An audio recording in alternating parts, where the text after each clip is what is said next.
we had a good conversation with the Hall of Famer that is one of Ian's mentors, and he said you want the guys in that first round to be the cover of your album. You want those to be the one where everyone can look to that player and be like, all right, what he's made of is what we all need to be a part of.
Told me we would end up with both Caleb and Rome weeks ago, I would have said you were crazy.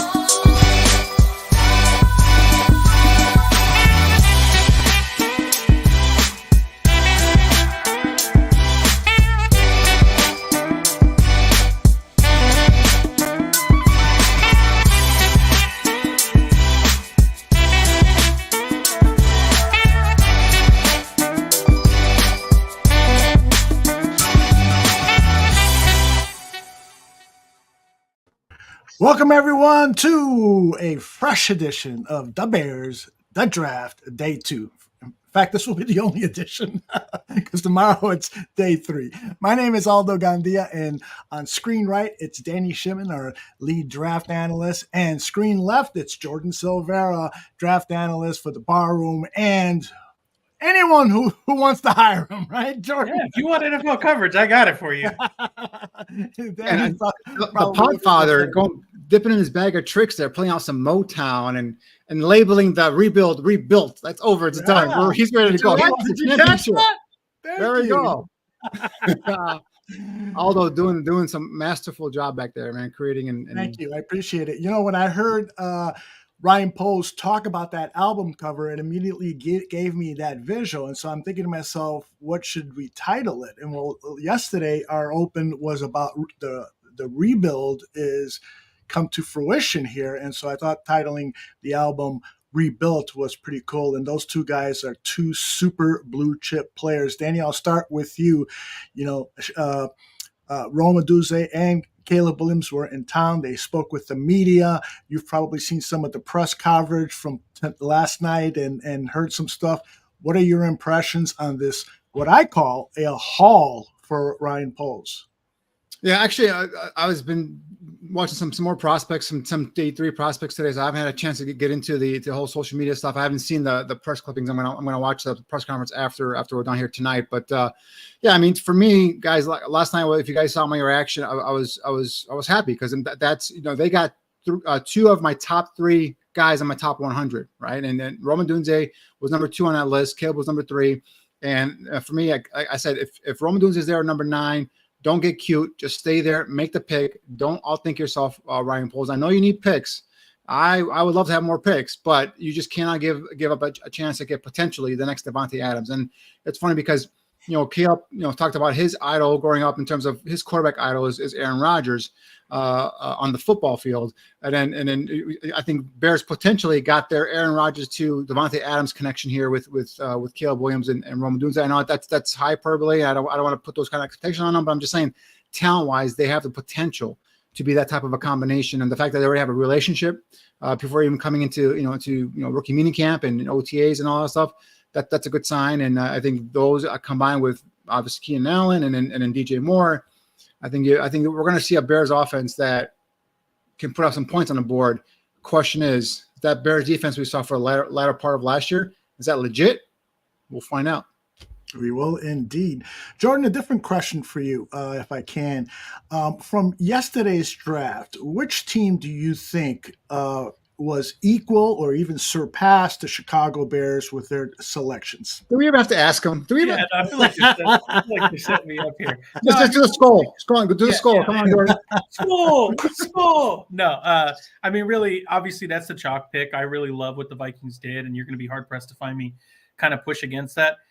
As I sit here and kind of, let me give you this, Danny. I actually think my favorite pick of the draft, and yes, of course, I love JJ McCarthy. Love everything they were doing there. But my favorite pick of the class, and I think it was just because it was such a shock to me, was Olu Fashanu to the Jets at 11. I love that Joe Douglas was able to move back one spot, get a couple extra day 3 picks from Kwesi Adofo-Mensah from the Vikings.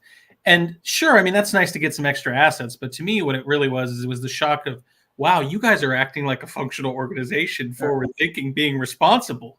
And I was just, it kind of blew my mind. I love Joe Douglas. I actually think he and I see some players the same way. He drafts a lot of the players I like. But to see him actually sit there, take the left tackle because you understand that Tyron Smith isn't likely going to be healthy the whole year to protect Aaron Rodgers. That was probably one of the more sound, underrated moves of the day to me. Yeah, that was the big talk. Was they were going to go after Brock Bowers there, or Rome Odunze there, or another target to make Aaron happy. And you're right. I mean, Joe Douglas.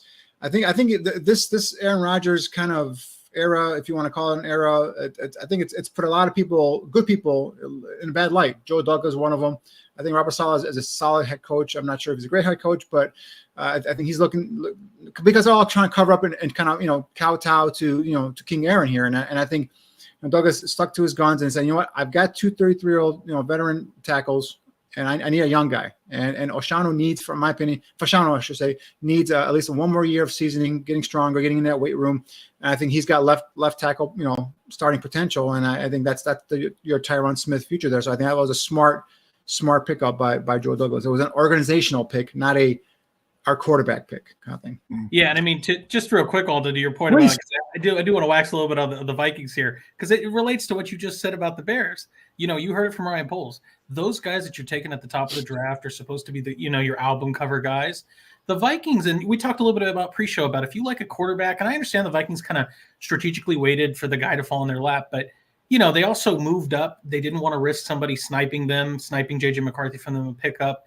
They looked across the aisle and saw what the Chicago Bears were doing, and make no mistake about it, what the Chicago Bears and Ryan Poles did last night was phenomenal, tremendous work. And you watched a rival GM, a rival team in your division, try to match pace and say, okay, you got a quarterback? Well, guess what? I need to go get a quarterback. Oh, you got a star player, blue chip that shouldn't have fell to you? Guess what? I need to do the same. And, oh, your quarterback's good? I'm going to go get a pass rusher to get after his ass. So to me, I think that, it's not the same. It's not one-to-one. And certainly if I had to give a nod, because, you're not having to trade assets to get Caleb and Rome Odunze, I certainly give a little bit of an edge to the Bears there. But I really can't understate or discount what Kwesi Adofo-Mensah and the Vikings did yesterday. I think it was, really masterful work in its own right. Indeed. I am gone. Where am I? You're in the middle of the screen. We see you. Yeah, I can't see myself. What's going on here? Oh, there it is. All right. I had 2 windows open by mistake. I want to play a clip for you, getting back to the Chicago Bears. Shane Waldron and Caleb Williams have apparently been talking, and he's been getting acclimated with this offense via Zoom meetings. This is what Ryan Poles shared late last night regarding those meetings. No, it's been really cool to see from going out there in the pro day, to hear about some of the Zooms that they've done over the last few weeks. Just getting to know each other, to talk ball. So that relationship had to be there, and that was part of our process as well.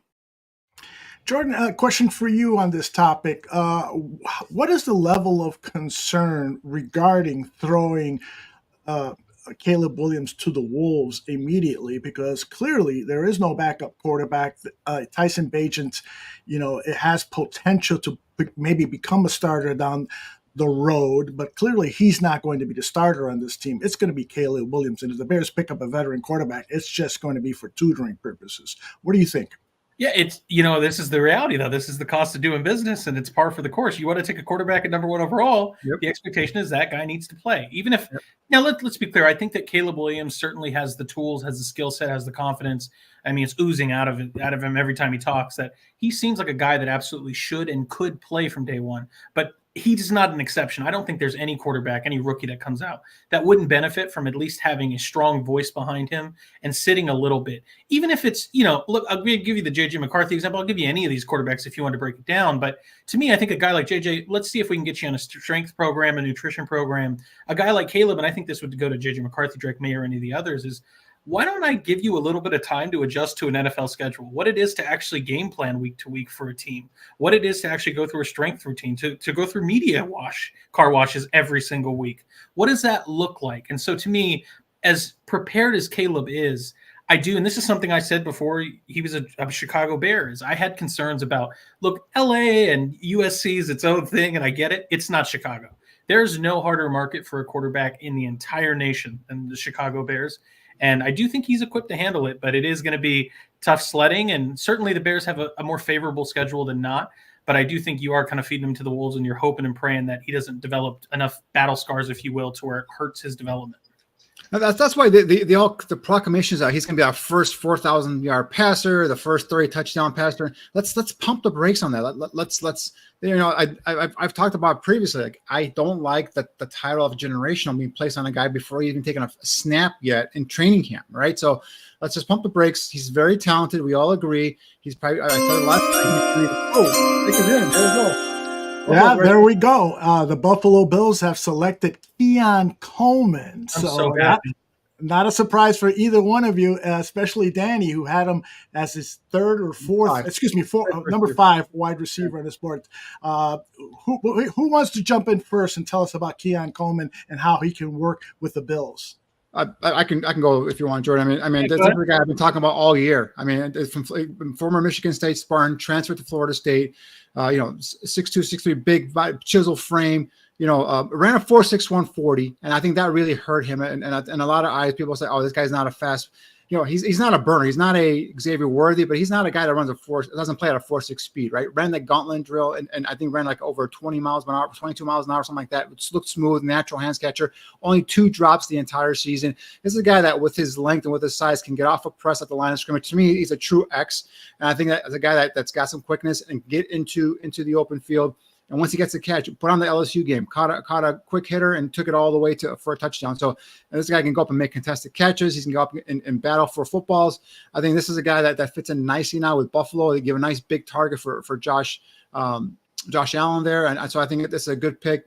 I had him going maybe possibly in the bottom of the first round, but top of the second round for sure. And that's where he ended up going. So good pick here, Buffalo. They traded down, got an extra 3rd round pick.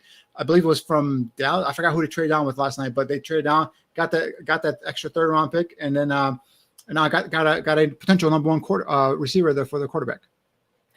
Yeah, Danny, to me, this is my wide receiver 4 in this class. I love Keon Coleman, and I know that we're not always going to agree on every player here, but this is one that I found it hard to find people as vocally supportive of Keon Coleman as I was, and certainly you're in that boat as well. And to me, this is a guy that I know this is a rich comp, but this is how strongly convicted I feel about Keon Coleman.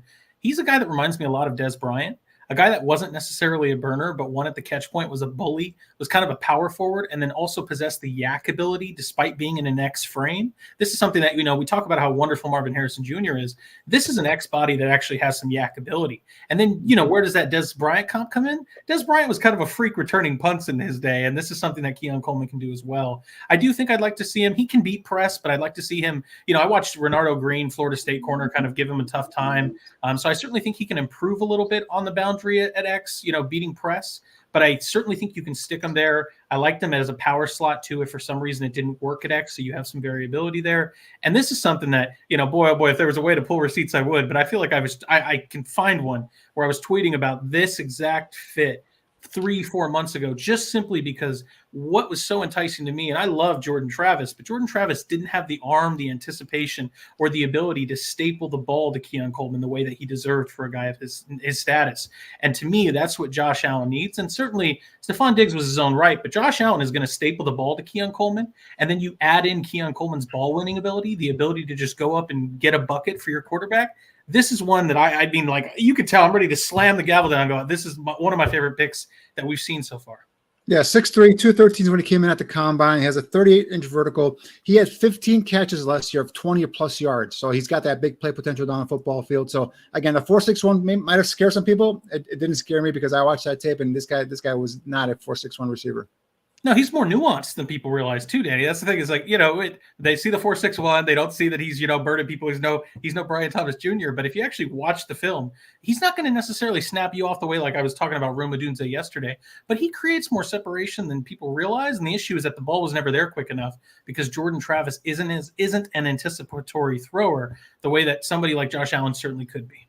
The Albert Breer is reporting that there was some personality stuff that might have kept people away from Keon Coleman, but it seems like Sean McDermott has had some experience dealing with kind of diva-like wide receivers, so perhaps they're not considering that an issue. What about Josh Allen? I mean, does this do for Josh Allen's game? Yeah, to me, Danny, go ahead. I'm saying it gives him a big target. It gives him a guy, like I said, 6'3", 213 with 32, almost 33-inch arms, and he's got that huge catch radius. Again, a guy 38-inch vertical can go up and make contested catches. So we saw last year once Brady took over as offensive coordinator, you saw more of a emphasis on a rushing attack, using the tight ends. I think Buffalo is making a little bit of a switch here, a little change. They're not going to be the have Josh Allen throw 50 times a game kind of offense anymore. I think they're going to utilize the two tight ends they got. They're going to utilize James Cook in the backfield, and they're going to utilize these guys in terms of I think Curtis Samuels as a little slot receiver. They've got obviously now Keon Coleman, and they're not done adding to that receiving team. I mean, they're going to continue adding here as the draft finishes. Probably they might even draft another receiver here later on in this draft. And he's also there's free agents out there. Odell Beckham Jr. is out there. There are other veterans out there you can bring in as more like stopgaps, 1 year stopgaps. So I'm not concerned about Buffalo. I mean, their biggest thing is they lost a lot of people on the entire football team. So defensively, their safeties, up front, and now that's where they're gonna have to concentrate as well. And not just everyone wants to concentrate on receiver and talk about receiver. They got to fill that, but they got to fill offensive line, they got to fill defensive line, they got to fill the secondary. So that's why I think moving down, recouping some draft picks, and still getting the receiver he probably wanted in the first round, top of the second round here. I think it was a great move by Brandon Beane. Jordan, give me a quick opinion on that topic matter, and then I want to follow up with a question. Absolutely. To me, this is the biggest thing is that, and I'll ask you, gentlemen, have you ever seen Josh Allen get to throw to this type of receiver?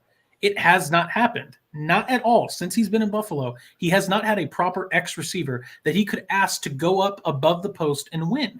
And this is something that it's a different archetype. It's a different flavor that you're adding to that Bills offense. And I'm excited to see what Josh Allen can do where he's able to, because this is the thing, Josh Allen has accuracy. He can staple it to Keon Coleman. But even when there's challenging areas, and Danny knows this, you just ask Keon Coleman to go get it. He's going to play power forward and snatch it out of the air, and there's just no winning. So to me, it's a match made in heaven. Like I know a lot of Bills fans. I'm excited for them because this is one that again I've had for like months on end that I wanted this pick.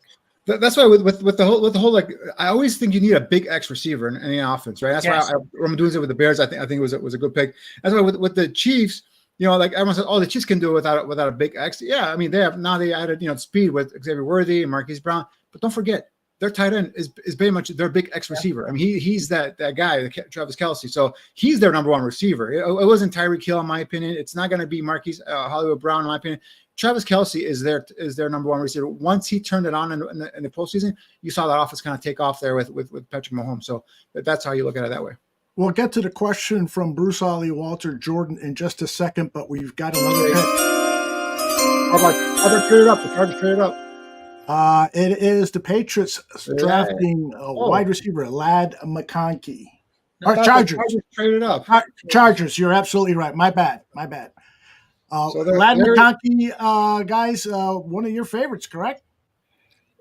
Jordan, I think you like him more than I do. Go ahead. Well, actually, I think you'd be surprised. I'm not. He was lower than Pearsall to me. He was lower than Roman Wilson to me. He was lower than Malachi Corley to me. Adonai Mitchell is out there for me right now. I don't see. I know you've lost Michael Williams. Obviously, Keenan Allen's here in Chicago now. Ladd McConkey is a guy. Yeah, I mean, at the Senior Bowl, he was hard to cover. He's quick twitch. He's a guy you can line up in a slot. He's more of a slot receiver type. Ran a 4.3 40. He's good. Solid hands, but he's got those nagging injuries here and there. He misses time here and there. I just think this guy got all hyped up at the Senior Bowl, and I think and then he had a good combine. I think media kind of just blew him up. Good receiver, solid receiver. If I'm going to trade up, man, I'm going for a guy like an A.D. Mitchell or someone else like a Jaylen Pulk, who I actually love. He doesn't give you the 4.3 speed, but he gives you that 4.5 speed and he gives you that dog mentality as a receiver too. So this is a bit of a question move. We'll see how it turns out. Hopefully for Harbaugh and the Chargers, it turns out well. Yeah, I hope that Ladd can stay healthy. I mean, the only reason I'm with you, Danny, to me, A.D. Mitchell would have been the right pick here, but I can understand a little bit of hesitation that you do have Quentin Johnston. Now, whether we think he's going to work out or not is a different story. You're talking about that same archetype. A.D. Mitchell is kind of that same build. So I certainly understand a situation where maybe you don't want to have two of the same kind of X builds. So fine, but if you want to take a smaller guy, what's wrong with going to the old well and getting yourself Roman Wilson, your old Michigan wide receiver, if you're looking for a Z wide receiver that's speedy, that can get open, that has speed. Malachi Corley provides some explosiveness short if you're looking for a tackle breaker. Obviously, Xavier Worthy's off the board. So, again, you're in the second round range on my board, as you're seeing here. It's only Ladd, Malachi, and Roman. I understand they went Ladd, but to me, I think Roman Wilson or Malachi would have been my options here if you wanted a Z receiver. Well, I mean, Ladd is a bigger receiver at 6 feet, 180, 6 feet tall, 186, ran a 4.39 40. He's bigger and faster than. And I think Wilson ran a 4.4 40. So, and I think Wilson is a slot guy. I think McConkey is a slot guy as well. But and when you compare him to those two, I think the size here is a difference. I think 6 feet is better than at least Malachi Corley. He's a guy that gets a lot of hype. But I mean, I watch his tape and he doesn't do anything to impress me. Yeah, he makes a lot of runs after the catch, kind of, he's called a yak king, but he's more of a guy that he's like a gimmick guy, kind of like the Deebo Samuel is, right? Not a guy that runs a great route. I'm sorry, Aldo, go ahead. No, I was going to say he's just a one-year sensation, in my opinion, but please go ahead. Yeah, he's like Deebo Samuel, the guy get the ball in space. He does a lot of good breaks tackles and makes stuff like that, but he's not a good runner or anything like that. McConkey's a better route runner. Again, McConkey's bigger, faster. So I think of those two guys you brought up, I think I would go with McConkey. But A.D. Mitchell is a guy still out there that I like. Jaylen Pulk is a guy out there I still like higher on my board. So, like I said, hopefully it works out, for them. But I just think obviously they need to replenish their receiver room. I'm not sure what they gave up in the trade. Do we have the terms of the trade there, Aldo, yet, or not? They moved up 3 spots and had to swap a 4th for a 5th. So to move up 3 spots, they ended up losing about 50 spots and moving from the 4th to the 5th. And you get the receiver that was probably high on our board. So we'll see how it goes.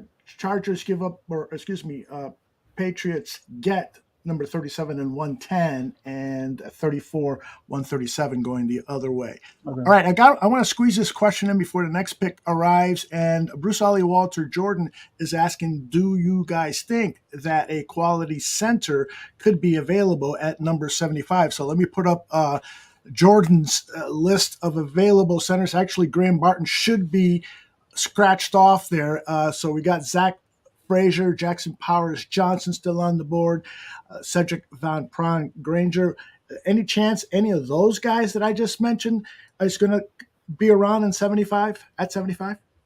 Yeah, I mean, to me, Aldo, I think that, Graham Barton's gone, obviously. I think Zack Frazier likely goes, Jackson Powers Johnson. Somebody's going to take a chance on the talent.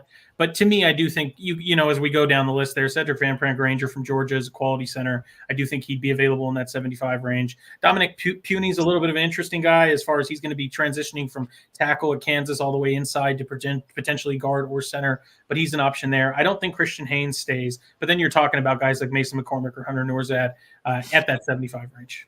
And Danny, you gave me a list of top players available, and so let me call that up. For me, the centers there are some centers there. Zack Frazier, I think will be gone. I don't think he'll be there. Yeah. Tanner Bortolini from Wisconsin could be there. Norzad from Penn State could be there. Mason McCormick is a guard / pop, maybe a center from South Dakota State. I love that guy's ferocious attitude and the way he plays a football game. So he may be there. Christian Haynes could be a guard / he might be gone by then. So there could be some players there at available center. But the one thing I got to come back and say, what about the defensive line? Guys, we cannot afford to forget about the defensive line. They made 2 acquisitions in veteran free agency with Coleman Shelton from the Rams, and also they brought in they traded for the guy from the Bills, Ryan Bates, and so they've already said Bates is going to go into camp as starting center, and I think Shelton is his backup. So I don't think they're going to go for center here with the limited amount of draft picks. If you had the 4 or 5 picks in the next couple of days, maybe you can target a center, but you got to go defensive line here, guys. And my biggest thing is when I put in my top guys. Sorry to interrupt, but here we go. Another pick off the board, and it's Spencer Rattler going to the Falcons? What? No. No, my source just put up. Just kidding. Falcons fans. I'm sorry. Wow. Hey, Danny, I know it's the Falcons, so I was like, he's got the place right. But no, they got your favorite name, Aldo, in the draft, Ruke. Yeah. Oh, is that who they got? Oh yeah. My gosh! Say it's it. not only. It's no. I'm not going to say it. You got peanut butter in your mouth, or you're like a dog. You know, Ruke Orhorhoro. Yeah, Ruke Orhorhoro. This is. I mean, wrong. He's a guy. I'm intrigued by. I like. But I think top of the second round to trade from. I think it's a bit of a reach. I mean, his production wasn't there unless they're projecting him to be a better player at the next level. You know, Ruke is a physical specimen. You know, you have all the athletic traits you want, but the production wasn't there at Clemson. But I mean, the flashes were there sometimes in terms of actual physique. I mean, strong hands. I mean, this guy can knock guys off their keister. You know, so I think you like that. So I think it's more of a projection kind of player. But man, I just think turning up and getting him might be a little bit too rich for me. But I can see that they're falling in love with the physical traits.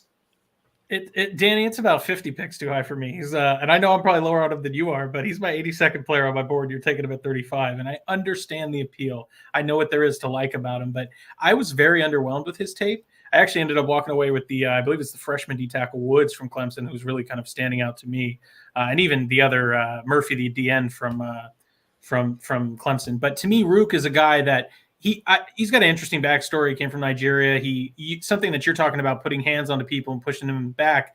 He actually practices boxing, and so I do think you see some of that hand fighting. But he has a tendency to stop his feet. The pads level gets a little too high. He has some reps though, where when he gets to the edge, when he just kind of finds his way through, his athleticism carries him through. But to me, he's a raw prospect that needs a lot of work refining. And if you think that Jimmy Lake and that defensive staff there and with the Falcons can get that out of him, absolutely. But I don't like how inexperienced he is. The one thing, and I'm not complaining because I mean, obviously the Bears need an edge guy, but I mean, one of the Falcons' biggest need was edge, right? And I don't think they're going to kick Ruke out to defensive end. So I again, 5 sacks in 2023 was his career high. So we're not talking about about a guy that really dominated or anything like that. So he flashed, no doubt about it. He had 8 tackles for loss this past year as well. So again, could turn out to be a great player, skill set wise, the physique, he's got the 34+ inch arms, chiseled, body and everything like that. So we'll see how that comes out. But he overall for me, he was my 56th ranked player, my top 100. So again, this getting at 35, trading up for him, I think is a bit too rich for me. That's why I said I know we'd be different because I have him in the 80s. I know that's really low compared to the majority, but I just, like I said, I hear you, Daddy, and I agree. He does have flashes. The one that comes back to my mind, I'm forgetting who it was, but I think it was against Duke. He's got a rep or maybe UNC where he's literally just jabbing an offensive lineman's neck back into the quarterback to get a sack. So he does have exceptional power, but it's just so few and far between that, at the end of the day, I want starters in the second round, and he has the ability for that. But how long is he going to need to kind of get his skills up to play and technique refined before I can put him out there? And if he's your Grady Jarrett replacement, I suppose you can do that. But this is kind of your point, is they need an edge. And right now I think they've got Zach Harrison. I wouldn't even be able to tell you that's the Ohio State edge from last year. I don't even know who else they have at edge. And so potentially in Jimmy Lake's 3-4 scheme, he'll play the 5 technique. He'll play 4-eye, but I don't know. You could have got Michael Hall, and I like Michael Hall a lot more. They're different players, but Michael Hall plays 4-eye for Ohio State, in their offense. So it's different. We're not. That's the name I have on my target list. So let's keep it down. Let's not put it out there. So he can last pick 75. Let's talk about that target list because a lot of people are interested in what the Bears could potentially do at 75. I flashed your list earlier, Danny. These are guys you anticipate could be available 40 picks from now because we're at 35 now. We're drafting 75. Which of these players are these listed in order of your preference? These are, for me, they're in order of importance, right? So edge and defensive tackle are the importance for me right now. We need to get that area picked. So these are Isaac from Penn State. I think we've talked about him. Jordan, I forgot if you're a fan of his or not, but I like him a lot. I like him in terms of being a guy more complete football player, not as explosive in terms of athletic ability as a Chop Robinson, but I think he was a leader, team captain of that defensive line. I like him a lot. He's got a great off the field, background story with his family and everything like that. So Austin Booker is a guy, a one year wonder at Kansas for a bit, was at Minnesota, couldn't get on the field in Minnesota. went to Kansas, had 9 sacks, went to the Senior Bowl, and was unblockable at the Senior Bowl. Brilliant Trice is a guy I liked at Washington. A lot of mystery with him. Now, the length there is not there. None of these guys are perfect, obviously, right? None of these prospects are perfect. So his length is questionable there. And then he lost about 30 pounds right before the combine, ran a quicker than expected 40 times. So I read, like, is this really him, training to run a 40, or is this him really being someone that, can play defensive end? So Mo Kamara, I think you and I both like, Jordan, if I remember correctly. He's a guy undersized, 6'1", 250, but talk about a first quick step. Talk about a guy that's got a pass rush arsenal in his game. Mo Kamara can get after you, and he brings physicality. And I think, again, doesn't fit the size, the length measurables that typically what we've seen with what Eberflus and his staff likes. But I talk about just a football player. Mo Kamara is that. Javon Solomon, Troy, had a sensational year last year. I think is another guy, undersized edge player. Michael Hall, we just touched on it. Now we're going into the defensive tackles. I think he's a guy that played limited reps at Ohio State. There was some talk about, he always had these injuries, nagging injuries, and the coaching staff tried to protect them, so it limited his reps. Either way, I think he's a one hell of a talented defensive lineman. You plug him into that 3-tight tank, I think you got yourself a player there. Dwayne Carter. Speaking of defensive tackles, Johnny Newton's off the board. That's why it was on my list, because there was no way he was going to be there at 75. Johnny Newton from Illinois, obviously 6'2", a little bit under 300 pounds. Another guy that's quick first step, flashes into that gap, one gap penetrator. Another one that's got a refined, skill set in terms of using his hands and getting past the offensive lineman and again, penetrating into that one gap and being a presence. Not as dominant or as stout versatile as I would like. That's why he was number 2 behind Byron Murphy for me in terms of my defensive tackle ranking. But still, I got that, to me, has some upside there in terms of getting better as a run defender.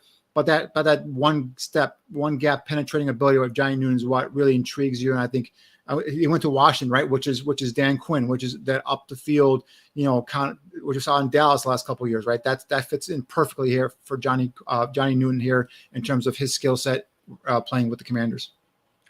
Danny, I don't love this. I love the player, and I know we definitely, I wouldn't say we're so different, but Johnny Newton was my top interior defensive lineman. He's actually a guy I had a blue chip grade on. I understand there's absolutely concerns about his build, his ability to be stout against the run. I found him to be a little more stout against the run than even Byron Murphy, just particularly in how they attack the run, how they kind of hold, anchor down and hold fort. So to me, I had Johnny Newton as a better player, one of my top players. I love his game. I just don't love the fit. The Commanders desperately need a tackle, and I'd like to see you put a left tackle there to protect Jaden Daniels, your number 2 overall pick. But beyond that, it's not just that. Where does Johnny Newton fit? Yes, he fits Dan Quinn's scheme. They just drafted Fedarian Mathis a couple of years ago. They have Deron Payne. They have the Alabama defensive tackle. You're 3 D tackles deep. Where does Johnny Newton fit? You're not putting him at the end. That call going to the Commanders general manager Adam Peters is from Ryan Poles saying, "Hey, can we pick one of these guys off of your roster because we have a need here at defensive tackle?" And whether it's Payne or the other, and I'm drawing a blank on the name, the kid from Alabama, Jonathan Allen. Thank you. I know they both have a big price tag, so I'm not sure in terms of salary cap hits and all that stuff, how that all works. But I mean, that's something that you can do maybe if you're Ryan Poles and company. Yeah, it's a tough situation. Fedarian Mathis is the nose tackle for Alabama, so certainly he can play nose in that 4 down front, that even front. But Allen and Payne are going to be your starters. Johnny Newton's, this is what I loved about him, is he doesn't need to sit. Actually, one of my favorite things about Johnny Newton, the player, is that every single rep, he has a plan, a pass rush plan. His motor's nonstop. His hands are always moving. Again, I don't think he's exceptional against the run, but he's also got up and down the line versatility where he can certainly play 4-eye, 3-tech, play some 2-eye. So to me, there's versatility there. But go ahead and protect the investment that you just made in the number 2 overall pick. Who's your left tackle? Right. You don't have one. Right. No, I agree. I agree. Kingsley Sulamatayo was a left tackle prospect right now that's sitting out there on the board that they could have taken. But they have a lot of picks. This is, I believe, 36. They have another one 40, which is the Bears pick that they got from Montez Sweat. So I'm sure they're going to probably come back right there. Is 40. They're going to come back and probably get their tackle there, is my guess. So, but yeah, I mean, and I'm talking about the scheme fit right with Dan Quinn. It's a different scheme. Ron Rivera ran a 40-man front, but it's different. They like more of those, bigger, stronger guys at the point of attack. With Newton and with Dan Quinn, I should say now, He's more of that quick penetrating up the field. Do guys like Deron Payne and Mathis, like you talked about, and Allen, do they fit the scheme now? Are those guys available? That's something that you can think about and see what happens here. But not necessarily have to trade this year's compensation. Maybe you can dip into next year, like a 3rd or 4th round pick next year if you can steal one of those guys. If you're Ryan Poles and company, you got to keep just like Trey Henderson. I mentioned him yesterday as well. The Bengals don't usually acquiesce to trade requests, but if you can get him out of there, that's your edge guy opposite of Montez Sweat, and that'd be a perfect ideal guy there. Yeah, and let me not fade them too much. At the end of the day, I love Johnny Newton, one of my favorite players. It's hard to go wrong when you have a guy I consider to be of blue chip ilk, of blue chip talent, sitting there at 36 for you. So it's hard to knock him for it. I just think that there's more pressing needs. How many times are you going to invest in the D line? But it is what it is. And like you said, they have 40. They can probably get Kingsley Sumatia at 40. Now, if they pick Spencer Rattler at 40, then we can have a conversation again. Yes, indeed. Unless Aldo wants to throw up that the Falcons traded up for Spencer Rattler, at which point they would just be planning for the quarterback at 2030. No. Somebody in the chat is telling us that Jaylen Pulk was chosen by the Patriots, but I haven't gotten confirmation on my list. Do you have anything on your list, Danny or Jordan? Yeah, let me take a look here. That'd be a hell of a pick if it would happen. Yeah, 37 Patriots. Yep, that is Jaylen Pulk. Yep, hell of a pick there. Thank you, Cloudy Future. Bright future for the Bears. I absolutely love that kid. Yeah, tell us about your thoughts, Danny, Jordan, and then Danny. Yeah, I like Jaylen Pulk. I think, again, I'm a little bit more projection based. I didn't have him.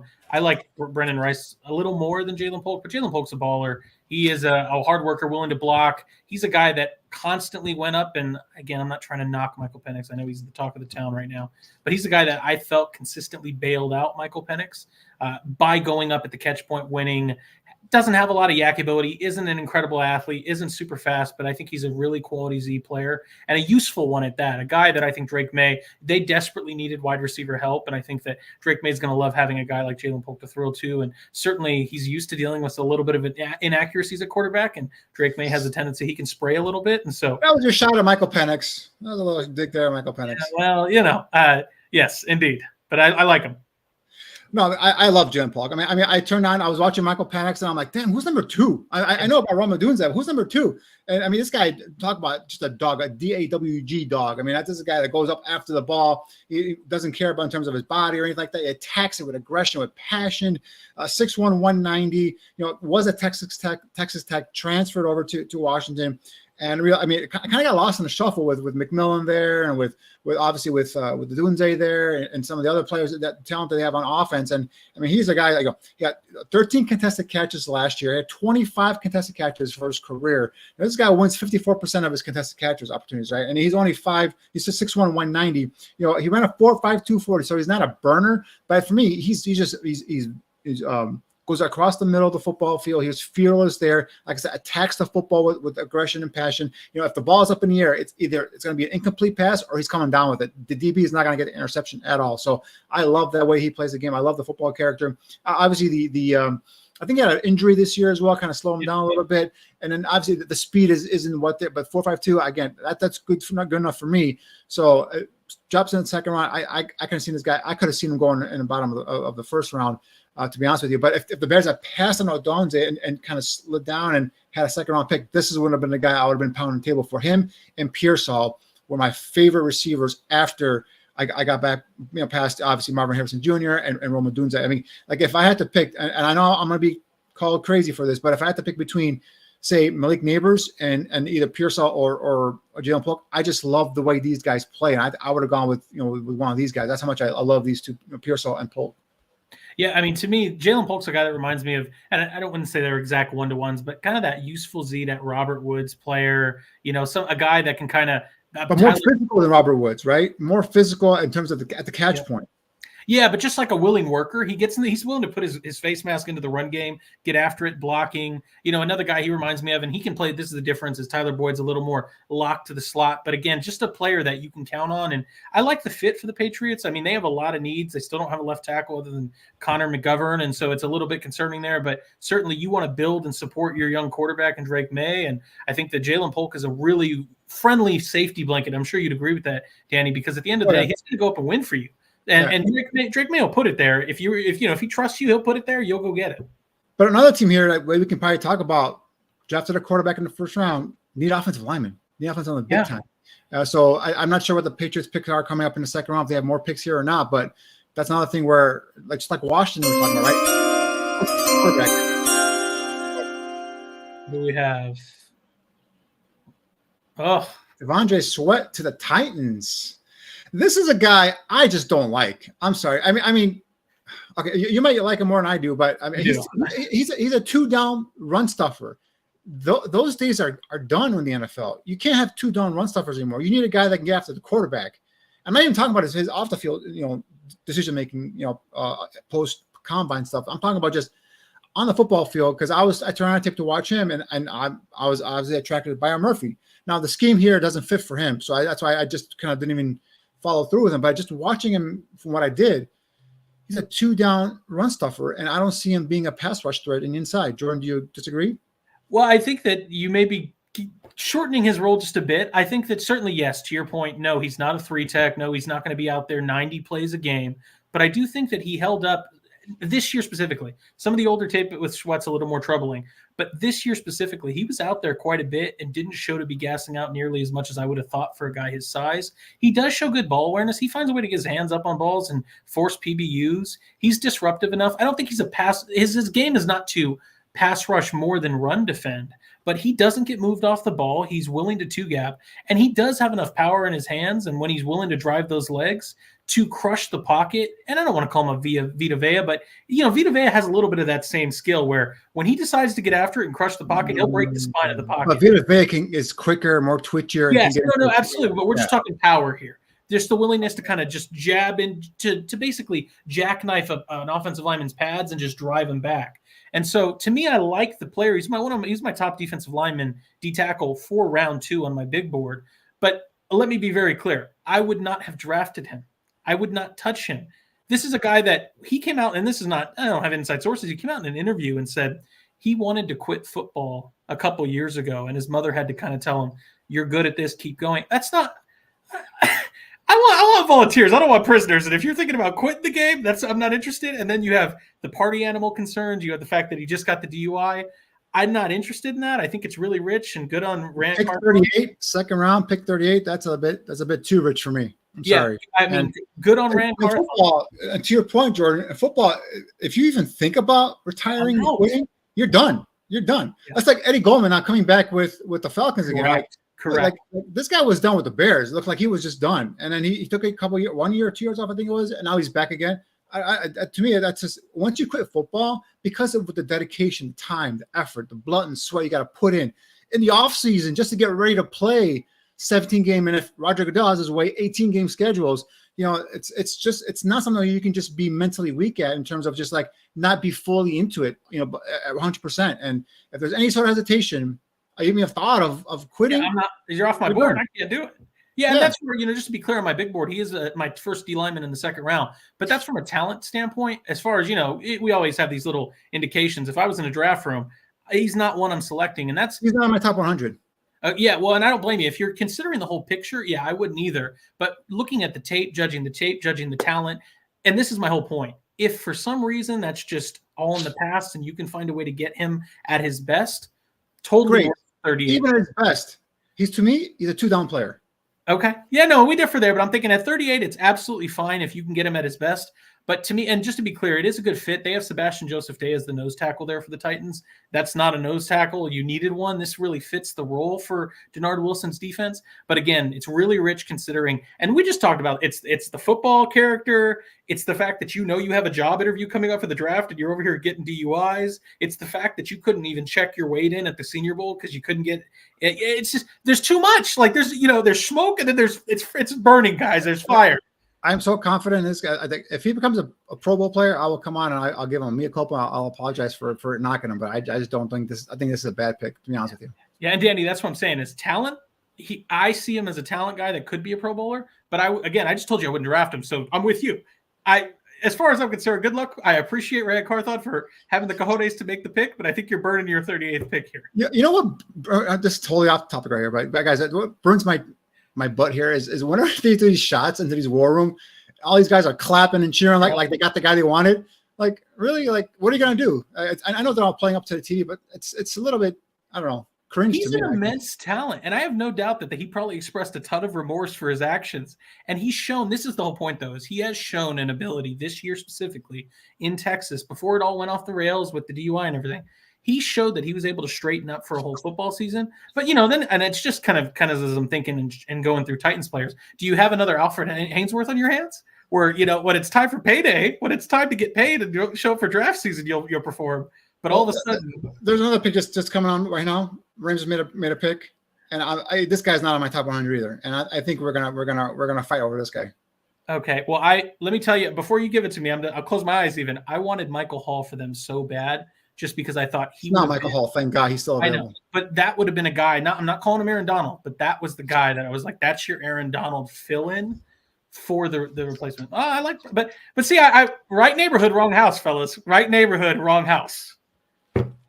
This is a guy I don't get. I mean, he to me was a media darling from the combine. I mean, he went to the Senior Bowl. Yeah, he had a good in one-on-ones. He's quick. He's got a high motor, but he's got 31-inch arms. He's a guy that's a fifth-year player. Went to Western Michigan, came to Florida State, hit 1 year, had 6 sacks in the season with nine tackles for loss. 3 of those sacks and 4.5 tackles lost came in the last game versus Louisville. He didn't do anything the rest of the season. He was surrounded by NFL talent.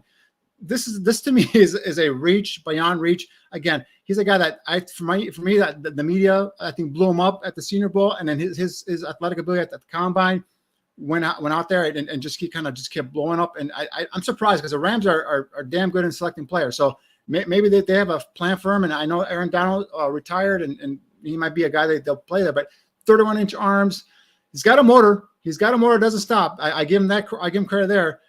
He does show an effort and all that stuff, but 31-inch arms, I just don't see this guy. And versus the run, he's a guy that to me is again hit or miss in terms of being a solid run defender at best. So total overdraft here for me.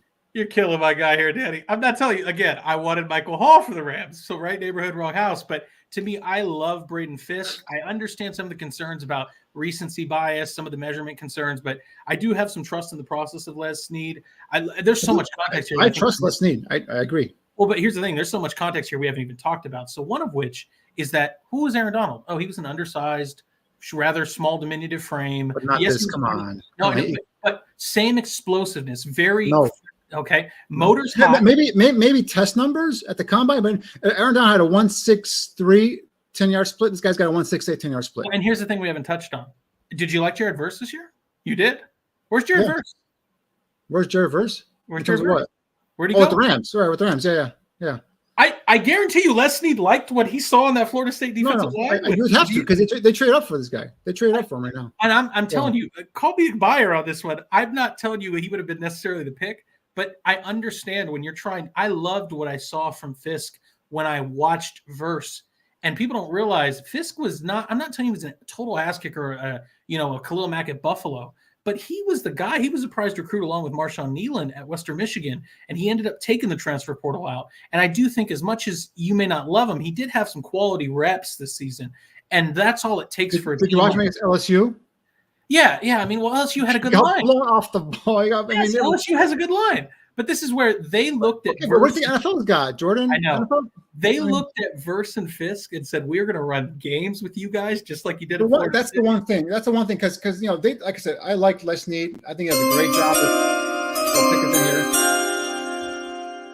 Cooper DeJean. There you go. Have at it, Mr. Jordan.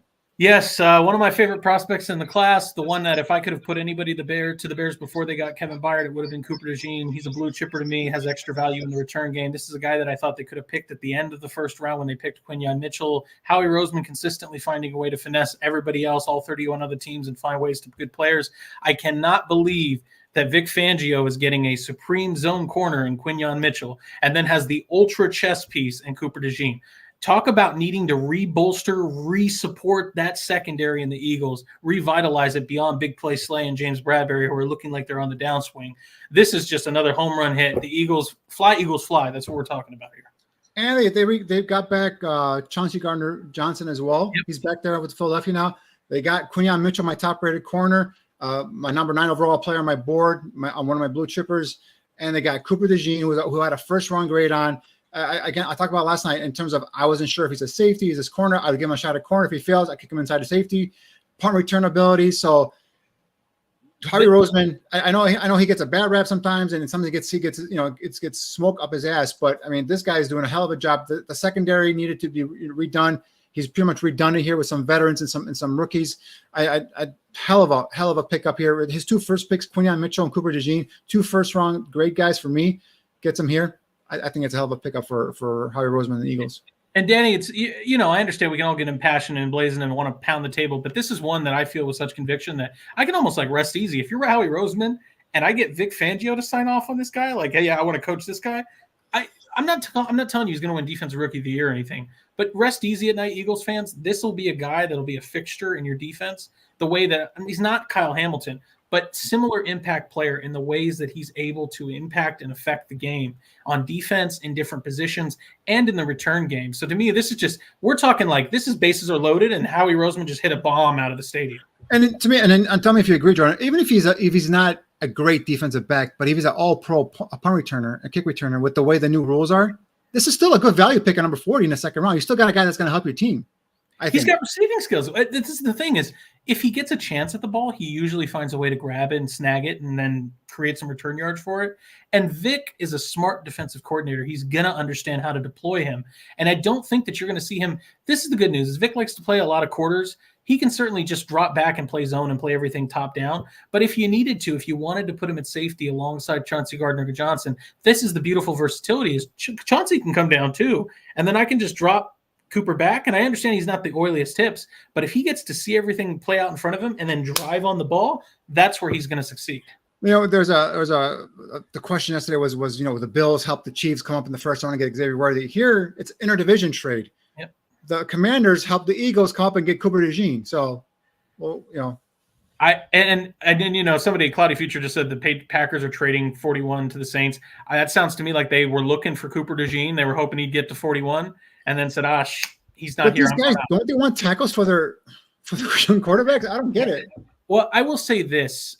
I am probably not as high on Kingsley Suamataia or there's other tackles available here. If you want to, you need a tackle. I understand there's guys, but Paul, there's other guys here. If you're not high on Kingsley Suamataia, that's fine. But there's other guys. You're gonna have to protect your protect. I mean, the tackle field, the depth isn't there as much as, for example, it's interior offensive lineman, right? So, I mean, unless I'm missing somebody off top of the depth chart here for Washington and for New England, there's no one there that's got a shoe-in starter there. No, and I'm to be clear, Danny, I'm with you. I would have taken a tackle. Wide receiver's premium, but at the end of the day, tackle is more premium than wide receiver. But I will say, I'm trying to make a little bit of a concession for them. If you feel like a Patrick Paul or a Kingsley Suamataia or a Roger Rosengarten or any of these guys are more developmental, then potentially you feel like, what am I wasting second player? I have to spend, most of my first year trying to get him up to speed. Kool-Aid McKinstry. This is a guy that everyone was high on, Jordan, in terms of a guy that's coming obviously from Alabama. But whenever I put his tape on, Terrion Arnold always caught my eye. I thought he was a better player, a much better player than Kool-Aid McKinstry. I think this is a guy who just has the fame, five-star recruit and all that stuff. So bigger corner. Has some press man coverage. I think he's okay in off man as well. So, had, I believe it's 5 interceptions this past year, or maybe, if I'm not mistaken there. So, but I wasn't high as him. To me, he was a guy that coverage awareness was not there always with them. I saw him get twisted and turned around in coverage a lot, as opposed to Terrion Arnold, who was higher on my board and one of my blue chip players. He was always in phase and he was always there in terms of coming down and making contact and wrapping up and anything in front of him as well. So I wasn't high on this kid. And I had a second round grade or day 2 grade on him going into the draft. And a lot of people had a first or day 1 grade on him. And he goes here 41st here to the Saints. Yeah, I had an end of the first round grade on him. I think I'm probably a little higher on him than you were, but I don't want to gloss him up and say that he was, a stud corner. I do think he rides a lot on the nickname, on the 5-star recruit, that he's a Saban. He was one of the top recruits for that Saban recruiting class, but I do think he got outshined by Terrion Arnold. I do think he's able to click and close pretty quickly, considering he's not the fastest guy, but I do think he's scrappy. He's a smart football player. I don't think the value's bad. It's actually interesting because this seems like a good fit to me. There's been rumors for a long time that the Saints have been looking to potentially move off of Marshawn Lattimore. And, McKinstry could slide in. I think they have Bradley Roby there. Bradley Roby's kind of an interesting comp in a way to Kool-Aid. I see the fit. I see the desire, and I certainly think that Dennis Allen will find a way. He loves the secondary players. He usually will find a way to make it work. Yeah, so some interesting picture. And going back to real quick to Washington and to New England, I like Jaylen Pulk. Obviously, I love that guy, and I think that's a good pick for New England. He's going to be a starter for them, in my opinion. So I'm just saying, in terms of let's not forget about these young guys, right? And I know Drake May might not start this first year. That's fine, but you still have holes in the offensive line, and just for me, that the depth in tackles is not there. So I like to see them kind of. I've been scarred by what the Bears do with their quarterbacks, right? They get these young guys, whether it's or a veteran like Jay Cutler, and just say, hey, we got the quarterback. That's it. We're good now. No, you got to put things around them, right? They did it to Trubisky in a sense. They did it to Justin Fields big time. And it's funny, speaking of Justin Fields, again, I don't want to kind of way off the subject here, but we're waiting for the next pick to come up here. But Micah Parsons from the Cowboys and C.J. Stroud. Now, C.J. Stroud was Justin Fields' boy at Ohio State, so I understand. But both those guys, NFL players, are noticing what the Bears have done here. They've said, look at what they're doing for their quarterback and Caleb Williams and the infrastructure and the weapons and the offensive protection, all that stuff. But for Justin Fields, they just throw it out there. Now, I'm not going to start a Justin versus. You can't do this to me, Danny. I'm just saying, Danny. NFL players, they know dudes, they know players, right? And they're saying, what's going on here? Why? So Brian Poles. Shame on you, sir. Shame on you. Because what you did is I'll let this go, but I'm not letting this go. Kamari Lassiter, Texans. I dig it. I'll tell you why I dig it. Because to me, it's Jimmy Ward all over again. It's the young Jimmy Ward for D'Amico Ryans on that defense. They've already got Derek Stingley. They've already got Jalen Petrie. I think that I don't love Lassiter outside because of the speed, but he's a tough-nosed corner, just kind of a brick. You mean Chardavius Ward, right? Or you're talking about Jimmy Ward's a safety? Yeah, Jimmy Ward's a safety, but they would play him down in the nickel. And so I could see D'Amico Ryans wanting to deploy Kamari Lassiter in the nickel role where that 4.6 speed, that high 4.5 speed isn't nearly as much of a problem. And he's willing to fit the run. He'll come up and lay the wood. He does it outside on the boundary. I don't think it'd be a huge problem inside. So I could see the Texans. That's how they want to deploy him. I like the move ultimately. It's not horrible value here. No, it looks like there's a run on cornerbacks going off here. So I think this is where the Texans had said they needed some help there. He's more kind of coming in. I'm not sure if he's going to start right away, but he's a depth guy. I like his physicality, to be honest with you. I like his ability to go ahead and contest the catch point versus even bigger receivers. So obviously Georgia guys are well coached. Coming off from Kirby Smart's team there. So yeah, I think it's a solid pick here for the Texans. I mean, the Texans, man, talk about it. They've done a hell of a job so far.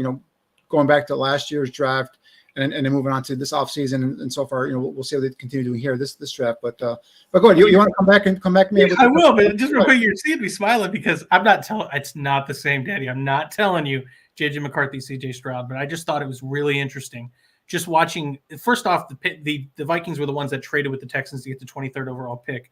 And I just thought it was very interesting to look back at what the Texans did last year. And they were much more aggressive, pick 2 and 3. I understand it's not the same, but getting the quarterback that you're declaring is the future, a guy that wasn't necessarily consensus to everybody. Some people had questions about what he was putting on film. Was it just the Georgia game? There's your quarterback of the future. And then you decided to be bold and move up for the top Alabama edge. I just, it's small little parallels. I'm not saying they're 1-to-1, but I just thought that was interesting last night watching that, seeing what the Texans. I mean, I'm not knocking them. I think Minnesota had a great draft so far. Yeah. I thought it was, talking about how the Texans are building such a quality team under Nick Caserio. I'm going, that's just interesting when you start looking at, parallels or similar lines. They're different teams. But coming back to you on this, I don't mean to turn this into the Georgia show, but this is why you're starting to see me talk more about Vikings and other teams and why I've kind of withdrawn my fandom card from the Bears is I personally, Danny, will never be able to forgive Ryan Poles. And I'm not denying that it all worked out well. Everything has gone perfectly for him as GM, considering what has happened. Well, I'm just talking about he still has a question mark on head coach, so but we'll give him that. But everything has kind of worked out for the most part. He's found his way to Caleb Williams, found his way to Village Jones in the 3rd round on his resume too. Yes, I know, and Chase Claypool and the whole deal. I'm not saying he's a perfect GM, but he's found his way to get the quarterback, to get Rome Odunze, to get DJ Moore, to fleece different people, to move back and get a 4th rounder. Was a great trade. Yeah, I mean, he's done a lot right, but to me, I would never be able, and I still will never. I just won't do it. I'm unwilling to forgive Ryan Poles for the way that he did Justin Fields. Me too. And it's just, at the end of the day, and to your point, this is Micah Parsons, this is CJ Stroud, this is all the players that voted him in the top 100 that clearly saw a kid that had immense talent, and they watched the Chicago Bears tear him down just because it wasn't Ryan Poles' guy. Yep. And it's disgusting. It's malpractice. It's gross negligence. And I've remained, this is the last thing I'll say about it, which to me, this is why I really couldn't forgive him. It's why I've kind of pushed away from the Bears is you are hired, whether you're GM or coach or anybody, but you're hired to the Chicago Bears to do what is in the best interest of the Chicago Bears. And what is in the best interest of the Chicago Bears is making sure that the assets that they've invested previously work out. That means not trying to put Tevin Jenkins on probation and trade blocks. That means making sure that Cole Kmet's in the best spot to succeed. That means making sure that when you come in, I understand maybe Justin Fields wasn't your guy, but the reality is you took the job where the franchise traded 3 picks to acquire Justin Fields. It is in the best interest of the franchise for you to make that guy that they spent 3 picks on work out.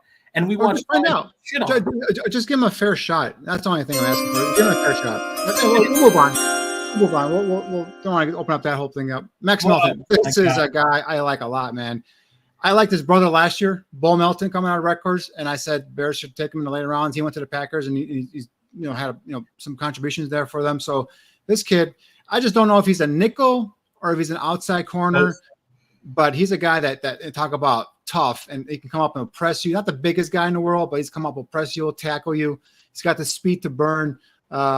This is a good pick for the Cardinals, in my opinion. Danny, you just see me choke over my words because this is one of my favorite players in the draft. He was my top. I want to say he was my top corner in the second round.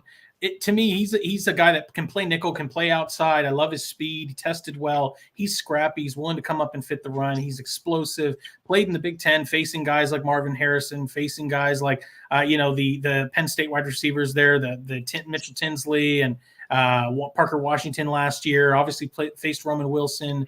Faced a bunch of different talent there in the Big Ten. And there's one thing that I understand it's Rutgers and what are you getting? If there's a certain position group that I'm willing to pursue and feel safe with, it's Greg Schiano coach DBs, and Max Melton is a Greg Schiano coach DBs. He's been there, been playing well. To me, he's an all-star fit in Nick Rawles's defense for the Cardinals in a position that they desperately needed. So obviously we're seeing a run here on defensive backs, right? We've seen Kool-Aid go, we've seen Lassiter go, now we've seen Cooper DeJean earlier, now we've seen Max Melton. So in terms of the corner still available, Ennis Rakestraw from Missouri is still out there for me. He's my top-rated corner still available. TJ Tampa from Iowa State is still out there for me. I think he's more of a cover 2, Tampa or off coverage zone kind of a guy. So we'll see who goes here next. But there's been a run here on defensive backs. Yeah, no, indeed. It's interesting to me that you see guys like TJ Tampa and, obviously Ennis Rakestraw sitting. I'm not as high on Ennis Rakestraw as others are, but I am pretty high on TJ Tampa. As you're seeing on my board here, Max Melton was indeed my top second-round corner, really high on him. So I like the move there, but I am interested to see why you see guys like – I like Kamari Lassiter, but I think he's a more specialized player. I think the long speed's a real concern there, and I think that TJ Tampa's tape was fantastic. I think Rakestraw's tape was fantastic, but I do think he's a little stiff. Doesn't necessarily have the incredible long speed that you're looking for, but similarly played and similarly built in the sense of that Kamari Lassiter, where he's willing to come up and be scrappy and lay, I don't want to say lay the wood, but fit the run incredibly well. So there are still plenty of good corners here. Obviously, this isn't a Bears need, but if you're looking to get busy with corner from all 31 other teams, this is a good class for it. Yeah, so far in terms of just looking forward to the Bears, the next pick, we talked about defensive tackle, edge guys. So far, no edge guys to my knowledge. Only 4 defensive tackles gone. Obviously, Ruke Orhorhoro is gone. Johnny Newton we talked about. Those are probably the more 2 talented defensive linemen left. Sweat and Fiske, I'm not a big fan of. We touched on those guys as well. So I think so far it's been going smoothly for the Bears in terms of position of need, right? So we'll see how it breaks down here as we continue here in the second round. But yeah, I in my opinion, it's got to be an edge guy or got to be a defensive tackle. Now, obviously, you don't want to reach for a guy just because you have a need. You go best player available. Hopefully, that will kind of fit there with the board as well. So, it's breaking down now. A couple of guys that are still out there interested in your take. Adonai Mitchell, I think, has fallen farther than I anticipated him falling. Character. I had a late first round grade for him. high second round. So I could have, he obviously could still go here, but what's funny because the Raiders are actually, looks like the Raiders are on the clock, and they could use they just got Brock Bowers. So I'm not sure if they're going to go receiver, but Green Bay's on the clock. Could they go add another weapon to The rumor is that Raiders are taking Oregon center Jackson Powers Johnson, which if that's the case, I love that move just because they did bring back Andre James. That's their center, but you're not playing obviously Powers Johnson outside, and that's not the intent, but they did lose Illuminor, their right tackle. I'm trying to recall. They have Dylan Parham at guard, Andre James at center. So presumably Jackson Powers Johnson potentially could be the center of the future, but I do think that they'll probably put him at that right guard position. So now you have, 4 out of your 5 spots, and the Raiders are a team that they have plenty of holes. They did desperately need offensive line help. And at this point, I'm not as high on Jackson Powers Johnson as so many others are, but I understood what his body type was, what his skill set was, what his ceiling could be. So that's why I kind of had him in that blue talent range. But I think he's a guy that really needs to develop. He has a habit of just trying to bully and push people around, but doesn't have technique, doesn't sustain blocks. I understand he had an incredible 1 year of tape, but I also think he was playing in a cookie cutter kind of, what do I want to call it, like Mickey Mouse offense. In Oregon. So, I have concerns about what he can be. Just to kind of add a little bit of clarity on, I think Cloudy Future in the chat was talking about before he was selected, why he was falling. Dane Brugler actually came out and said that he didn't wow everybody with his personality. It wasn't even just medicals, just that the way that he interviewed wasn't everybody's cup of tea, and that's the reason why he was falling. So good to see that he didn't fall too much. Again, I like it for the Raiders. Tom Telesco just has a habit of doing this. I said it yesterday, and then you're going to see this. If you're a Raiders fan, this is what you're going to see year to year. He doesn't move. He just takes the best player on the board. So if it's Brock Bowers and that's a blue chip player, I'm taking him. Oh, there's this Jackson Powers Johnson kid that has incredible upside. If we can really hone him in and he's there at 44, I'm just going to take him. We'll find a way to play him. Yeah, so that's interesting. With the Raiders, obviously, Luke Getsy's there this year. I mean, the big talk about them was there was a report that they try to jump up into the top of the top 10 of the first round last night to get a quarterback, and Michael Penix Jr. was their target. So obviously that didn't work out well for them. So they went up, like you said, got the best player available, Brock Powers at tight end. I keep calling him Brock Powers.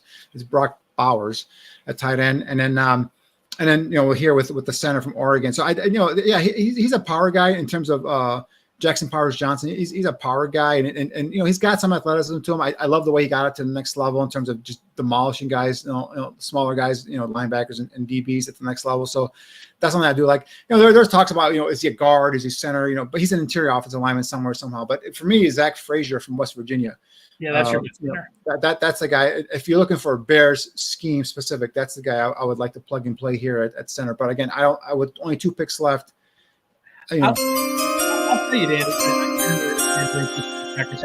That's a good player. Edgerrin Cooper, linebacker from Texas A&M, goes to the Packers. This is a good damn player.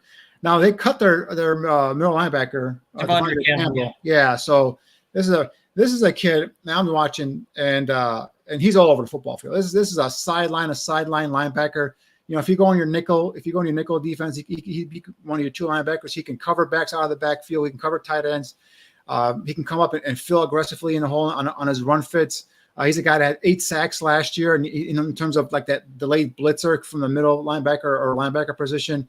Edgerrin Cooper from Texas A&M. I thought he had a chance to go in the bottom half of the first round. Packers get a good pick. Green Bay fans, Brian Gutekunst knows what he's doing. You guys are in good hands with him.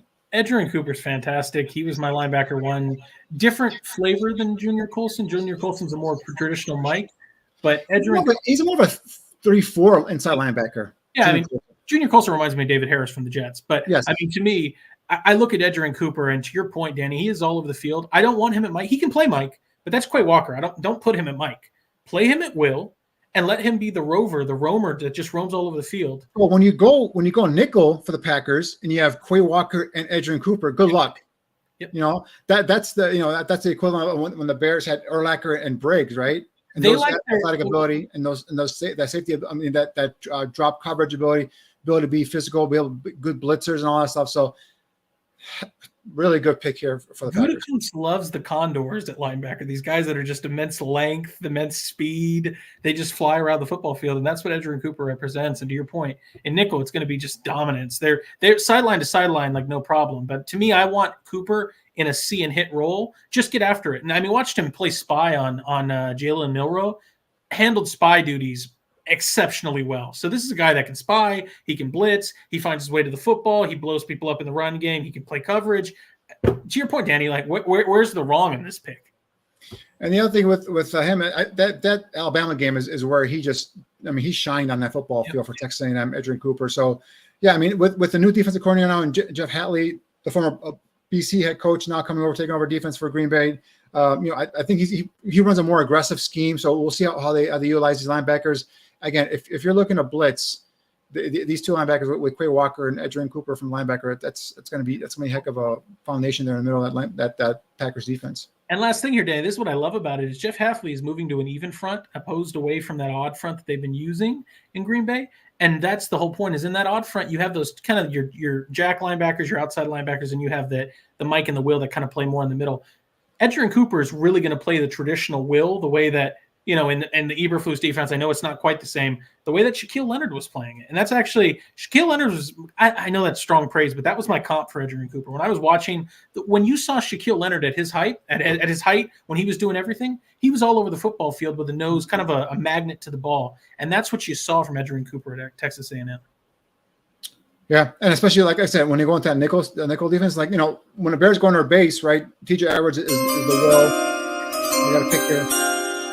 Wow. Ooh, they traded up for this? Yeah. Yes, they did. Then this being Jonathan Brooks, sorry. Yes, Jonathan Brooks. Yes. Again, I didn't see a running back going until a third round, possibly, right? But especially, I know Jonathan Brooks, a lot of people think he's a more talented running back, but he's coming off an ACL. The recovery time, he's probably may or may not be available beginning of the season, and I think they trade up a couple picks to get this kid. So I don't know. I just think it's he's coming off injury too. He's running still. Yep. I don't want to make it sound like ACLs are career enders anymore. You can come back, but there is a question about how soon will he be ready. You do have Miles Sanders there, and I'm not saying they're the same back. I understand Brooks brings a little different flavor than Miles Sanders, but. To me, I didn't love his vision. I understand he had some explosive plays. I also think that Steve Sarkisian does a wonderful job creating offensive plays for running backs to have explosive hits. And then you had Xavier Worthy, can opener, and you had A.D. Mitchell there and Jatavian Sanders. So I do think that he had a lot of good opportunities there. Again, I'm not trying to down him, but I don't love the selection. As I go to my big board here, just to kind of put the cap on what I feel about Jonathan Brooks. Jonathan Brooks, I had a third round grade on. He was behind Braylon Allen, Trey Benson, and Audric Estime for me. No, it wasn't. He wasn't behind those guys for me. I mean, he was I believe my third overall running back, or maybe second. Let me take a look at my top 10 here real quick. Actually, my top 10 is down right now. But I mean, in terms of my top running back right now was Trey Benson, the kid from Florida State. I think he's a guy who gives you a little bit of both. Gives you some of that inside between the tackles kind of running ability, pass catcher out of the backfield. He was deadly on screens in terms of coming out of there, making plays, things happen. So I think he's a guy that I liked a lot. Again, Brooks is talented. Is he? I think he's more of an outside guy than he's an inside guy. He's smooth. He's got good vision and all that stuff. But he's a good pass catcher as well. But I think the ACL injury, you give up 3 picks to move up to get him. We'll see how it works out, but I think this is to me, even with Xavier Legette, I liked Xavier Legette and that trading up into the first round, getting him. He wasn't my highest rated receiver at that point, right? But to me, he's a guy who had a great year last year, 1 year wonder. Prior to that, he was just a punt returner and kick returner. Couldn't get on the football field as a receiver. I know you have a higher grade on Legette than I do, but you're excited by him in terms of the size and skill, but that's a bit of a reach for me. I love this. This being Giants select Tyler Nubin, safety from the University of Minnesota and PJ Flex defense. This isn't necessarily my top safety, but I also think this is a unique safety class where you have different flavors and what you're really looking for. But Tyler Nubin is got it. He's not necessarily the fastest or the biggest, but he's incredibly instinctive, does have ball production in college, a leader for that Minnesota defense, is willing to come up and fit the run and hit you in the alley, kind of make you have those snot bubbles because he will lay the wood. And really, this is a great fit for Shane Bowen's defense. They desperately needed safety help there in New York. And this is a great selection. It's funny because I'm not telling you that Tyler Nubin is Xavier McKinney, but they're kind of in that same role, if you will. Xavier McKinney's not some, incredibly rangy guy. He's a really well-versed safety that's willing to come up and hit, can play coverage well. And that's how I see Nubin kind of being a decent replacement after losing Xavier McKinney to the Packers. Right, McKinney's gone to the Packers. You're right. That's a good point. And Nubin was my top-rated safety, and I was hit between him and Cameron Kitchens. Obviously, the size of 6'1", 199, 32-inch arms. I love that size. A 4-year starter at Minnesota. He's got 36 career starts under his belt. You talked about the ability of being a ball hawk. 13 career interceptions. 11 passes defense, 3 forced fumbles. He's a guy that I think plays one of those real deep safety positions. But when he comes down with physicality, and he looks to come up and he wraps up and he secures a tackle. So that's what you want to see in your safety. But he was my top-rated safety. He goes, I think, goes in the area where I thought also. I think this is a good value pick here for the Giants. Yeah, Shane Bowen came from the Tennessee Titans under Mike Vrabel, and I'm not telling you that he's Kevin Byard, but Kevin Byard was a guy from Middle Tennessee State that was very similar in the sense that he won based off of instincts and leadership and knowing where to be and reading quarterbacks' eyes, and that's very similar to Nubin. Nubin's not an exceptional athlete, but he finds a way to get in position to make plays on the ball, and it's because his eyes don't lie to him. He has instincts. He doesn't find himself getting put out of position, doesn't bite on the run too much in play action. I like his game. He's one of the more complete players. To me, he was only behind when we're looking at my safety board, it was Cooper DeJean as my top safety, the only blue chipper I had in the class there at safety. Then I had Jaden Hicks ahead of Tyler Nubin, but a very different player, not the same role. And then Tyler Nubin would have been my third safety. Certainly, I think, again, when we're talking about Mason Smith. This is a guy I was had my fingers crossed, hoping it would land to the Bears, but he goes here at pick 48 to the Jacksonville Jaguars. Big guy, 6'5", 305, 35-inch arm length. Is a guy that freshman year, 5-star recruit, freshman year was a guy that had showed tremendous potential. Tore his ACL first game of the year, the following year versus Florida State. Took him about a year to recover. This year came back, played well. To me, early on, it looked like he was a little bit still recovering from the ACL, still not 100% there in terms of confidence, in terms of the knee, and then also I think he might have been a little bit out of shape. But as the year went on, got more confidence in knee, got a little bit more healthier, and I think he got into better football shape, and you saw the impact. Now I described him in my scouting for as a wall. He's a guy that sitting there will take up guys.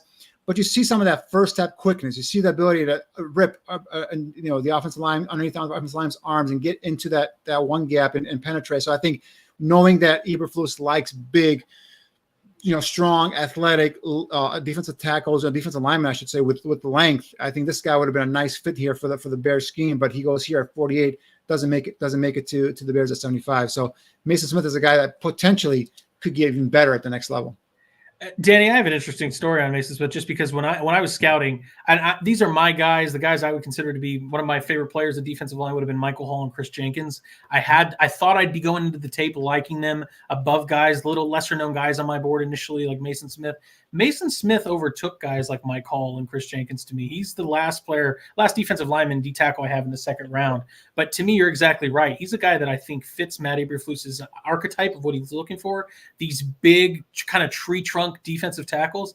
He is kind of what Gervon Dexter was in the second round range of last year. Except here's the thing. I like Mason Smith a hell of a lot more than I liked Gervon Dexter last year. And it's exactly everything you're talking about, Danny. Former 5-star recruit. I know he had the celebration that led to an ACL tear, and absolutely he was coming back. But as you start to, kind of separate from that injury, you do get more comfortable. You do become more reliant on the knee. And to your point, this is what pushed him over guys like Chris Jenkins and Mike Hall to me. He moves incredibly well for a guy his size. It's rare movement for a guy as big as he is. And he isn't last words here. He has a long arm. We got to run here. We got to run on defensive tackles here. Chris Jenkins, your guy from Michigan, just goes here, and I'll let you go ahead and talk about this guy. I love Chris Jenkins. My biggest problem was with him, and I had a third-round grade on him just behind Mike Hall as my top defensive lineman in the third round. My issue with Chris Jenkins is consistency.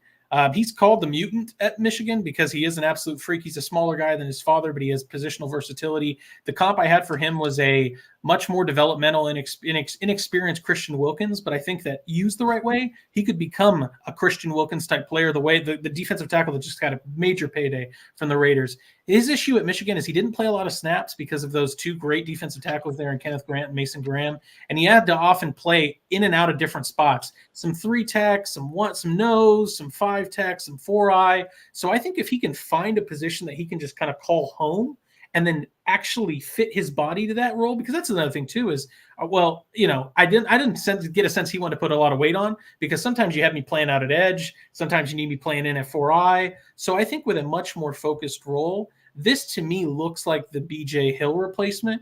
And again, Duke Tobin always reloading the cupboard. BJ Hill's probably going to be out of the door here.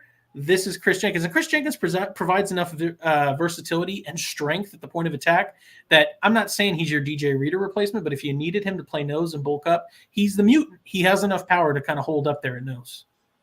Yeah, for me, I love the kid's bloodlines. Obviously, his dad is Chris Jenkins, a former NFL defensive lineman with the Panthers. We put on his tape.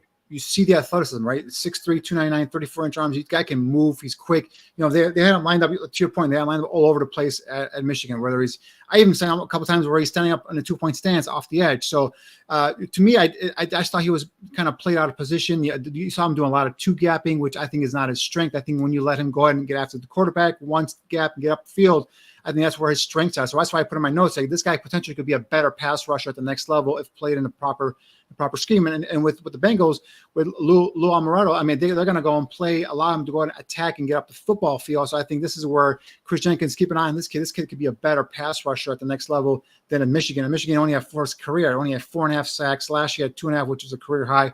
So I think this is a guy that I was hoping out, because of the lack of production wasn't out there, that he might slap this up in the 3rd round, maybe available there for the Bears to steal maybe pick 75.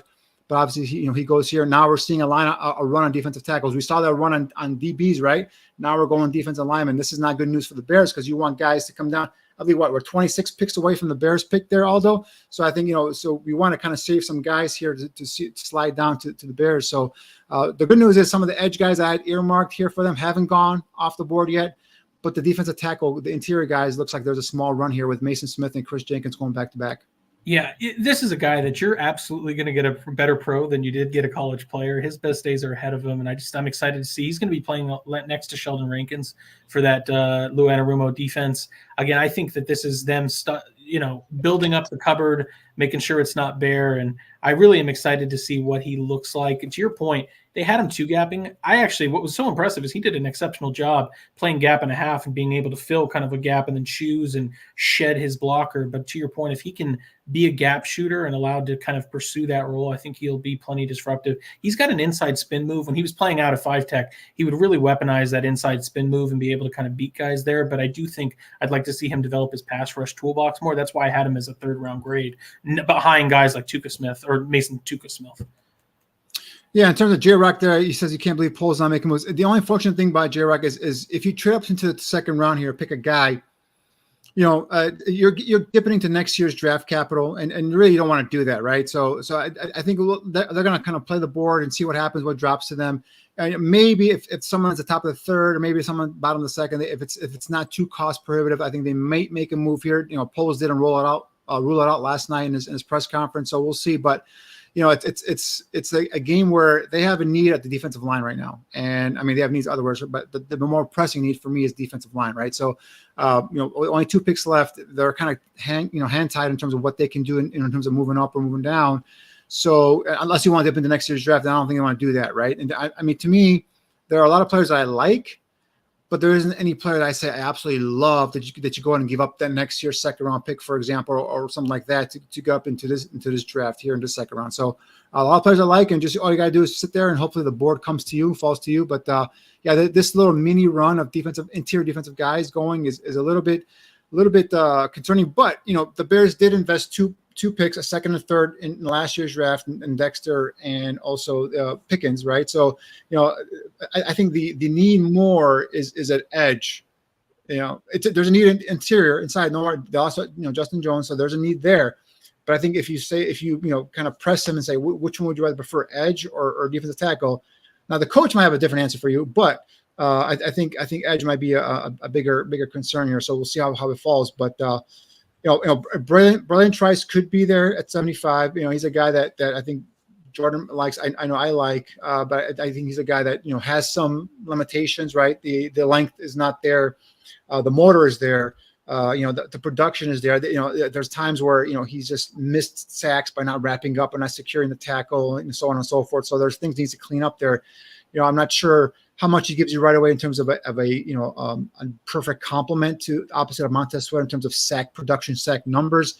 But I need someone to come in here and give me some sacks, give me some pressure opposite of Montez Sweat, because whether it's inside or outside, because just one guy by himself out there. We saw that sack rate that was. Wow. Michigan, I'll let you go ahead and do this. Yeah, Mikey Sainristil, the Haitian corner that can play nickel, can play safety, former wide receiver, has touchdowns as a wide receiver at Michigan. He is as cerebral as it gets. The pro comp for him, and this is popular everywhere, is Mike Hilton, the corner that previously played for the Steelers, now plays with the Bengals. The Commanders need help at corner. They drafted Emmanuel Forbes, which that's a whole different story. I didn't love him last year. They have guys like Quan Martin at safety, but Mikey Sainristil comes in and is your nickel. And the reason this is important is they tried an experiment playing Benjamin St. Juste, the very tall, lanky corner, at nickel, and he was fine, but I don't think that's his natural position. Move him back out to the boundary, and Mikey Sainristil comes in and is an immediate leader in defense and cerebral player on your defense. They called him in his training the CEO because of how professional he is. He is really he was the lifeblood of that Michigan Wolverines defense, ahead of guys like Junior Colson or Chris Jenkins or Will Johnson. It was all Mikey Sainristil, and the ball production is incredible. And he's also willing to come up and hit.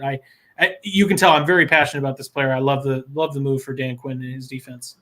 Yeah, to me, and I've been on record here saying it, and I know he's a nickel, right? I know he's a nickel corner, and the ball production was terrific. The football character is off the charts, but at 5'9", 182, the size does worry me a little bit, especially playing inside with nickel. That there's a lot of physicality that goes on. Not only you have to be quick to be able to kind of guard against quicker, shift your receivers on two-way goes, but you also have to be there. You're closer to the ball. You're closer to the line of scrimmage, so that you're basically another extra linebacker, if you will, sometimes. And your guy's got to come up there and defend the run. So size and in terms of being able to kind of take on and maintain his health is also something that concerns me, because I don't think he's an outside corner, right? No. And I think we both think he's clinical, but the size concerns me, and this is where I was a little bit lower in terms of projections for him, and again, it's because of the size.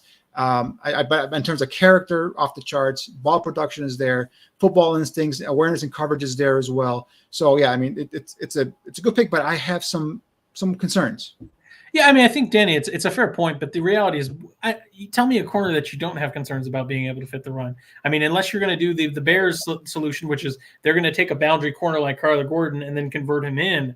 The reality is most traditional only nickel corners don't have tremendous size. They don't have tremendous speed. That's why they're inside. But we've seen guys, right? We've seen guys that are bigger than him, like a Calhoun, Bryce Callahan with the Bears a couple of years ago. He never was a tremendous cover guy, tremendous nickel, just couldn't stay healthy. There's other guys, on the league that just couldn't stay healthy. So that's the thing, is like with the nickel. And I didn't believe in the Kyler Gordon playing nickel thing. I always had him as an outside corner. Now he's kind of made a little bit. Yeah, it's come a long way. But again, that's a good point, because you do have to be, kind of makes my point there. You have to be a physical, bigger size cornerback, and I think that's why with Sainristil, like, I'm a little bit concerned in terms of that size. So we'll see how it goes. Hopefully, like I said, football character off the charts, ball production, is there as well. Came from pretty much an NFL, defensive, coordinator that's now, a head coach in the NFL. I'm sorry, it's in the NFL coordinating now. So he's got all that there going for him. It's just that size, and can he maintain his health, going up against those bigger boys in the middle. Yeah, to give some context for the Washington Commanders, really the benefit of this is right now, as I'm looking at their depth chart, Quan Martin, the Illinois safety, is now playing nickelback for them. This is what Mikey Sainristil's drafting is going to do, is it's going to allow Mikey Sainristil to play nickel. Quan Martin's going to be able to move back to free safety, where Percy Butler the not South Florida, but I'm forgetting what school he went to. He was a later round pick last year. Quan Martin moves back to free safety. Derek Forrest stays at strong safety. And Benjamin St. Just is also your other boundary corner with Michael Davis, the former Chargers corner. So I just think this is, again, to your point, Danny, it's maybe not the sexiest or the flashiest move, but it makes a lot of sense for being able to find a place for Quan Martin to be maximized this season. Now another pick here. Zack Frazier, Steelers. This is a center from West Virginia. He's, I believe, my highest rated player is still available on the board. No, actually, I take it back. A.D. Mitchell is still out there, actually, believe it or not. The receiver from Texas is my highest rated player on the board. But Zack Frazier, my 34th ranked player from West Virginia. This is a guy who's a 4-time state champion in wrestling in high school. He's a guy that's more of athletic. He's not a real, a power guy at the point of attack. He's not a people mover, but he's a guy that can move east and west. He's a guy that gets, elevates to that second level, gets to those second level run fits, rather quickly and easily, light of foot. And again, you love centers that have wrestling backgrounds, right? Because they know how to use their hands, they know how to get leverage, and how to turn guys, bigger, stronger guys. They can get that leverage, flip those hips inside that gap and kind of seal off and stop any sort of penetration from the backside. So this was a guy for me. I'd earmarked if the Bears were going to get a center, it would have been an ideal fit for this scheme. So he goes here at 50 after 51 to the Steelers. So Zack Frazier, I think this is a solid pick for Pittsburgh. It's a phenomenal pick for Danny for Pittsburgh, and it frustrates me because Mike Tomlin and the Pittsburgh Steelers and Omar Khan, they always do the right thing. And this is the Mason Cole replacement. Right now they have Nate Herbig as their starting center. That's a real problem.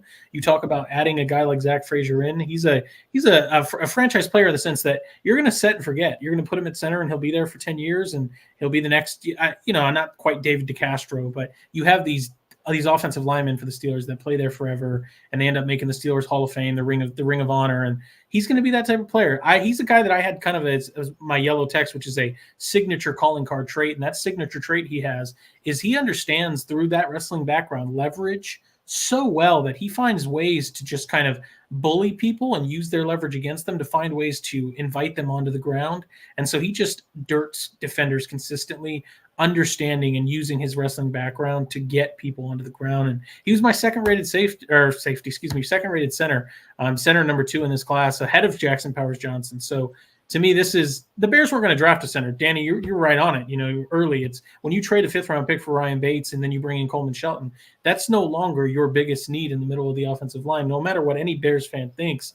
But to me, if you're the Steelers, you got to be jumping for joy to get a guy like Zack Frazier in the 2nd round. Don't forget, they're combining him with the 1st-round pick, Troy Fautanu, who's going to play guard for them. So now you got your guard, Fautanu. You got center at Frazier. You got the kid they got from Philly last year, Isaac Samalu. So they've kind of fortified the interior of the offensive line. Now they got the kid from Georgia, the 1st-round pick last year at tackle. So they have one. I think Dan Moore at left tackle. So we'll see what happens there. But Justin Fields is finally going to have an offensive line in front of him. And they have James Daniels, the former Bears guard as well. So yeah, it's what it looks like now is if I understand they announced Troy Fautanu as a guard and they may play him at guard, but if they were to try to roll Fautanu out at tackle, your Steelers offensive line looks like Fautanu at left tackle. Left guard is Isaac Samalu. Center is Zack Frazier. Right guard is James Daniels. And right tackle is Broderick Jones. That's a hell of an offensive line to run the ball behind with Najee Harris and Jaylen Warren. And enough to be Justin Fields. Yep, and Justin Fields. It's Arthur happy man. Next pick is in. And here we go, A.D. Mitchell. Wow. The receiver at Texas, my highest rated player, still available on the board. He drops here in the 2nd round at pick 52. He was my 28th ranked player. He's a guy, former Georgia product. What's funny is all 3 years of his career, he's played in the national championship game twice with Georgia, and then this past year with, the CFP college football playoffs, twice with Georgia, and this year with Texas. So he's a guy, terrific hands. He had 1 drop the entire year, ran a 4.340 at the combine. Has physicality in top of his routes, can go ahead and separate, has some quickness, some twitch in him. Again, talked about that speed as well. I heard some rumblings about some questionable character stuff that there were some concerns about. Maybe that's why he drops here in the 2nd round. But I think the Colts here and Chris Ballard do a nice, follow that up with Latu in the 1st round in terms of that pass rusher. My best pass rusher, come back here with A.D. Mitchell, help your own quarterback, give another weapon to him. I think this is a hell of a pick here for Chris Ballard and Baltimore Colts.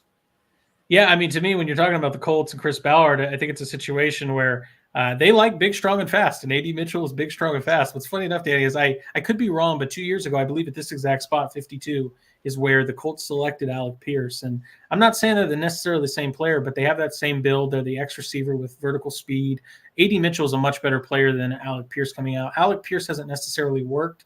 I don't know how much of that is him versus Matt Ryan and, the injury to Anthony Richardson playing with Gardner Minshew. But this is just, again, adding weapons for Anthony Richardson. And you're now seeing a situation where they have Michael Pittman as kind of your slasher X. You can move him inside the power slot if you want. A.D. Mitchell can play X. Alec Pierce can be your Z. And if you want to roll out 4 receivers or you want just some versatility, you have the wonderkin Josh Downs as your slot receiver. This is a bevy of weapons for Anthony Richardson, and it really fits the role. And I think 52 is amazing value for him. I understand that there may have been some character concerns. My biggest issues with him on tape were that he freestyled a little bit too much, in my opinion. I didn't see a lot of crisp routes. I think that it worked to some effect, but I do think he kind of just freestyled on his own. And I don't know how much a wide receiver coach is going to like that in a timing-based offense, like Shane Steichen. But I also understand that Shane Steichen is relatively simple, that we're trying to get middle of the field closed, and we're going to try to bomb go routes to you. And I certainly think A.D. Mitchell has the jumping ability to do that. And outside of that, it's just an issue of effort. He had plays where he'd be loafing when he knew he wasn't getting the ball, and that I like players with motor. I like players that look like they're playing their last down of football out there. And A.D. Mitchell looked lackadaisical at times, and that's probably why you find him here at 52. Yeah, but the other thing with him is gives you that speed element. It also gives you the ability to go up and make a play on contested catches as well. So I think he's going to be a nice red zone target for Richardson there, the young quarterback. So I think that, again, you're just adding him to that receiver room. The immaturity is something that did pop up in his background stuff. So we'll see how that. Hopefully that he outgrows that kind of stuff. So, but definitely a talented kid. That's got potential to be a very good number 2 receiver. I think I don't think he's a number 1 receiver type yet. No. So I think I see more of a number 2 as a ceiling there. So we'll see where he goes there. But yeah, I think that's a solid pickup here in the second round. I picked for 52. Yeah, I think what they're trying to do, and again, this is very idealistic, Danny, but I think if you're Chris Ballard and you're Morocco Brown and Ed Dodds there in that Colts front office, I think in a perfect ideal world, you're hoping that A.D. Mitchell becomes what you hoped Alec Pierce would. And Alec Pierce has just not become that. And so if Alec Pierce be your wide receiver 4, that's fine. So again, at 52, to take a swing on this massive talent, a guy that routinely showed up in the biggest moments in college football in the playoffs, Anthony Richardson smiling ear to ear. You give me Josh Downs, I got Michael Pittman restored for a few more years, and I got A.D. Mitchell and Alec Pierce. Just keep the kid healthy. And I think there's going to be opportunities there. Right. Yeah. So Chris Ballard doing solid things there with the Colts. So we'll see how it turns out for them this year. So, all right. So the one thing is so far we've seen a little bit of a mini run there, interior defensive lineman. That's, I don't want to say it too loud, but I think it's kind of cooled off here a little bit. So we've got the receiver Mitchell coming off here. The next team on the clock, I believe, is who's next on the clock here? Let's see. I don't have here's the draft for here. Let's see. Washington. Yeah, Washington is back on the clock here. I believe this is part of their trade down here from Philadelphia earlier when they allowed Philly to go and jump up and get Cooper DeJean. So we'll see. Washington. We talked about tackle. Could this be the Kingsley sort of Mattia spot here? Tackle. I'm trying to look and see my top 10 in terms of offensive tackles, best available, still on the board. Obviously, Patrick Paul's out there. Kingsley's out there. Roger Rosengarten's out there from Washington, but he's more of a right tackle kind of guy. Patrick Paul's an intriguing guy, man. He's a left tackle at Houston, has the size. I believe he's got the athletic ability. He's got the length in terms of, but he's more of a guy that's still developing. He's still a guy that's might need some more seasoning, if you will. Kaden Wallace is a guy at Penn State. I was watching Olu Fashanu, and this kid really caught my eye. Number 79, Kaden Wallace, the right tackle. And it doesn't have the ideal height. It's going to be like 6'4", but he's got the arm length. He's got the the size. But he's a right tackle only. And at the East West Shrine game when I was down under practices, they're actually kicking him inside the guard. So I think there's some questions in terms of Kaden Wallace. Is he a guard? Is he a tackle?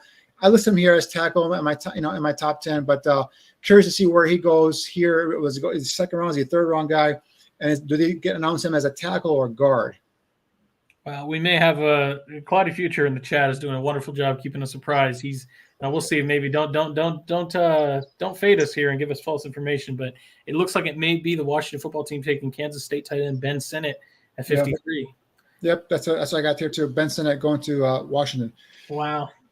Well, you asked for some weapons for the young quarterback, and I think Ben Sinnott is a guy that we talked about you and I have talked about. I've talked about him with Matt Waldman as well on Wednesday's Draft on Tap, and he's a guy he's my number 2 tight end, behind obviously Brock Bowers. And I think, he's a guy that I've heard anywhere from the next, Kyle Juszczyk in terms of that H-back, fullback type. You hear George Kittle, you hear other type of, you hear Sam Laporta type of comps for him. But for me, he's just a guy that, is tough after the catch. He's got a hockey background to him.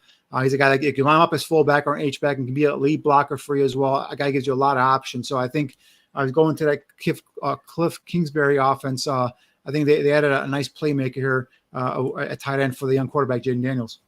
Yeah, Danny, I agree. This is not my tight end 2. He's tight end 3. I had him a 3rd-round grade. I had JT Sanders, Jatavian Sanders out of Texas, a little higher. But I understand why you'd want to take a guy like Ben Sinnott. Athletic testing was incredible. You like the story about him. He's a walk-on at Kansas State, and then he comes to the combine, has a 40-inch vertical. I mean, had exceptional athletics. And then, as you're alluding to, he is an H-back. I do think that he was in many ways a focal point of that offense for Kansas State. But to me, I don't want to call him Chris Cooley, but it's interesting in that way when you talk about H-backs. And I think Chris Cooley is just a natural callback because you're talking about the Washington football team. But it is a weapon right now. I think what you're looking at is Cliff Kingsbury, as you alluded to, is that offense coordinator. Could this be the Trey McBride that he was hoping to have for longer while he was in the Arizona Cardinals head coaching position? And Trey McBride's really come along. But I think it's a lot of that similar skill set where he's a better receiver than a blocker, but he's still willing to put his face mask in there and try to get some work done, do the dirty laundry. And so I think I like the position because when you're talking about tight end for the Washington football team, you're looking at Zach Ertz was the free agent addition. And after that, you're talking about John Bates, Cole Turner, and Armani Rogers, the former quarterback from Miami of Ohio, I believe. So it's a situation where it's a good fit, adding to that offense there for Jayden Daniels, because now you're talking about the weaponry for Jayden Daniels. It's Terry McLaurin, Jahan Dotson, De'Ami Brown, Olamide Zaccheaus, and now Ben Sinnott as well, and Austin Eckler, of course.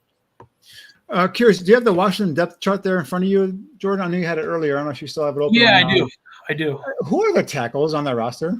It's Cornelius Lucas is at left tackle. And then you probably wouldn't even know who Braden Daniels or Alex Akingbulu is. So we'll skip that. And then Andrew Wiley is the right tackle and Trent Scott's the backup. So they do this. That is not a that's a recipe for disaster, in my opinion. That offensive tackles there. So that's definitely a need for them. We'll see if they address it. Obviously, I think the offense is going off best player available. I don't think they're drafting for need here. So, but Sinnott is something that I think I would hope there's higher rated on their board because they pass up some tackles here. Again, we talked about it earlier in terms of the guys that are still available. Roger, Rosengarten from Washington, there's a love-hate relationship with him. He's a very athletic guy. His ability to kind of kick out and get out in space is very, very prevalent on his tape. But he's also a guy that doesn't really take on power that well. And there's some question in terms of overall athletic ability. Can he handle, playing on the island at the next level? But he's a guy that out there at tackle. So I'm curious to see how Washington addresses that, because the one thing is it's great to give your young quarterback weapons, right? And that's something that they do need, but you also got to protect them up front. So I'm curious to see what they do, how they go and do that. Even New England, I want to see what New England does in terms of tackles to protect their own quarterback. I mean, but Danny, that's something that's a good point, though. And I think you're really starting to see it now that clearly these NFL teams are not as high on these developmental tackles because you haven't really seen any come off the board. As I'm sitting here going through, I mean, Kingsley's still there. He hasn't come off. Rosengarten, Patrick Paul, Blake Fisher, Christian Jones, Javon Foster, Caden Wallace, Branden Coleman. None of these guys have gone. There hasn't been a single tackle to go since last night. So clearly these NFL teams are not as high on what Kingsley Suamataia, Roger Rosengarten, or Patrick Paul bring. Although I will say I do think Patrick Paul, maybe it's the fan fiction in me, his brother Chris Paul from Tulsa is playing with the Washington football team. So I just couldn't help but think, would that maybe – and he's the left tackle. That's the one that they need more than anything. Andrew Wiley, it's serviceable. You'll get by. Putting Patrick Paul at left tackle ahead of Cornelius Lucas. And then he plays – oh, this is my guy from Ohio State, Mike Hall Jr. Yes, it is. So yes, with the 54th pick in the NFL draft, the Cleveland Browns under Jim Schwartz select a penetrator and a absolute menace and nuisance when he's on, and Mike Hall Jr., the Ohio State tackle. defensive tackle that is. And it is, I don't know, Danny, I don't know if you're familiar with that Jim Schwartz defensive front beyond last year, because they didn't just keep it the same. They rolled it back and added some more to it. And now the rich get richer in terms of defensive line right there. Oh my goodness. This is actually a perfect fit, Danny, because when you're talking about defensive tackles, they're looking at Dalvin Tomlinson. That's their plugger. And now they need a gap shooter. And what you're going to have there is Shelby Harris is a solid player, and he's still there. And Mike Hall is not a guy that I think can start right away. He's going to need to kind of develop it before he starts playing full time. But now you have a gap shooter rotation of Shelby Harris, Mo Hurst, Quentin Jefferson, and now Michael Hall. And if there's one thing that Jim Schwartz likes, he just tells the dogs, pin the ears back, get after them, and be physical and be nasty. And I think this is something that Michael Hall, you put on his tape. And again, the limited playing time kind of, people kind of take back by it. The limited amount of production. He only had 6 sacks throughout his career. Last year at 4.5, which was a career high. He only had 1.5 this past year. But you put on his tape, and this guy is taking on double teams. This guy is got the arsenal to be able to get into the backfield with his hand usage. One gapper, strong at the point of attack, and it's just something that you put on his tape. You just can't stop watching because you just think he's a perfect fit, especially if I'm scouting for the Bears and looking for that 3 technique. And I just was hoping that this guy would fall to the cracks and get to 75. But obviously, Jim Schwartz, he knows defensive lineman when he sees them, and he picked a good one here out of Ohio State. He's a freak show, and this is another guy that with Chris Jenkins I wanted to love. I didn't like the inconsistencies on tape, but again, understanding when you're talking about drafting players and talking about projection, that is why I still would consider him one of my guys, because projecting Mike Hall forward, I would argue that there's not a D tackle I liked in the class better than Mike Hall. But understanding what he is now, and that's why I'm saying I don't think he comes in and starts right away. He does need to kind of work up to that because of the inconsistencies on his tape. But this is the thing, too. They played him out of position at Ohio State. He wasn't allowed to just pin his ears back and play 3-tech. He's going to be a better pro if he stays in this Jim Schwartz defense where they don't ask him to do a lot. They're going to ask him, hey, do what you do with your 4.85 speed. I want you to shoot the gap, use your arm over, and get in the backfield and cause mayhem. And that's what he's exceptional at. So this is incredible for the Browns. But 4.75 speed 40, and then but the 1.165 10-yard split. And we talked about earlier about Branden Fiske had a 168, Aaron Donald 163, 165 is what Michael Hall Jr. had. And to your point, when they allowed him to go after the quarterback and pin his ears back, you saw he was effective. He got into the backfield. I watched him against Penn State, and Penn State had to assign a running back out of the backfield to help double team him along with the guard that was playing him up front. So he drew multiple blockers inside. The numbers aren't there, production aren't there, the reps aren't there for whatever reason. But this is a guy that really, the more I watched him on tape, the more I liked him. And he goes, like I said, to the perfect defensive-minded coach there in Jim Schwartz. And I think he's gonna it's a deep defensive line, right? So that's something where he might have to fight for snaps, but maybe it might not happen this first year. But I mean, this is a guy that still young. You can put him in there and you can develop him. And I think this guy in the future, keeping that eye on that name, Michael Hall Jr. from Ohio State. He now is a Cleveland Brown defensive tackle.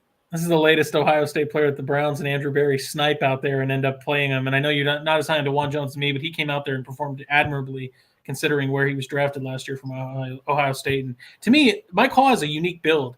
I know his arm length isn't incredible, but when he's in his stance, his arms look like they're incredibly long, like they're hanging down by his ankles. So He's just a freaky athlete. I do think, the question is, why did he fall this far? I don't actually think he fell all that far, but there were some murmurs that he's a bit of a weird character, a weird person, and weird's not bad. Just Who isn't weird?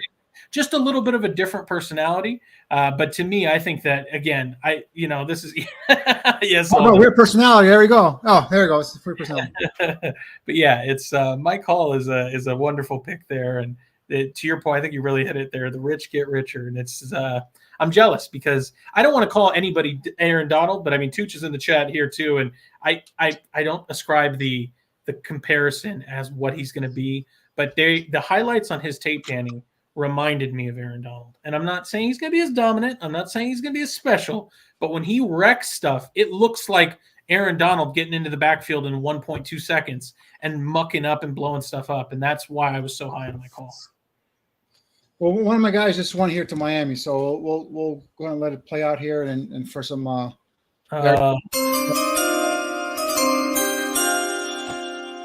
With the 55th pick in the NFL draft, the Dolphins select University of Houston offensive tackle, utter freak, just incredible length, Patrick Paul. Danny.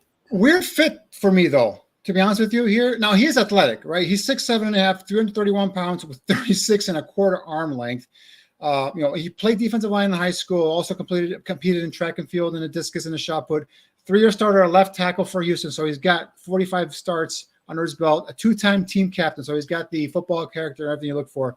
Obviously they play that Shanahan wide zone scheme here with Mike McDaniel. So Paul is athletic, but he's not as fleet as foot as some of the other guys. So, at 331, he's athletic enough. And I think that's where it kind of caught my eye in terms of projecting here potentially as a Bears guy here, if you want to, bring him in and develop him behind Braxton Jones. And if it doesn't work out with Braxton Jones, they can slide this kid in a year or two, down the road. So again, very, very, in terms of the size and everything, feet look, comparable in terms of, being able to play left tackle, 331, not the slides of feet, doesn't fire out, engage, quickly in terms of, getting at the next level. There you see some lumbering there, but again, that's more maybe lighting a fire under his butt and get some coaching there could kind of, generate that, or get rid of that kind of negativity I saw on tape. But very intriguing guy. I heard a lot of good things about this kid, especially coming out of the Senior Bowl.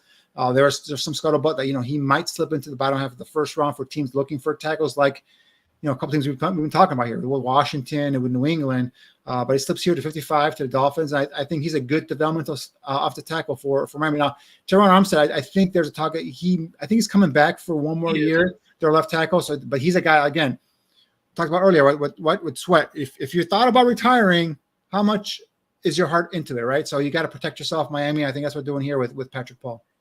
They desperately needed offensive line in the first round, and I was so shocked to see them go edge with Chop Robinson. Certainly it makes some sense because the edge class just isn't what you hope it would be, and that's why they decided to go with edge there at the top for Anthony Weaver, but they desperately need to protect Tua. I don't know if tackle's necessarily the answer because, again, when we're talking about these more diminutive, figured, statured quarterbacks, I want to protect them at guard, and he did just lose Robert Hunt, and so when you're talking about that offensive line for the Miami Dolphins, it's Terron Armstead, who's a glass cannon. When he's on, he's one of the best. But again, a glass cannon, when the glass is broken, you don't have one there.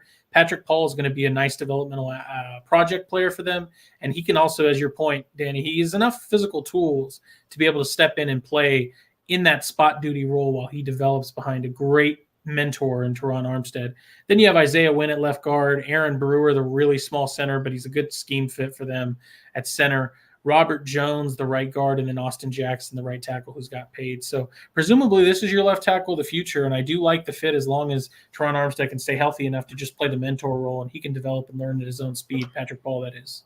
Just a quick note, just because you mentioned the name, Tua Tagovailoa. Today I was watching NFL Network in the morning, and I almost spit out my coffee when they said, Tua is going to go in and ask for $55 million a year in terms of his contract. I almost spit out my coffee, and I'm like, if you pay Tua, I know he had a great year last year and he stayed healthy, but he's not a great quarterback. He's not a $55 million quarterback. I don't care what you tell me, right? So that if they do that, that is just insane. Well, it's funny. I don't mean to take everything back to JJ McCarthy, but quarterbacks in that ilk, Bo Nix, Michael Penix, there's concerns about. And this is what, when you're drafting a quarterback, you really have to hope that you don't end up in the Tua Tagovailoa Dolphin situation where he's good enough that Kirk Cousins, even in that matter, Andy Dalton back in his prime, he's good enough where I don't want to move off of him because I'm not sure I can do better. But I also cannot justify giving him the farm because I know when it comes down to meaningful football, he cannot take me over the top. You know who's also might be in that same position? Jacksonville with Trevor Lawrence. Yep, I agree. You're spot on. I like Trevor Lawrence. I'm not here to besmirch him or demean his skill set, but I also think for a number one pick who was supposed to be generational, who was supposed to be all that in a bag of chips. That's why I hate the term, man. I hate putting terms on these guys like this.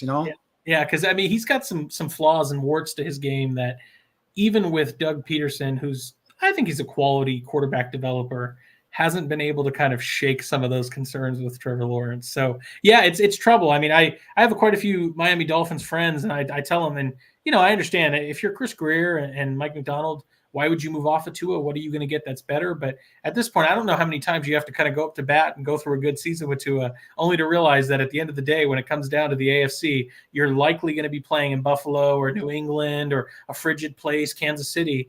and he just doesn't have the physical skill set to be a player that you win because of. He's just much more of a win with type guy, and that's You can have this one, Jordan. I love this guy was not in my top 100. I just couldn't find a placement on the top 100 for this guy. I'm sorry. I know people love him. Go ahead.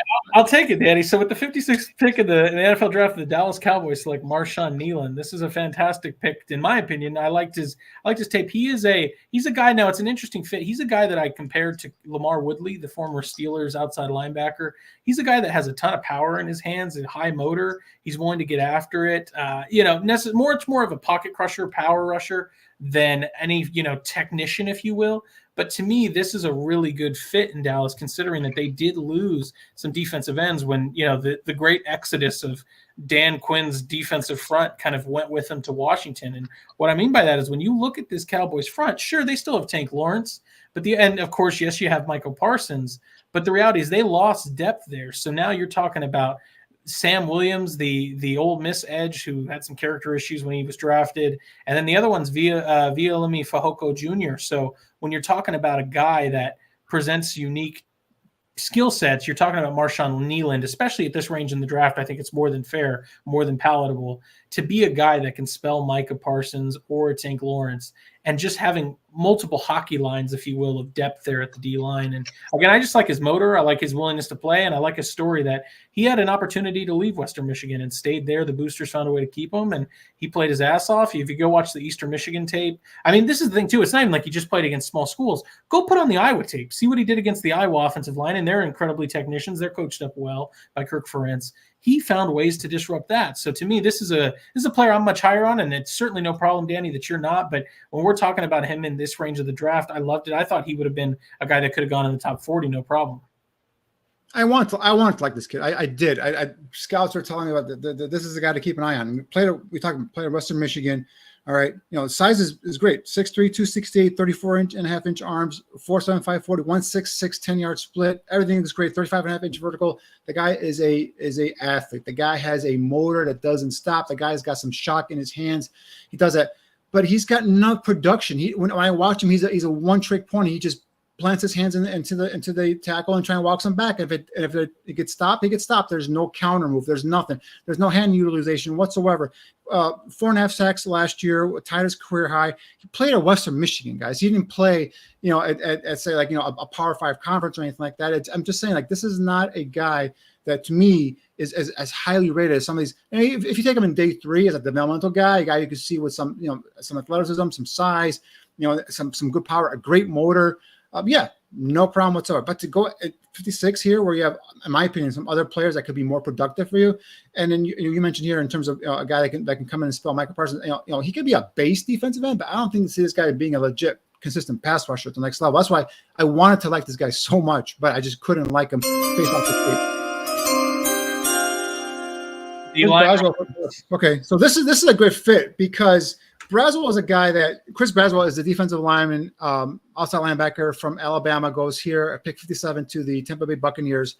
And this is a guy that a lot of people mentioned for the Bears. And it drove me crazy because doesn't have the size, the length that Eberflus likes. He doesn't have the quick twitch fibers that Eberflus likes. He's got the straight line speed. He's got the power, the speed to power ability to do that and create some disruption to the backfield, but he's not a consistent enough guy for me. And again, he just didn't fit that profile, and everybody kept mocking him to the Bears. And I'm like, what are you guys talking about? Do you not look into what the Bears like? Do you not look into the scheme? Do you not look into the traits of this character? And again, this is a guy that fits in here now because I think he's going to go and he's going to stand up on the outside as a 2-point stance and be an outside linebacker in that defensive front. And I think this would be a good spot for him with Tampa Bay. So I'm just curious your thoughts on Chris Braswell from Alabama going here to Tampa Bay.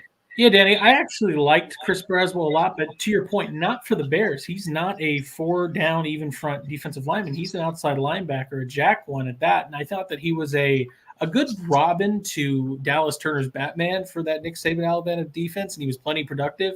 He's a tryhard, and I mean that in the most loving and affinity way, in the sense that he does combine. He does have a unique toolbox. He's willing to kind of switch up moves. But the problem is that you're seeing him actually have all those moves because he's not the supreme athlete that can win with his body, with his athleticism. So he had to rely on having an advanced toolbox, and that's promising. But then it becomes questions of, well, what else can I project you to become? But as far as fitting in this Todd Bowles defense, I think it's a good fit, considering that when you're looking at this Tampa Bay Buccaneers outside linebackers room, I love Joe Tryon-Shoyinka out of Washington when they took him in the first round. He's not panned out for them. You know, he was getting out-snapped by Yaya Diaby. They brought in the Louisville edge that had a great year last year. They brought in Randy Gregory to kind of provide some spark there. They obviously drafted Jose Ramirez, the Eastern Michigan edge. So when you talk about a guy like Chris Braswell, I certainly think that there's an opportunity where he can not only learn behind Randy Gregory, but I think he may even be able to kind of out-snap and replace Joe Tryon-Shoyinka and Randy Gregory as a starting outside linebacker for the Tampa Bay Buccaneers. Yeah, that's the only thing about him is like you see the effort, you see the, you know, obviously as Nick Saban, you know, coached player, he's going to be well coached in terms of that. You know, you see some of the comps to last year's, you know, it's number 2 overall pick and Will Anderson, not the athlete that he is, not the twitch that Anderson had, but also just the effort, the motor, the toughness he had. But again, he doesn't fit the scheme. He doesn't fit what this coaching staff wants. And that's what just drove me nuts is when these people would do these mock drafts and mock these players to the Bears. It's like they're just picking names out of a hat and just throwing them here because he plays a certain position. That's what they need and blah, blah, blah. He plays at Alabama. It's unbelievable. But, you know, just I wanted to look here real quick in terms of my guys and who's still available. Oh, we got a pick coming in here. So Rich, get richer. With the 58th pick in the NFL draft, the Green Bay Packers and Brian Gutekunst select Javon Bullard, the DB. The reason I'm saying DB is because he can play safety. He can play nickel. He is a versatile Swiss Army knife that comes from Georgia, and he is going to line up and play in that Green Bay secondary. I had kind of talked about Cooper DeJean as an option, and they obviously missed out on him, which is why they ended up trading back. You could tell now their very next pick they were looking for was safety after, of course, Edgerrin Cooper. So I think this is a natural fit for them, Danny, when you're talking about it. They're looking at Xavier Kinney as their strong safety. That's the guy they paid a boatload of money to.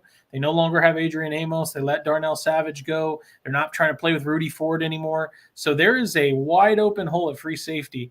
The only guy they have there is the guy I liked last year, but he went late, is Anthony Johnson Jr. So when you're talking about, you know, a guy like Javon Bullard, he's going to play free safety, and I certainly expect they play a lot of single high there in Jeff Hafley's system, and at least they did at BC. So I anticipate that you're going to see Javon Bullard playing much closer to the line, but he is he was the star position in Kirby Smart's defense, and I certainly think he's capable of doing it all. Smart player, athletic, you know, has got talent. But again, what I've been talking about in terms of my DBs there, Jordan, I want safeties that are under 6 feet tall and under 200 pounds. And that's where this guy comes in at 5'10", of like 190, 195 is where he comes in at. So, you know, is he going to be part of the nickel defense? Sure. I can see him being like a nickel safety, maybe even nickel corner. I mean, I can see him do that there for Green Bay. But in terms of a down in, down out safety, it's hard for me to see this guy being a starter, every day. So we'll see how it turns out. But you know, again, you talked about it. He's a leader on that secondary. You know, very very smart in terms of calling the plays out and putting make sure everybody's in position. All that stuff. Cop. I like that's what I call him, the traffic cop. You know, I think he's got a nickel role. And obviously, nickel players now are considered starters by a lot of defensive coordinators because they play nickel 70% of the time now across the NFL. So I think he'll get on the football field, but in terms of being like a week in week out base starting safety, I just don't see it with guys that small. Yeah, we'll see how he fits. I mean, the reality is the Green Bay Packers, and I know it's much more, their special teams coordinator, Rich Bisaccia, this guy has found a way to stay on the team because of Rich, but Keyshawn Nixon is their nickel corner, their return specialist as well. That's who Javon Bullard would be trying to fight against for a starting role. But I think that there's a situation where Xavier McKinney shows enough range and IQ, another, former Saban DB in Alabama, that they just paid a boatload of money to. He can play, if they're playing middle of the field close, single high, Xavier McKinney can be your rangy defensive back in the backfield. And then, you essentially, that's your center fielder, and you have Javon Bullard come up and play more close to the box, kind of be that robber role. To your point, he's not the biggest, but he has enough wherewithal to play zones, to rob routes. So I think I don't want him necessarily out in space. I don't want him covering, the deep post, things of that sort, but let him kind of be traffic cop and muck up the middle. Yeah, we'll see what happens. But, I think it's a solid pick here, second round. I mean, it wouldn't be something I would have done, but we'll see what happens. But my other thing is looking at what's, I think the Bears are 17 picks away to a lower pick. Obviously, there are some players that I think, they got another pick in here. Blake Fisher, a tackle from Notre Dame, goes to the Texans. So you want to go ahead and wax poetic on one Blake Fisher?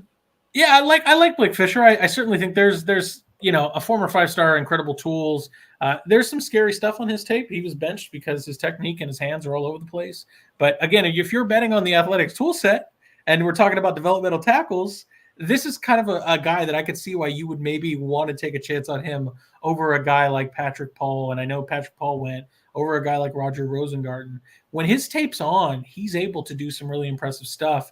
But I do think it's a concerning thing in the sense that, look, they coach those offensive linemen at Notre Dame exceptionally well. So for a guy that's a 5-star with all the tools in the world to not be incredibly technical is a little bit of a caution symbol for me coming out. But he's a young player, gets displacement, is athletic. Not at all comparable to Joel. Joel was the clear best tackle there. But at this point, it makes sense for the Texans. And this is kind of what I'll end with here is that, Titus Howard hasn't been a great – I know he's a former first-round pick, but out of I believe, Northern Alabama, he's been fine. But he's not the right tackle that you're, trying to plant your flag and say that's our guy. You obviously have Laramie Tunsil. So I think this is competition and potentially an off-ramp so that the Texans can move away from Titus Howard. Yeah, I agree. I think this guy's going to come in and compete at right tackle with Titus Howard. Not a guy that I was really high on, to be honest with you. Obviously I saw him when I watched Joe Alt as well. So, I saw a lot of lapses in terms of, you saw technique, you saw some foot. There's sometimes that he didn't even reach his set spot. And there's questions in terms of, is he going to be someone that can play out on the island?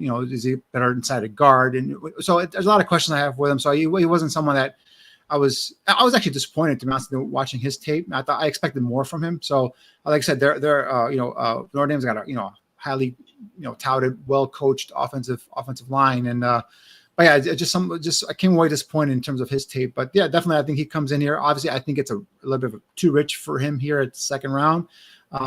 But come in and probably plug in here as a backup right away, and like I said, go ahead and compete and challenge that veteran. So what I was saying prior to this is obviously, I've earmarked edge and defensive tackle here, as needs or areas that the Bears should concentrate here at pick 75. What are you looking at, Jordan, in terms of your board, in terms of what they should target here, and who are some players that you've kind of seeing and hoping that they drop down to the Bears? Yeah, I still think safety's a concern just because I know you have Byard, but I'm not sure how long your safeties. And listen, but I don't think they're taking safety.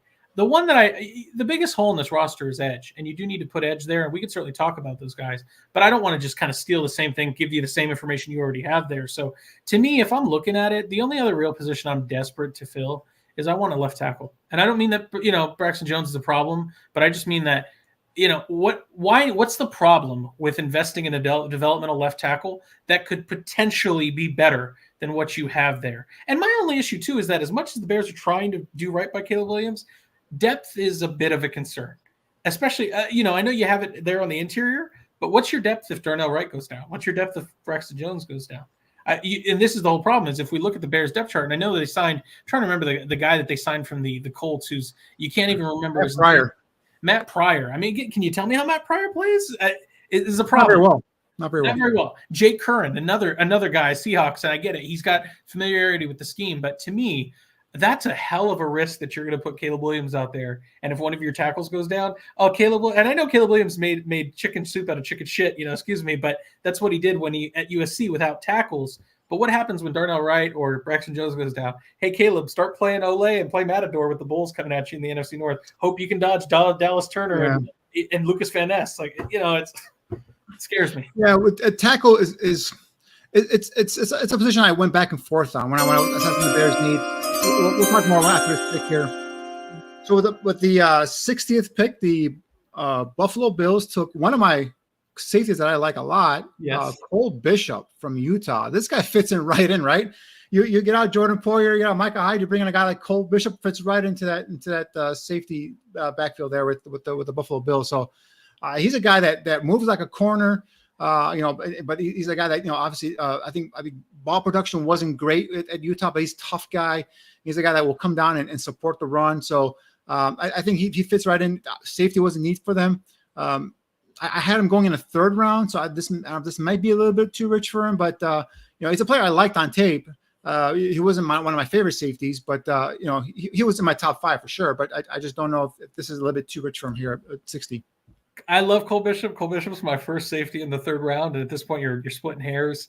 I love his fit. Brandon Beane's a man of my own heart. We love our safeties. I know, Danny, you're not part of that club, but Cole Bishop to me is a guy that reminds me of Ashton Davis, the safety out of Cal that has an immense range. Doesn't have the ball skills that I'd like, and insofar as just doesn't have the production. But right. I think if you can coach him up, he's got an ability, and he's got the size of Harrison Smith, and that doesn't play like Harrison Smith. But again, the range and the fluidity that maybe Harrison Smith never quite had that Ashton Davis did. Ashton Davis, I liked him when Joe Douglas picked him up to the Jets. Hasn't worked out. He's still a free agent presently. But this is a guy that comes in a developmental role where he can certainly play early. But when you're looking at the safeties for that Sean McDermott defense and new defensive coordinator Bobby Babich, you're looking at Mike Edwards as the free safety and Taylor Rapp as your strong safety. And, of course, you have DeMar Hamlin. You have Kendall Williamson, the safety that was the 7th-round draft pick by the Bears last year. Cole Bishop's going to come in and potentially be the answer to replace a Taylor Rapp or a Mike Edwards, and is a good insurance policy if one of those guys goes down while he's developing. Yeah, that's one thing is with Harrison Smith, that the comp he did. Obviously, I don't think I make a point here about these picks coming through. Well, we can talk about it. It's fine. We'll get to Ennis. Yeah, this is the Lions. This is my last guy remaining in my top 40. This Ennis Rakestraw, kid from Missouri, tough, physical corner. Who I like the swagger he brings to the defensive secondary. He has had some injury concerns. Ball production hasn't been great. You do see some missed tackles on his tape, but man, this guy's aggressive. He'll bring swagger, and I think the Lions just continue to get better. Obviously, the first-round pick with Terrion Arnold. You talked about it last night in terms of one of the corners, Kemp Sutton, is no longer with that football team, so I had to go and replace him. Chauncey Garden-Johnson is gone, so I think I'm not saying that this guy's going to play safety, but he's another off zone covered corner that's going to come in and be aggressive, and I think he's a good pickup here, pick 61. Again, one of my last players remaining in my top 40. Danny, you may not be saying he can play safety or want him to play safety, but I actually kind of like him as an intriguing option at safety for the Detroit Lions, and I don't think it's bad value at 61.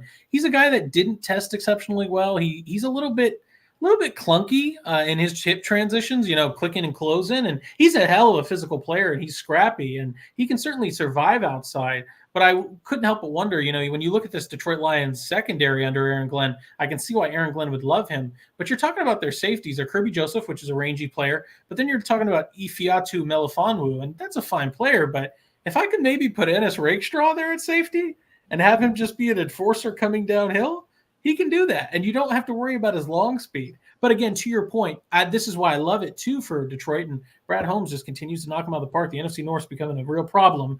And I don't know if I love that, whether you're a Bears fan, Vikings fan, whoever. It's just everybody's getting stronger here. But when you're talking about Ennis Rakestraw being another option bolstering that secondary, you're now looking at a situation where previously, before last night, they were looking at Meek Robertson as their outside corner alongside Carlton Davis. Now you're talking about Carlton Davis, Terrion Arnold, Ennis Rakestraw, Emmanuel Mosley as your top 4 corners if you don't want to play Rakestraw at safety. I like it.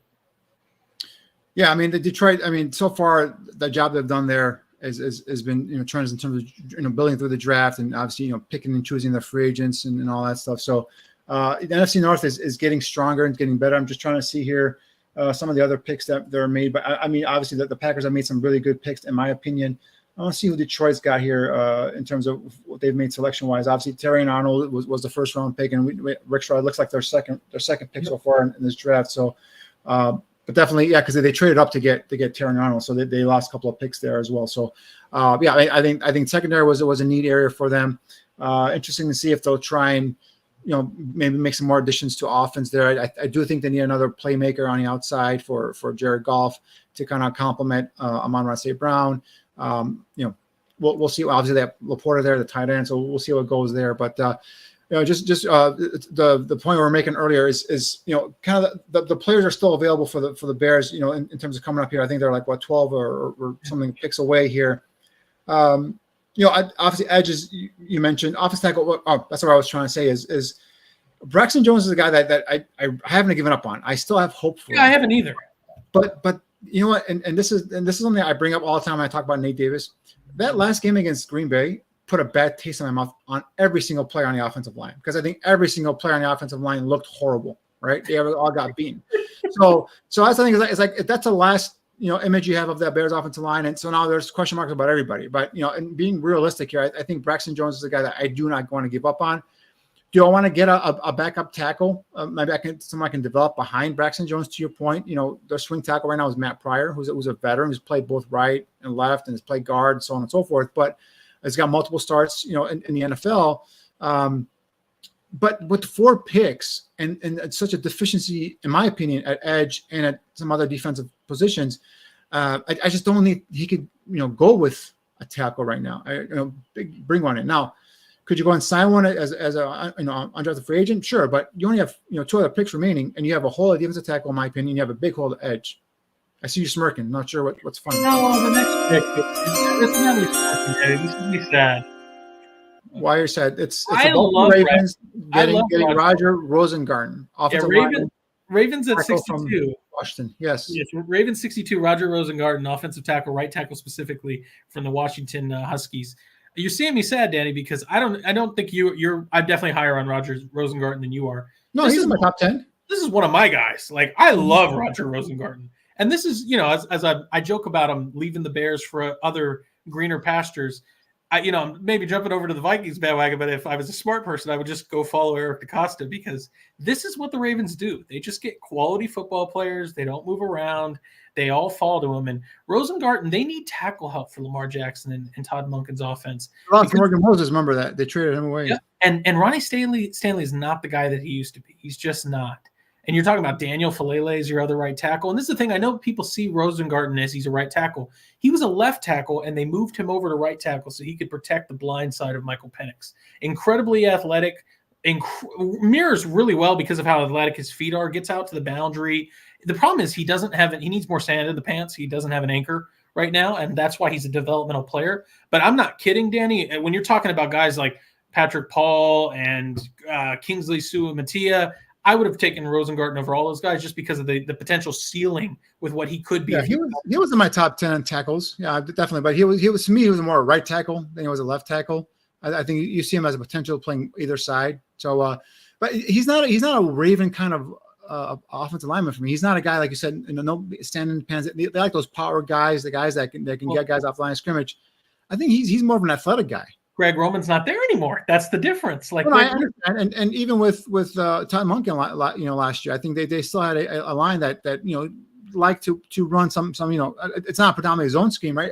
They incorporate zone, they incorporate a lot of power in there as well. Multi scheme. Yeah, so it's a little bit of a surprise, but he's a guy that for me, I think he's a guy that acquitted himself well at right tackle for Washington, and obviously I think he was kind of bombarded in that Michigan game, again talking about leaving a bad taste in your mouth in the last game of that he's played or you saw him play. So, but again, that Michigan front gave a lot of people trouble. So, but yeah, I mean this is a curious pick. I don't think it was a Raven pick, if you will, a player type, but you know what? He's a solid player, and like you said, the Ravens always seem to hit on these players. So, well, this is a guy like when I was talking to you about, go get yourself a developmental tackle. Maybe he could be better than Braxton Jones.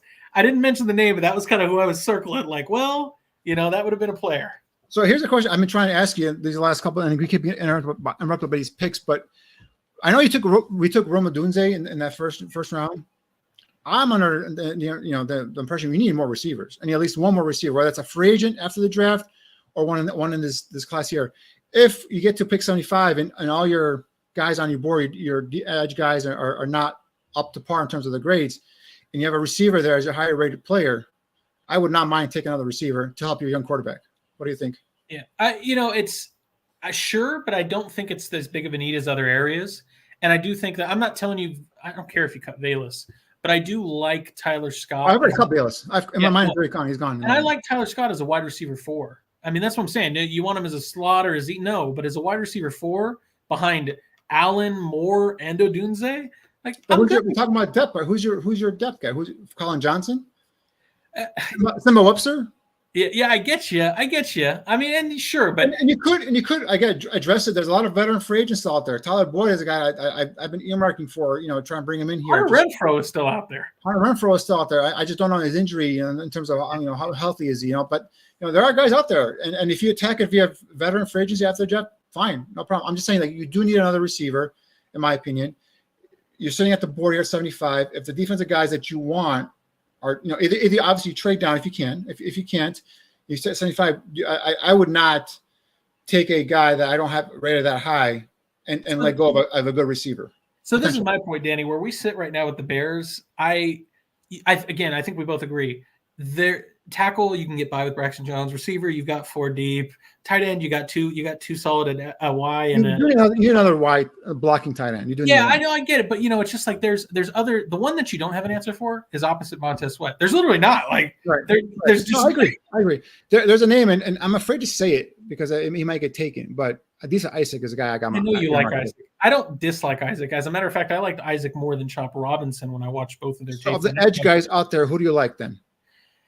I love Austin Booker, but he's not a 4-3 guy to me. I want him in an odd front.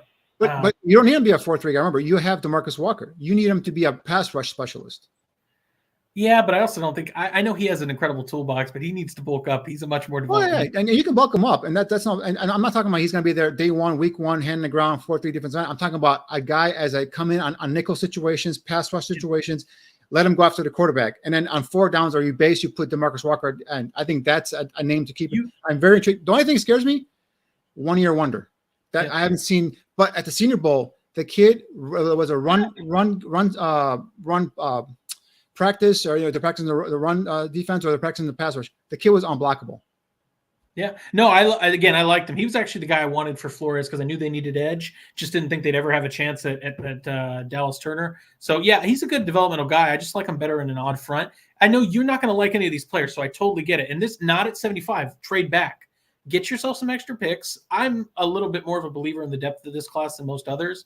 I know, we got Eric Bono in the chat talking about Mohamed Kamara. I like Kamara. I like his skill. Yeah, trade back. And to me, specialist. Remember, just work with me here. Just think of him not as a hand in the ground. He doesn't have the size or anything. But he's a guy that is going to be a specialist. And my guy just went to. Okay, I'll let Aldo go ahead and put it up here. We'll talk about him. You're talking about the Chiefs pick? Yep. Okay, well, yeah, Aldo, let's see if we can get that ticker up because I just want to have the number of the pick. But, we can kind of start it off here. The Chiefs, Kansas City Chiefs select left tackle with some right tackle versatility. Kingsley Suamataia, offensive tackle from BYU, the cousin of Penei Sewell. Danny, hit it off.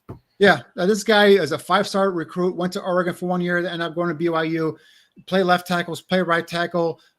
Not there yet. Needs more seasoning, but he's got the toolbox. He's got the quick feet. He's got the length. He's got the athleticism, in my opinion.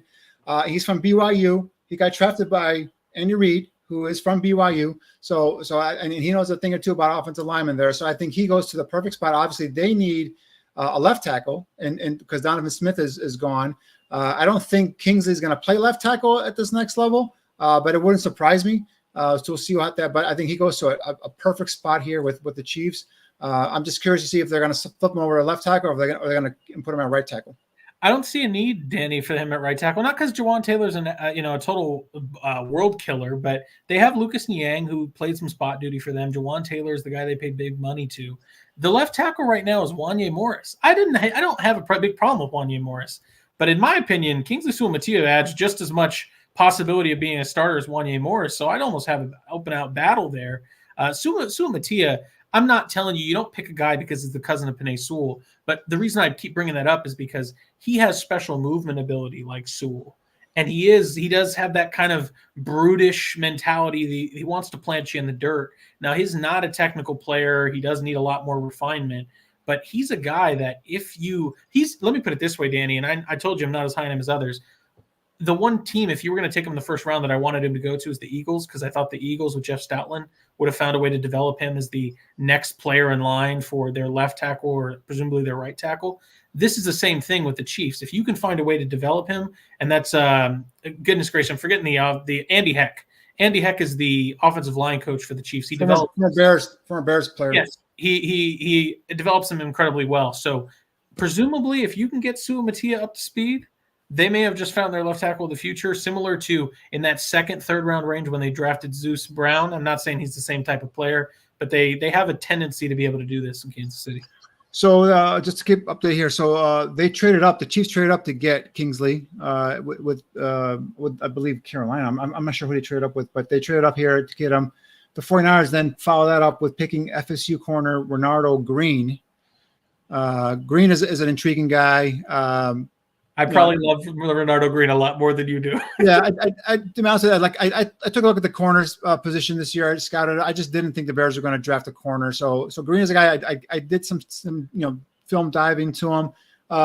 Athletic as hell. Obviously, all Florida State guys are athletic as hell, and you watch him when you watch some of the other Florida State players, you kind of watch him flash there as well. So he's a good prospect. I think he's a guy going to the 49ers defense, obviously with that front four that provides pressure. As a defensive back, you don't have to cover for that long. So I think he falls into a nice area there with the 49ers. So I'll let you go ahead and go ahead and talk about Renaldo Green here, who goes pick 64 to the 49ers. Yeah, these are my guys that you're seeing, Roger Rosengarten, Renardo Green. These are my guys that are going off, and it's making me sad because, and I understand, Daddy, I didn't think J.J. McCarthy was a lock to the Vikings, but I like Brian Flores, and this is before McCarthy and all this, so just want to make sure it's clear because I'm not just trying to constantly harp on the Vikings because of what happened last night.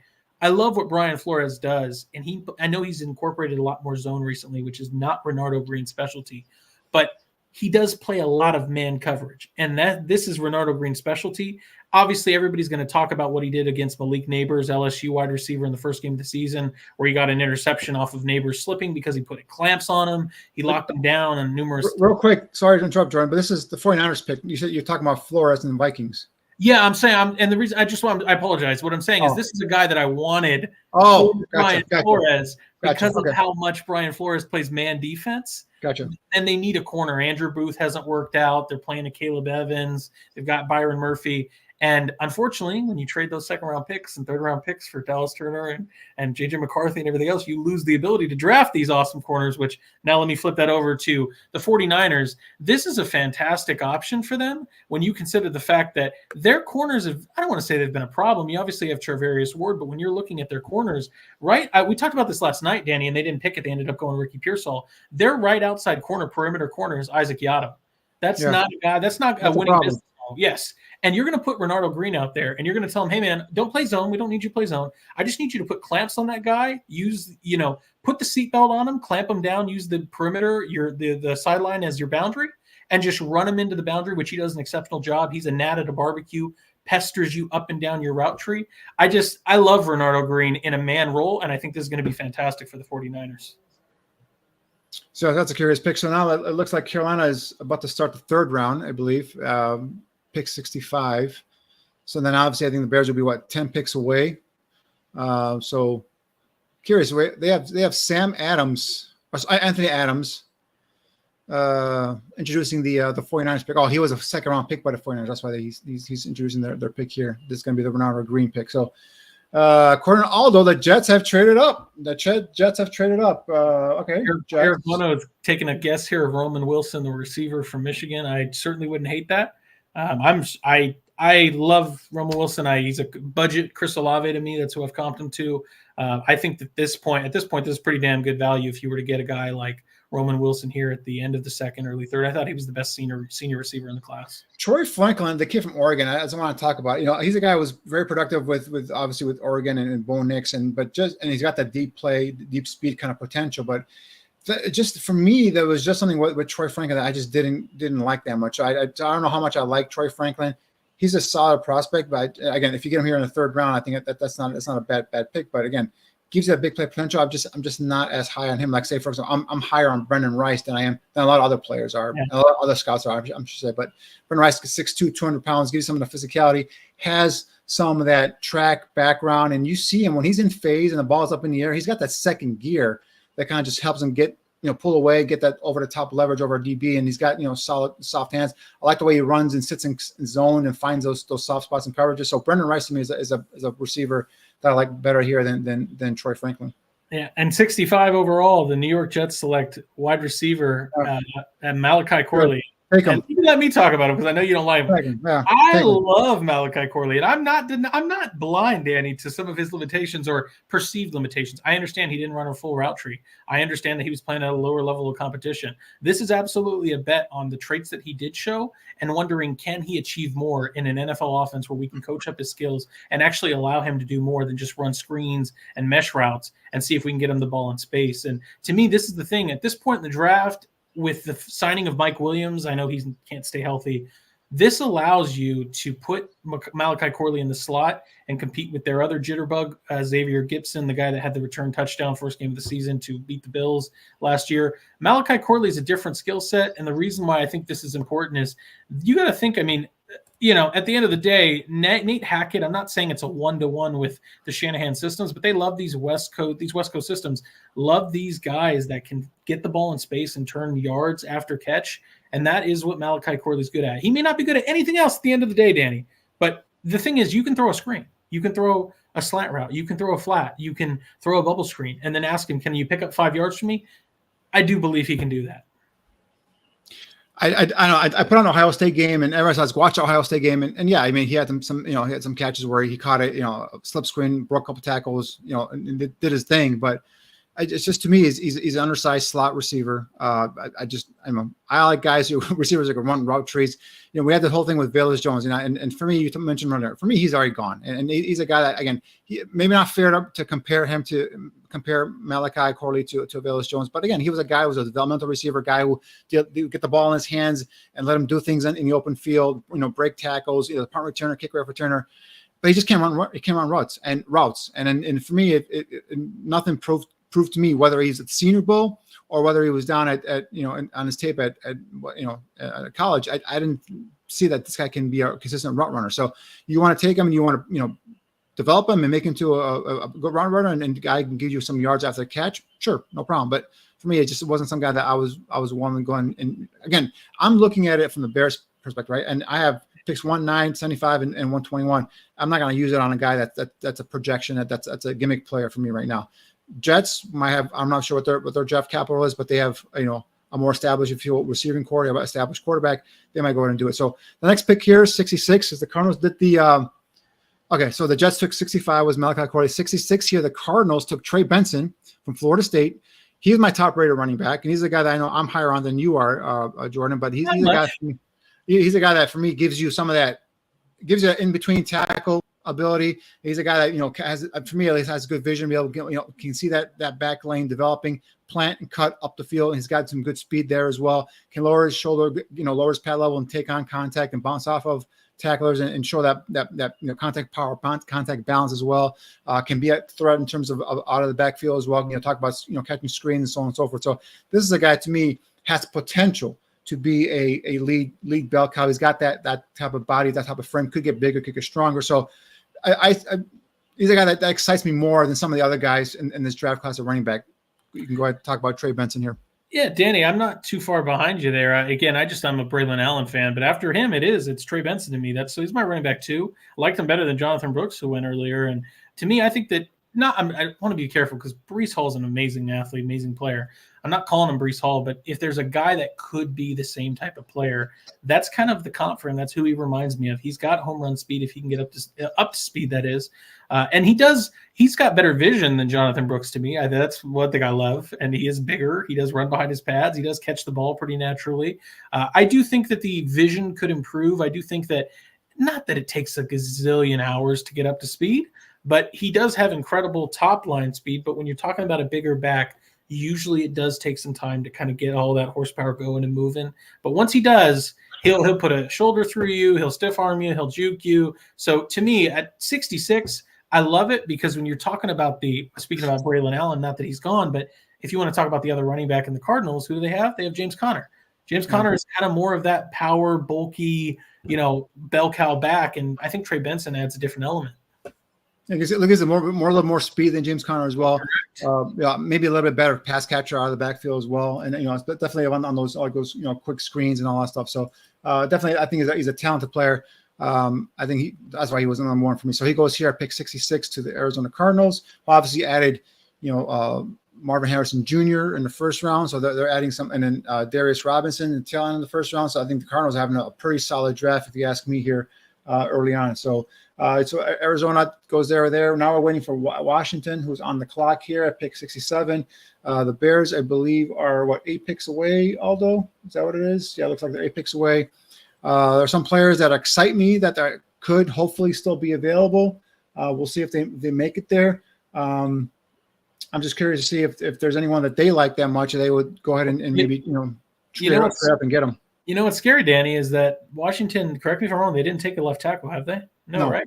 No, not yet. They're gone. They're gone. They're officially gone. Like, I don't mean, I know you can talk about Christian Jones, Javon Wallace, Foster, Kieran Amagaj, the Yale tackle. I get it. But to me, you really missed your chance. And I'm not trying to correct priors here where we're going to have to let time play out. But I've said this is a 3-quarterback class to me. Jayden Daniels was not one of those 3. And I only think that landing spot means a lot. And I don't love what they're doing here. I understand they went and got him a tight end. I understand they helped bolster the Dan Quinn defense. But goodness gracious, I mean, you're really going to roll out Cornelius Lucas out there and Andrew Wiley to protect, skinny roadrunner Jayden Daniels. It's just, what are you going to draft there? Rogers Rosengarten's gone. Kingsley Suamatia's gone.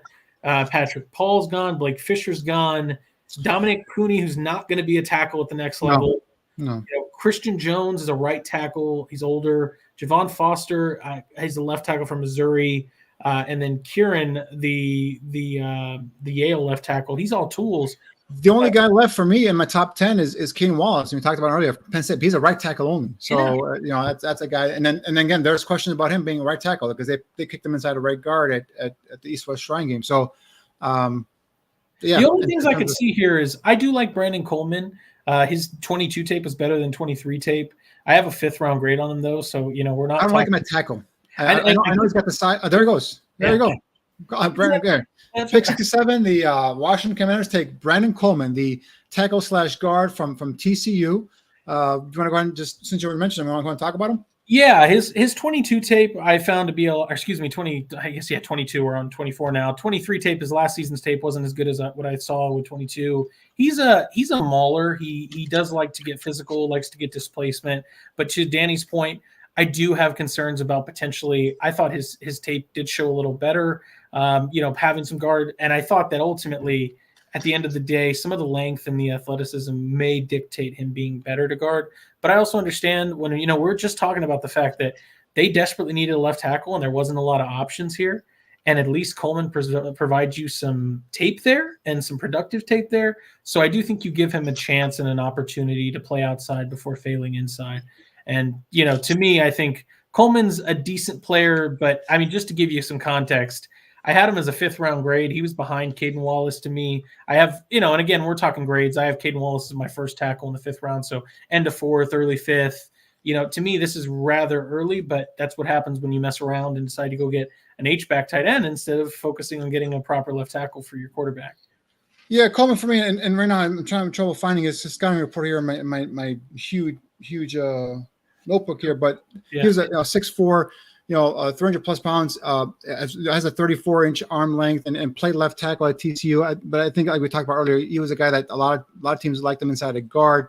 You watch his tackle tape, you see him a little bit struggle in terms of foot quickness and getting to a set spot on time and kind of cutting off power or speed off the edge there. So I think that's one of the concerns where is he going to be able to hold up on the outside, on the island, protecting your quarterback's blind spot at left tackle. By all means, I wouldn't just say he can't play left tackle, but I just think, kicking him inside where he has more of a confined space to go ahead and navigate. He is, pretty athletic for a guy that big. Like I said, we talked about his size and his length, so I think he's probably better off kicking inside and being your left guard. So, but it's curious to see what Washington does. We've been harping on him in terms of getting to the offensive line. I think Branden Coleman is a nice pick here. Top half of the 3rd round, whether it's a tackle potentially, left tackle, or as a left guard. And then as we roll on to the next one, we keep rolling with the tackles. This is certainly Danny's guy. I'll let you talk about him. But pick 68, New England Patriots select Kaden Wallace, the right tackle out of Penn State. Yeah, this is the guy I was talking about earlier. And whenever I watched Olo Fasciano, this number 79 on the opposite side, Keon Wallace kept catching my eye. And then I went watched the East-West Shrine practices, and he's a guy that they kicked inside a guard, played a right tackle. I'm like, this guy kept taking advantage of the opportunities there at the East-West Shrine practices. 6'5", 314 pounds, 34-inch arms, a huge 10 and 3/4 hand size. 4-star high school recruit out of New Jersey. This other guy's got some track and field background with discus and all that stuff, shot putting. For me, he's very good overall mass in terms of arm length, strong, and can lock you up and mash defenders in the confined quarters. But that's the thing we touch on here, confined quarters. So when he got outside with some fast guys, some twitchy guys on the edge, you saw him get a little bit stressed. Same thing I was just talking about with Branden Coleman in terms of getting to your set spot in time to cut off that angle by your rush guy on the outside. he struggled, right? There's times because he's trying to get out to that set spot quickly, he got bitten by the inside counter, doesn't have the quick recovery speed to get inside. So I think another one that potentially could play right tackle. Some of the technique stuff could be cleaned up. His hands, I like to shoot him out quicker, more faster, be a little more efficient with his hands and his timing. But I think, maybe kick him inside a right guard, let him get his feet wet, let him get a little bit stronger, let him get the feel for NFL speed and the feel for NFL defensive lineman. And if you have a need, I'd kick him outside and be your right tackle. So it gives him position for versatility. Two teams, funny enough, we were talking about earlier, Jordan, in terms of the Commanders and the Patriots drafting young quarterbacks, but not helping them up front. They've helped them in different ways in terms of weapons and so on and so forth. But now they come back here in the third round and they get Branden Coleman and Kaden Wallace back to back. So maybe they're listening to us right now. Maybe the Patriots and Elliott Wolf, and how you doing, Elliott, or Adam Peters and the Commanders. How you doing, Elliott? Adam, what? Maybe they listened to us here, and then they came back and they got themselves offensive linemen. And maybe we'll have the couches because I know the 69th pick's coming in, and I love this pick, and we'll certainly talk about it. But to me, 69th pick is Chargers take Michigan linebacker Junior Colson in the third round. Come on, it's tailor-made for Jimmy Harbaugh. Yes, it is. This is his first Michigan player that he's taking, and won't be his last. I have a feeling running back's going to go there. Yeah, well, you bet. Yeah, they need to move up because I would love to see Blake Corum with the Los Angeles Chargers to be the Eckler replacement. But Junior Colson, to me, he is going to be the green dot wearer. I know that they drafted Deion Henley last year, and I understand that he was an intriguing player, but let Deion Henley play the more athletic, roaming linebacker and have Junior Colson be your green dot. I've compared him to David Harris from the Jets. I know it's a little bit of a throwback name, but he's a tough kind of retro linebacker. He can get a little bit fooled. His eyes play with him a little bit on zone, and he can expose some cutback lanes where he's not there to play it on the backside. But generally, his instincts are relatively good. He's willing to fit up blocks, fit the run. He's always, good effort, always tends to be mostly in the right place outside of those, unique run plays where he kind of gets washed out or, finds himself away from where he needs to be. But outside of that, he's a really solid player. And at 69, this is more than fair value for a player of his caliber. When we're talking about linebackers here, I had Junior Colson as my second linebacker overall. And I got to be honest, it wasn't like he was far off from Edgerrin Cooper. They're just different flavors. If wherever Edgerrin Cooper went 20 picks ahead, I would have said, okay, take Junior Colson 5 picks behind him. Not a problem at all. So at 70, this is great. 69 specifically. Yeah, for me, he's a tailor-made, 3-4 inside linebacker. A guy that doesn't flash, but he's always there, right? In terms of physicality, in terms of scraping across the line of scrimmage, finding that run hole and that run fit and fitting it with precise and physicality is what you bring with Junior Colson here. You talked about, we're in that green dot. He's going to be a future leader on that defensive line. Jim Harbaugh obviously knows him from his time in Michigan, so I think it's a perfect fit for him. The defensive coordinator from Michigan is a defensive coordinator now with the Chargers as well. So I think this is going to be just a step up in terms of level of competition, but I think he's going to be that leader on that defensive line that linebacker core on that defensive front, and it's a perfect spot for Junior Colson there. Absolutely. Just to quickly jump back, because I know I wanted to touch a little bit on Kaden Wallace. We didn't really totally get my side of it, my part of it. I'm just a little concerned about, and of course, as I say, that 70's coming through in just a second here. But Kaden Wallace, my only concern is that, and this is what I was saying, maybe we can talk about it after, Danny, but I watched, to your point, we watched the Washington football team and the New England Patriots take receiving options more than offensive line to protect their young quarterbacks. And I'd always like to kind of play the sliding doors where what would it have looked like had you taken the offensive tackle first and, you have your receiving options. Maybe you miss out on Ben Sinnott, but you take JT Sanders and you get a better offensive tackle than Branden Coleman. Maybe you skip out on Jaylen Pulk, but you get a better offensive tackle, and then you come back and get a Brendan Rice or a Roman Wilson, or so there's just different sliding doors there. But my big concern with Kaden Wallace is Mike Onwenu is the right tackle for the Patriots. Kaden Wallace doesn't have left tackle experience, and sure, I guess if you want to move him to guard, but you just spent 2 guard picks on Sidney Sal and Antonio Mafi last year. So he could be a guard too. I think they could consider the right guard, and I know that's something that. To me, he's not a left tackle. I know that for sure. Could he play left guard? I don't know. I haven't seen him. I do know he's a right tackle, right guard kind of potential player. So maybe they kick him inside the guard. Maybe they just let him sit there and kind of fester and learn and develop by some of the starters. But anyway, go on next pick here, pick 70. The New York Giants select Andrew Phillips, DB from Kentucky. This is a guy I know the Bears had in for a 30-for-30 visit. So intriguing guy. You want to go ahead and talk about Andrew Phillips? Yeah, I like Andrew Phillips. He's a tough player, likes to get, his nose in the dirt and find a way to fit the run. He doesn't play the ball well when it's, when he's playing off coverage and trying to track it and chase it down. When his eyes are not on it, it doesn't look great. He can get beat at the catch point, but I like his speed. I think he's a good player. At 70, I was worried when people were talking about him putting him in the top 40, and I'm like, I just don't see it. But at 70 overall, this makes a lot of sense. Again, I'm a big Shane Bowen supporter. As a defensive coordinator, and I do think that they need corner help in New York. When you're talking about outside corners there, you're looking at Nick McLeod as one of your boundary corners. And I understand that Andrew Phillips, to me, was strictly a nickel corner, so it's not necessarily going to fix Nick McLeod out at the corner. You have Deonte Banks, obviously the first-round pick last year, who's a great man corner athlete outside. But Cordell Flott, the LSU corner that they drafted in the third, is your nickel back. So potentially you may see Andrew Phillips come in there from Kentucky and start fighting for that nickel role. But I am curious where they're going to put him, because I do like the motor. I do like his willingness to try to play tough, but I don't think he's great. And that's why, in any role outside of nickel, which is why I have him, restricted there. Yeah, undersized is something, but again, you're talking about a guy that's going to play inside nickel. Ball production wasn't there for me. I like the physicality. I like the toughness he shows out there, playing it, closer to the line of scrimmage. So definitely a guy intrigued me. And I'm wondering, why would the Bears even burn him? And again, these 30 visits, take them for what they are. They're information gathering and all that stuff. So, but again, the ball production was I don't believe he has any career interceptions, only 10 passes broken up in his career, just a 1-year full-time starter at Kentucky. So you're taking a little bit of a roll of dice here, but there's obviously traits there that they like.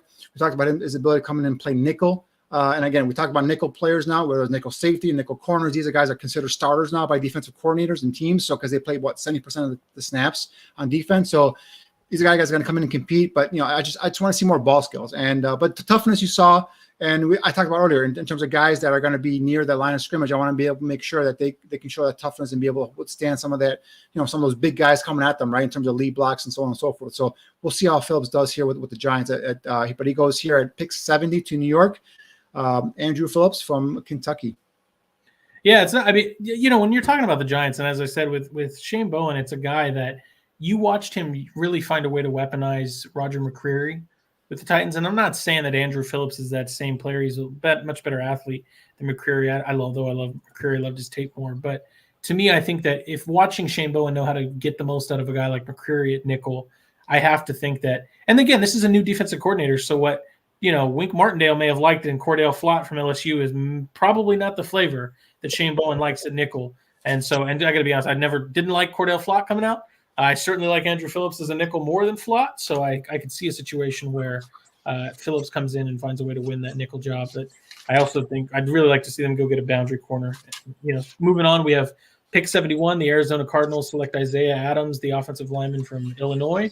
Danny, you want to kick us off on Isaiah Adams? Yeah, I just did a scouting report on this guy for Draft on Tap. One of our listeners had called in or requested that we go and do a scouting report. I'm looking up Illinois, and for some reason I just can't find his report right now. But again, Isaiah Adams is a guy that played right tackle for Illinois, could play left guard as well. At 6'4", 300 plus pounds, 33 some inch arm length, gives you that versatility, shows an ability to play some inside zone, not really strong at the point of attack. And so I think another one that development in terms of his core power, lower body strength is something you need to get in there and work on, but it gives you that position versatility, can play multiple spots. And these guys are very valuable in terms of coming out. Did show some athletic ability in terms of, if you ask them to kind of, move east and west or, laterally with a defensive lineman can do that. Again, we saw a lot of inside zone. I saw him get up and pull and kind of lead the loop around and lead the running back, in terms of that scenario. But athletically doesn't have what I call, tremendous agility and hip explosion. It doesn't really, roll his hips and snap his hips and be able to get guys, to move off their spot. So again, that's something he's going to have to work on. But a guy, again, will come in. I assume is going to come in and give you provide some depth here and with a chance to develop and get stronger and probably going to stick at left guard is my guess. But again, I saw him, playing left guard and the right tackle gets hurt for Illinois. He swaps over the next play and picks up a right tackle and doesn't miss a beat to me. So that kind of flexibility, I think this was what, and the size and some of the athleticism you see on tape is, I think, what attracted him to Arizona here with pick 71, Isaiah Adams from Illinois. Yeah, I love it. I mean, Isaiah Adams is a unique prospect to me. To Danny's point, he has a lot of positional versatility. I was a little worried when I saw this name flash up because I'm thinking, surely they don't see him at tackle, right? He didn't have a great year at tackle, and he had to kind of jump out there due to injury. But to me, I think his best home would be at guard. And as I sit here and look at the Cardinals' interior offensive line, and again, we're talking about these smaller quarterbacks where pressure up the middle is a real problem. Adams is a much better guard prospect to me, and some of that's because he's a waist bender, but he is kind of a rough and tough, hard-nosed guy, finds a way to get some displacement. Again, that positional versatility is important, and so he's able to kind of play all up and down that line. When you're talking about the Cardinals' offensive line, you're talking about Elijah Wilkinson, former Chicago Bear, playing left guard. So I could see a situation where Isaiah Adams really comes in to compete there. You're talking about, I don't want to call him a bust, but it hasn't worked out for Will Hernandez, the UTEP guard. And then you have Hjalte Froholt, the center, who I actually think Froholt's put on some good center tape for the Cardinals. But I think you're looking at a guard there to either compete with Will Hernandez or Elijah Wilkinson. And if I had to venture, I'd say Elijah Wilkinson. Yeah, I just found my report on Isaiah Adams. And the one thing about his background is, he's a basketball player and a rugby player in high school in Ontario, Canada. Transferred and was playing actually in Garden City Community College and just transferred to Illinois for the last 2 years and just, has been playing the last 2 years there in Illinois with 10 starts. Yeah, he has 14 starts at left guard, 1 start at left tackle, and 10 at right tackle. So it gives you, again, multiple position versatility. Was a team captain as well. So some of that football character you do like about him as well. So that's Isaiah Adams. This latest pick here is the Carolina Panthers with linebacker Trevon Wallace from Kentucky. I want to go ahead and talk about Trevon Wallace from Kentucky, the linebacker. Yeah, absolutely. He's a unique prospect. He's shorter than I like, although I like taller linebackers, but he's got good speed. He's, 6'1", almost 240. He's a younger player. When we're talking, it's funny as Andrew Phillips just goes, and I know we've got, not Aaron listening, but Aaron Current, the Kentucky Wildcats fan. When I was watching Kentucky tape, the only 2 guys I was particularly caring about on that Wildcats tape was Trevon Wallace and Andrew Phillips. And Wallace is a speedy player. I don't love his eyes, don't love his instinct, but he's willing to come up and hit. I understand why there's some intrigue for him. I wasn't necessarily incredibly high on him, but I think that it's, when you're talking about the Panthers and you're looking at some of their positional needs, I feel like they're just a team that has a lot of holes in a lot of places and they need to build. And, when you're talking about Ejiro Evero looking to get some inside linebacker help, Shaq Thompson's only getting older. They brought in Josie Jewell, the linebacker from Denver that obviously Ejiro Evero is familiar with. But as Shaq Thompson, as that inside linebacker kind of gets older and they maybe look to, build off-ramps for him, Trevon Wallace is kind of that, not a similar player. I'd love Shaq Thompson coming out of Washington, but he's a smaller, more athletic linebacker that is not afraid to come up and hit. If they can coach up his eyes and his instincts, it could be a productive third-round pick for them. Yeah, you talked about here, smaller, kind of that tweener. Like, is he a safety, a hybrid player? Is he a linebacker? But he's a guy that is physical. 5.5 tackles for loss. 8.5 tackles for loss, 5.5 sacks.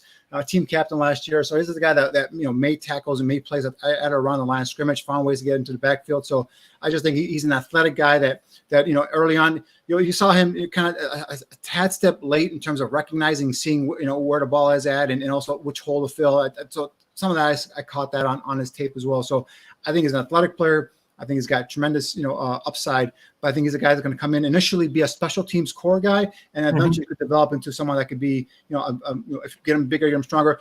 He was at 220 at Kentucky. It came at the combine 237, so he had already 17 pounds of weight there. So we'll see how he develops here. But I think at 240, 245 might be his ideal weight. And then we talked about earlier with Edgerrin Cooper, and a guy that can make some plays sideline with some physicality. And I think Wallace gives you some of that as well. Just the instincts and the recognition to me wasn't there with some of the other guys like Edgerrin Cooper or Colson we talked about earlier. So, but intriguing athlete, productive around the line of scrimmage, a guy who come in will make his mark on special teams, in my opinion, and then eventually has a chance to become a contributor on defense. Yeah, and this makes a lot of sense for an Evero defense with the Panthers because they need athletic backers. I'm not calling him Roquan Smith, but this is that same general principle. A linebacker that has enough speed, and if you can coach his eyes up, he's not going to necessarily be taking on blocks. You want to keep these big hulking guys like Derek Brown up front to protect your Trevon Wallace. But if he can get his eyes in the right place, he's going to find a way to be productive in the way that Vic Fangio made Roquan productive, the way that Ejiro Evero's made offensive linebacker or off-ball linebackers like Josie Jewell productive. So I see a situation where if he can develop, Danny's right on. Put him in special teams early, let him get occasional reps, but you're looking for ideally the 1 or 2 years down the road when Shaq Thompson's likely out the door. So we're getting closer here, guys. We're pick 72 here. That was Trevon Wallace here with Carolina. 3 more picks or 2 more picks actually until the Bears there are on the clock. So I'm getting a little excited. I don't know about you, Jordan. There's some couple players I've earmarked that are still on the board. Let's hear them. I don't know if the Bears see it the same way. We'll find out here shortly. But a couple of guys that I'm really, really high on. Isaac Dwayne Carter, the defensive tackle from Duke. 6'2", doesn't have the height that Eberflus likes, but he's got the 33+ inch arm length. More of a 1 technique than a 3 technique for me. So I'm curious to see if they like him, if they plug him in there, how they would utilize him. Adisa Isaac is the guy from Edge guy I like from Penn State a lot, and Austin Booker is a guy I'm really, really intrigued by. But again, Isaac has more of a body of work in terms of tape and production. Austin Booker has been more of a guy that flashed and shows some of the capabilities. Both might not be ideal hand in the ground 4-3 starting defensive ends, but again, I think guys come in next year and provide you some pass rush ability opposite of Montez Sweat. Carter's more of that guy on the inside that gives you some twitch. When allowed to get upfield, I think he's a guy that showed the ability to be a 1-gap penetrator. So that's why it cannot really intrigue me with Dwayne Carter.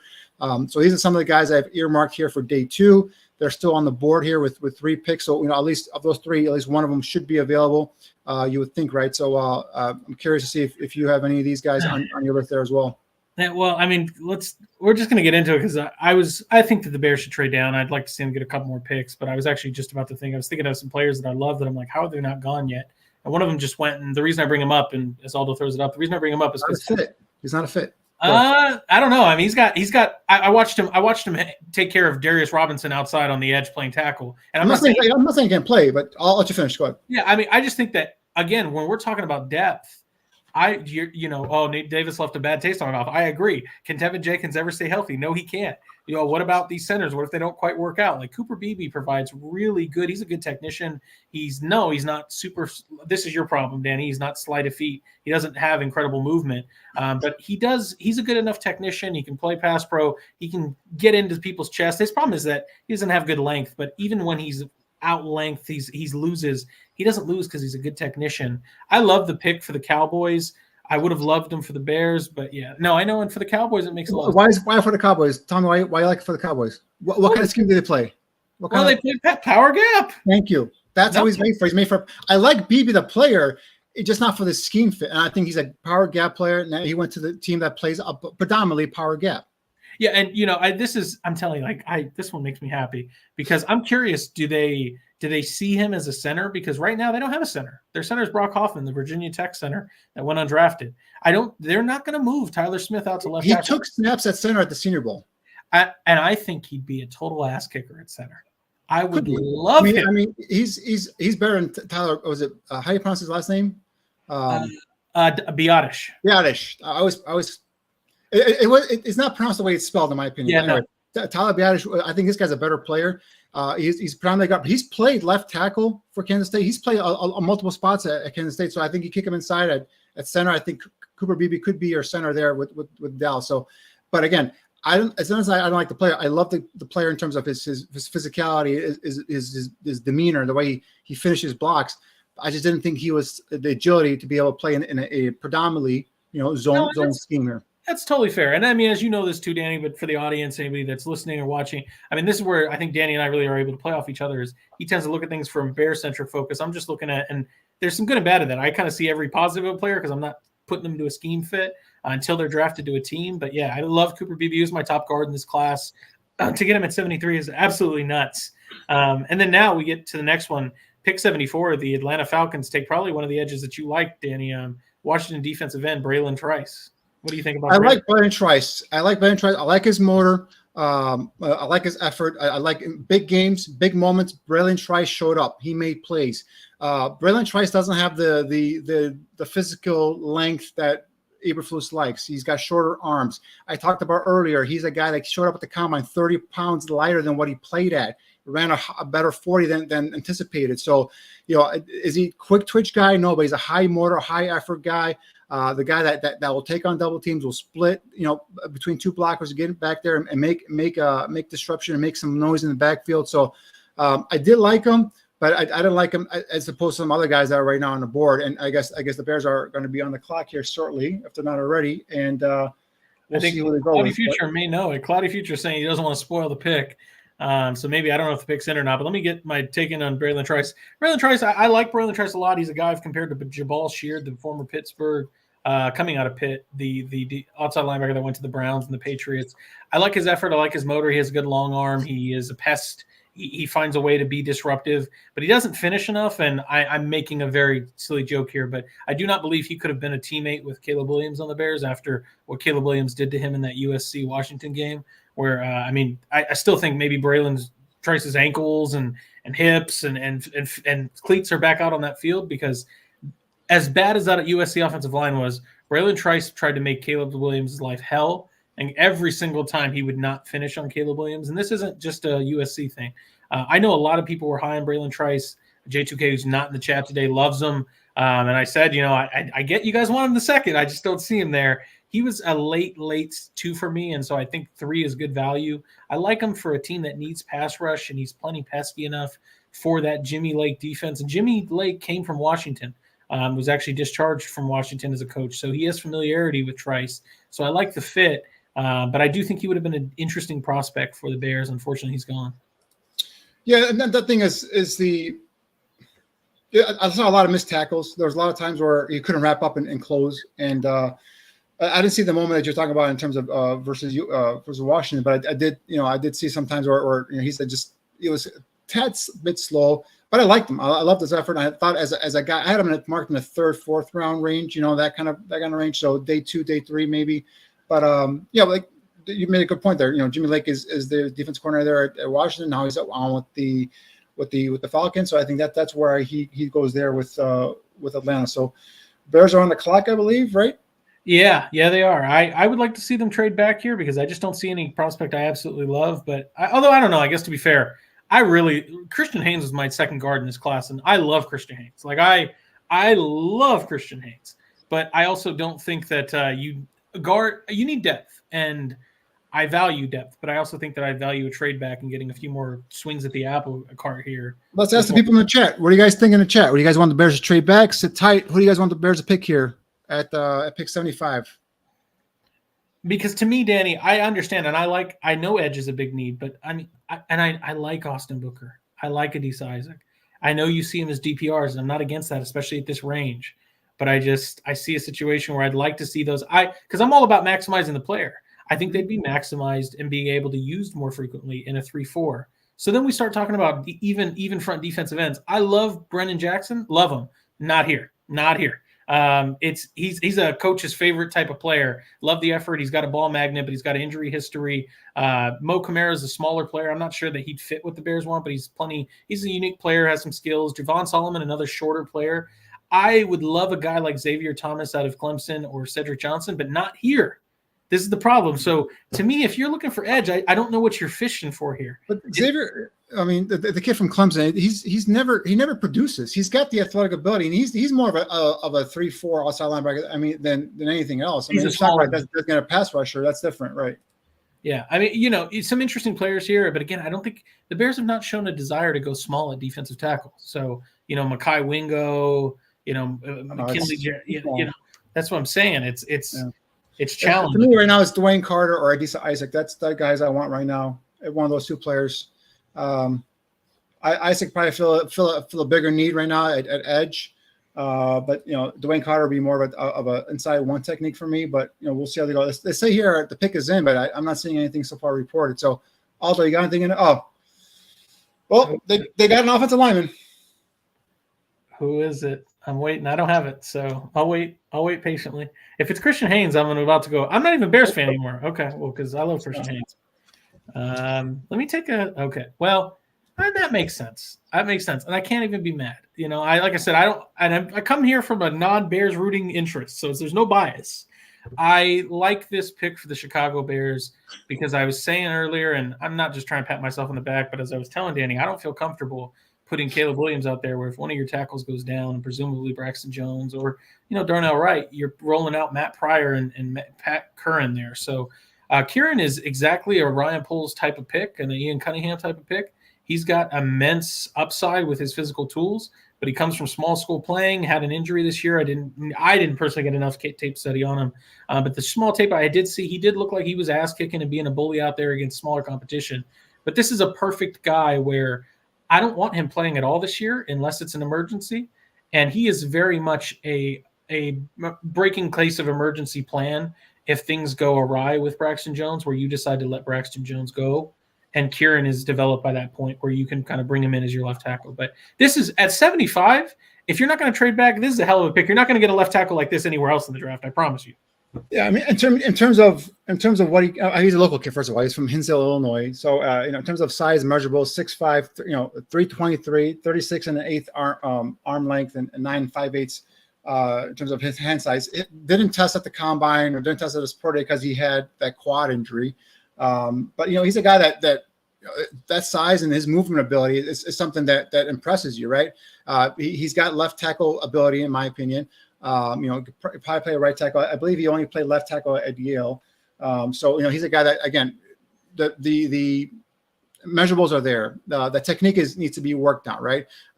He's a guy that shows decent enough in terms of lateral agility to be able to move in and play in a zone scheme base.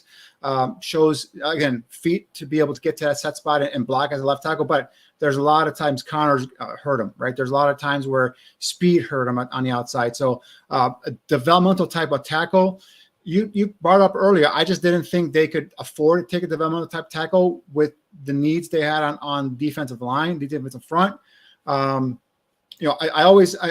never knock picks that attack the trenches, right? I'm an offensive line, defensive line guy. So while it's not on the line that I wanted, the defensive line, it is an offensive lineman. And you said, he's a guy that a lot of teams had earmarked in this 3rd round range. So, and because of that, because of the abilities he's got in terms of his size and he shows some athletic ability. So this is a boomer bust pick for me, guys. This is like a guy that could be, like you said, a starting left tackle caliber for you, or it could just be a bust. And you could just waste another 3rd round pick like you did on Phillips Jones. So it's hard for me to be really excited about this pick, especially because I don't see he's going to be on the field next year starting. In my opinion, he's not going to be on the field next year starting. If he is, something went really bad with Braxton Jones or one of the other offensive linemen. So, see, but I got to say, Danny, and like I said, I'm coming here trying to be non-biased. I'm getting more excited as each second ticks on about this pick, just because I'm seeing like this is how I want my GMs to build my teams.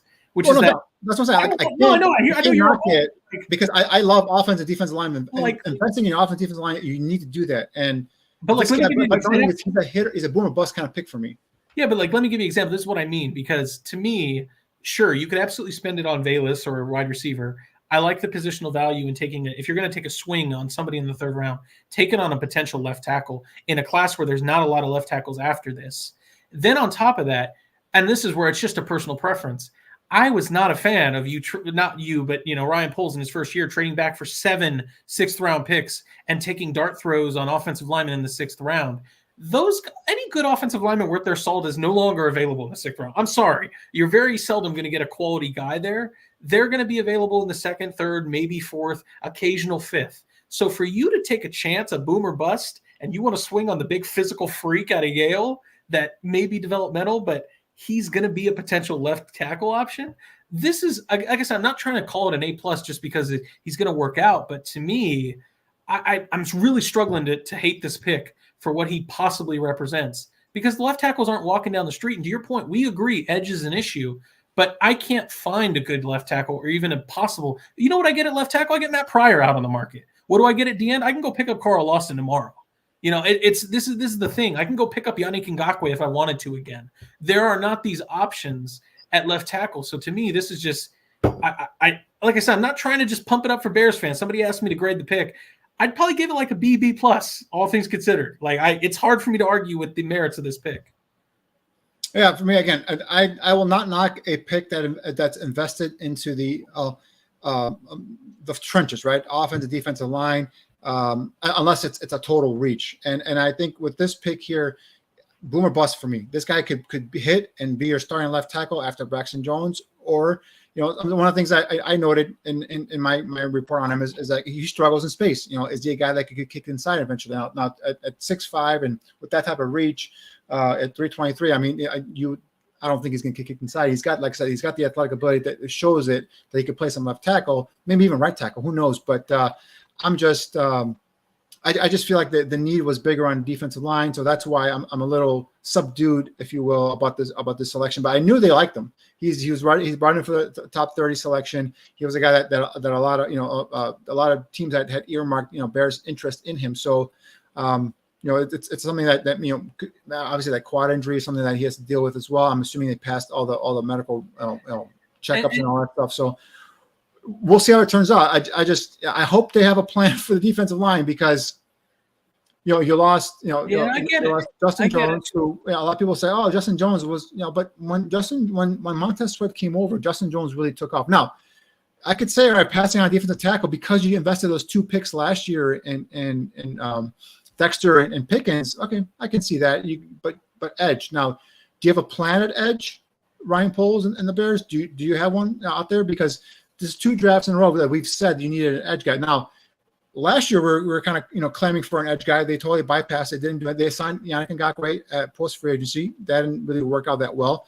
But they ended up making a trade for Montez Sweat. That worked out very well. So, is there another move here? Post draft, right? Is there a veteran trade? I mentioned it last night and today's morning. Trey Hendrickson is asking for a trade from the Bengals. That would be an excellent edge opposite of Montez Sweat. Will that happen? The Bengals don't usually acquiesce to these trade requests. So that was my only thing. And this pick has potential, but it also is a boom or bust pick for me. Pick 75. With some other Bear players out there on the board or the higher rated players. But again, it all goes on what their board says and what they show. So let me sell some other copium to the Bears populace here. And like I said, I'm kind of pumping it up falsely, but I do kind of mean this. I have a little more faith than not. When you're talking about boom or bust, let's just look at the track record. Chris Morgan's actually had a pretty good hit rate with offensive linemen with the Bears. And I'm not just talking about Darnell Wright was talented, but you got to give him some credit for the way he performed. Some of that has to do with Chris Morgan's coaching and the coaching he's getting. Braxton Jones kind of came and maybe he was just a diamond in the rough and totally talented, but he's improved. Some of that's got to go to Chris Morgan. Tevin Jenkins moved inside the guard. So if you're talking about the coaching there with the Bears, there's enough successful projects inside to say that there's a reason to believe that your offensive line coach could find a way to get positive growth out of the Yale tackle. I mean, like I said, I understand. Like I said, the athletic ability is there. The size is there, right? Like that's a Ryan Poles pick. You know him. Yeah. He loves that shit. So, he eats it up. That's the thing is, and you are supporting your rookie quarterback you just selected. But again, I just don't see this guy as being an immediate impact player next season. I could be totally wrong. He could come in and blow the competition away and relegate Braxton Jones to a swing tackle.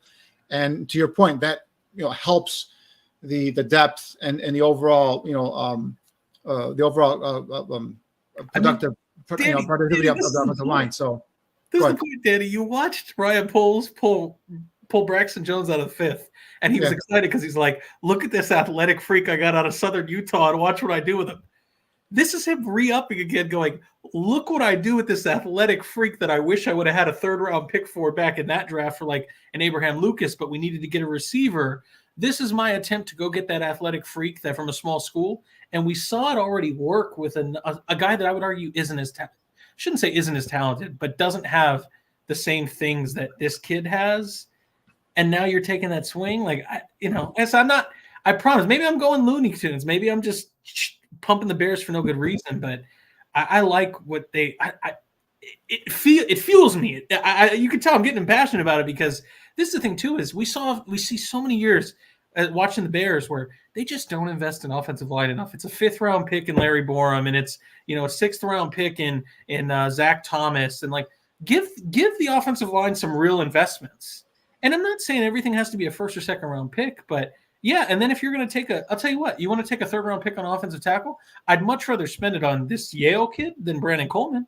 And I understand that's a little bit of a strong stretch, but Branden Coleman is much more of a known commodity to me than what this kid is.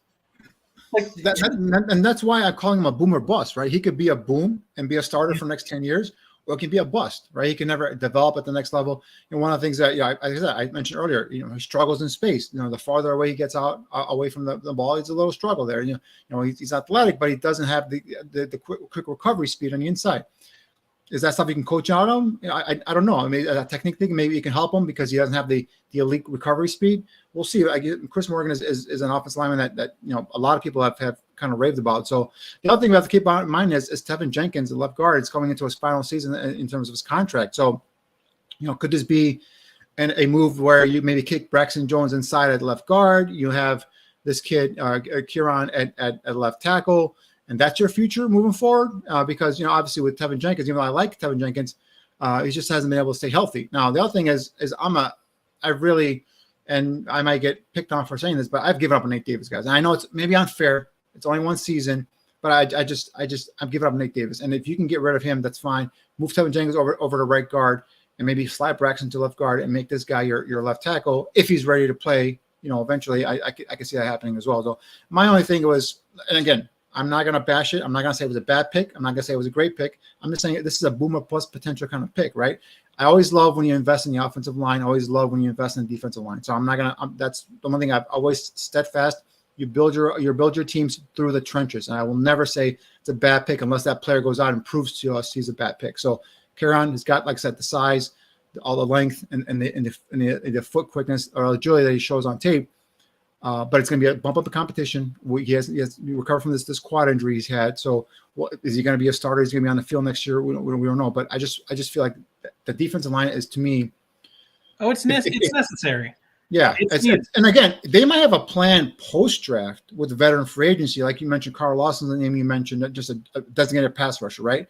A guy who hasn't been able to stay healthy, unfortunately. So, maybe, and that's great. And all right, I'll back up. But as of right now, as just a glaring need, and I just need that to be filled. And again, I will give them the benefit of the doubt because they're going off of their board, not off of my board, not off of your board. They can care less about our boards, but I'm just saying, like, there's some players out there that I thought showed potential to kind of fit in the scheme and come in and be contributors next year, and they go and get a kid that even if he pans out, I don't think he's starting next year, unless you disagree. You think he's out there starting next year? No, I mean, Mike, and I know we got to move on to Jonah Ellis, but I mean, this is a Bears podcast. Bears, I want to hear about. Oh no, you can take as much time as you want, but I just wanted to ask Danny because is Jonah Ellis somebody you would have preferred? No, he didn't like Jonah. No, he didn't like Jonah. Okay, so is Delmer Glass, who is the next pick off the board and who went to the Raiders?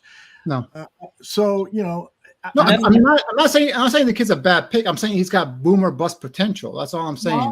But everybody that is going to be drafted in the third round is a chance. You know that as the further down you go, that there aren't any locks here. It's not like it's Rome Odunze and Caleb Williams where the probability of success. Maybe we'll get someone that's going to come in and contribute next year, right? And again, this kid might contribute next year. He might contribute. I'm not saying he's not going to contribute. I'm just saying, like, to me, the screaming need at defensive line is just glaring, and I want it addressed. And they may have a plan post draft. That's fine. We don't know, but I'm just saying that's something I want to see addressed. But who on that defensive line would you have preferred over Karan? Well, again, going off of my board, right, which is totally different from their board. My board is Adisa Isaac from Penn State is a guy I like a lot. But again, he's a situational pass rusher. Right? He's not a complete defensive end. Yeah, there's Dwayne Carter, the defensive tackle from Duke, and I can see why they invested the defensive tackle last year with the 2 picks, the young guys. So maybe they're not as needed in terms of, in their opinion, inside. And then the other guy is Austin Booker. Again, he's a 1-year wonder, but from what I've seen on his tape and from what I've seen at the Senior Bowl, he's a guy that really intrigued me in terms of potential guy to come in here. Again, we're talking about a guy that could be a boomer bust, right? Just like this kid Karan. Now, obviously, they went with what they do, right? Where they go with length, they go with size, and they go with athletic ability. And Karan has all of that. He has all of that, no doubt. There's a bump up in competition. All I'm saying is this is a boomer bust pick on. We know you said it 50 times already. But I'm not hating. Let me add some thoughts. Okay, this is Olin Kreutz talking about the need for an offensive line. He was upset that Rome Odunze was picked at 8. He writes, he said, and the Tribune reported, how do you not take the left tackle? I still can't figure that out. I like Odunze. He's awesome, but I don't know how you don't take the left tackle with the problems they've had. Look at Jim Harbaugh. He went and he took Alt. You got a former quarterback who wants to win in the trenches, and you've got two former offensive linemen, Poles and assistant general manager Ian Cunningham, who want to win with skilled players. It's interesting. And I have to agree with him. You got to take some swings and misses at this offensive line, particularly when you have a new quarterback in and you don't want to rely on a journeyman offensive lineman who has no potential, whereas now with this guy, you have potential. That's why this pick may not make perfect sense, but it makes a lot of sense. But to be fair, Olin's talking about the 9th pick. He's not talking about this pick here. He's talking about 9th, where he had better, higher caliber tackles, which I was on board about. I said, if you're not going to take Odunze, you do take offensive tackles there. That's what he's talking about. He's not talking about it here. And again, just to clarify, I'm not hating. I love when you invest in the trenches. I'm never gonna hate a pick on that. I'm just telling you, my thing right now is there's a big need in defensive line, and they may have a plan for that. Great. I just wasn't seeing this kid right now coming up here. But again, I like Aldo when he gets on the pulpit, starts preaching, and I mean that sincerely. Aldo, I like I said, and I want to be clear. I'm not trying to turn Danny into the villain. I totally get you, Danny. And any pick comes with challenges. But I think to Aldo's point, philosophically, I think I agree with the potential of what this presents, because I mean, as I'm sitting here looking at the Bears depth chart, and it's not great. Again, we agree they need an edge out opposite Montez Sweat, and I'm not telling you DeMarcus Walker is a world beater. But you have DeMarcus Walker. I actually like Jacob Martin. I'm not telling you he's a starter, but he can provide some valuable reps. He's done it before in his history with the Texans. I believe he's with the Jets at one point. He's got some sack numbers. So there's options there. And again, not perfect. I need better play out of my opposite defensive end. But at least I have presentable options at my other defensive end with DeMarcus Walker. And then if he goes out or I don't like him, I can try to re-sign Carl Lawson again, as we talked about, if a left tackle or right tackle goes out, what is my next best option? And moreover, this is how we're going to get out of this pick into the next ones. We then saw the Raiders go for a tackle in Delmar Glaze. Then the Colts took Matt Gonsalves, the Pitt left tackle. Mm-hmm. So it started a run. And I mean, we can go to my board. And I'm not saying my board doesn't, as you said, my board means nothing. They have different boards. But I didn't have – and I'm way off here. I had Matt Goncalves with Pitt tackle as the top tackle in my 7th round. And I'm way off now, I know, but Delmar Glaze was the top tackle in my 6th round. I like guys like Garrett Greenfield more, and Kaden Wallace and Branden Coleman are gone. So Kieran was kind of the last of the Mohicans as far as real actual potential. I don't think that there's a reason to get excited for Matt Goncalves or whatever his name is from Pitt, or Walter Roos or Gottlieb Adieze or Delmar Glaze or Trente Jones or Tylen Grable. And again, and maybe I'm not saying this correctly. It's not specifically the player. I know why they picked him. He fits all the criteria they look for in players on offense and defensive line, the length, the size, the athletic ability, all that stuff. I'm just saying, to me, the need on defense was more and it's greater. Now, again, I'm repeating myself. They may have a plan. They have options. Yeah, and which is fine. Cool. And I'm just saying, will this kid get on the field next year? We don't know. He may not. I just think the step up in competition, coming off the injury at the quad injury, some of the things on tape I see that are coachable, that are correctable. I'm saying I don't know if he's an impact player next year, but you're to your point and Aldo's point, you're investing in the future. I was just taken aback because we talked about it earlier. You talked about offensive tackle, and I'm like, yes, I agree. I like the depth at offensive tackle, get somebody behind Braxton Jones and Darnell Wright. But I just said that the need at defensive line was so great for me. That's why I was going. That's why I was taken aback. I wasn't fighting the fact that they need a tackle. No, I get it. And then this guy provides promise. I mean, I put on his tape. I watched. He can move guys off the line of scrimmage. That's another thing that he gives you that Braxton Jones where he doesn't get. Braxton Jones is more of a finesse, get out and move in space kind of left tackle. So, and again, if he's a guy that plugs in and plays at right guard or whatever, right tackle, left tackle, whatever you want to put him at, fine, no problem. But I'm just saying, the position I'm saying is I just wanted, and again, they have some other plans, but I'm saying I just wanted someone at defensive line. So, but again, they're going to have to go by the board. So, and there was a mini run, and those tackles that went behind Kyron are not guys that I would have taken before Kyron. Hell no. So it's not like they So of those guys, they got the better of the tackles. No doubt about it. To give So context, playing at Yale, even playing at a lower level competition, you see the size, you see the length, you see the ability to move. So he was better for me as opposed to other guys. Yeah, and I mean, just to kind of swing it the other way, because I don't mind talking Bears because I think I have some interesting insights to them and just the way I feel about them. To kind of swing more to your side, Danny, I think philosophically one of the only issues I have is that if I'm taking umbrage with the way that Ryan Poles is running this draft, if I had to pick one little thing to fight about is that I personally disagree, Ryan Poles, that your roster is as close to championship level as you may think it is. And only by the way he's acting. Like, he's sticking and picking, and I'm like, you're not as close as I think you may think you are. So I think it's in your best interest to trade down and continue, because it's not that the Bears don't have quality players. That's never been an issue with me with the Chicago Bears. They actually have a lot of good players. The issue is depth, and you don't have enough depth at linebacker's a good spot. Corners, after those three, what do you really have? I know Terrell Smith's a decent player. Safety's kind of thin. Interior offensive line thin. Tackles thin. You don't have a third tight end. You're wondering about wide receivers, beyond Tyler. So I don't love the depth, and that's why I thought you should trade back. So I don't love the philosophy of sticking and picking, but I also have to give credit to the man, which is that I am arguing about getting depth, and that's kind of where it splits the hair. If you're saying, yeah, but he may not play this year, and I'm going, you're absolutely right. He may not play.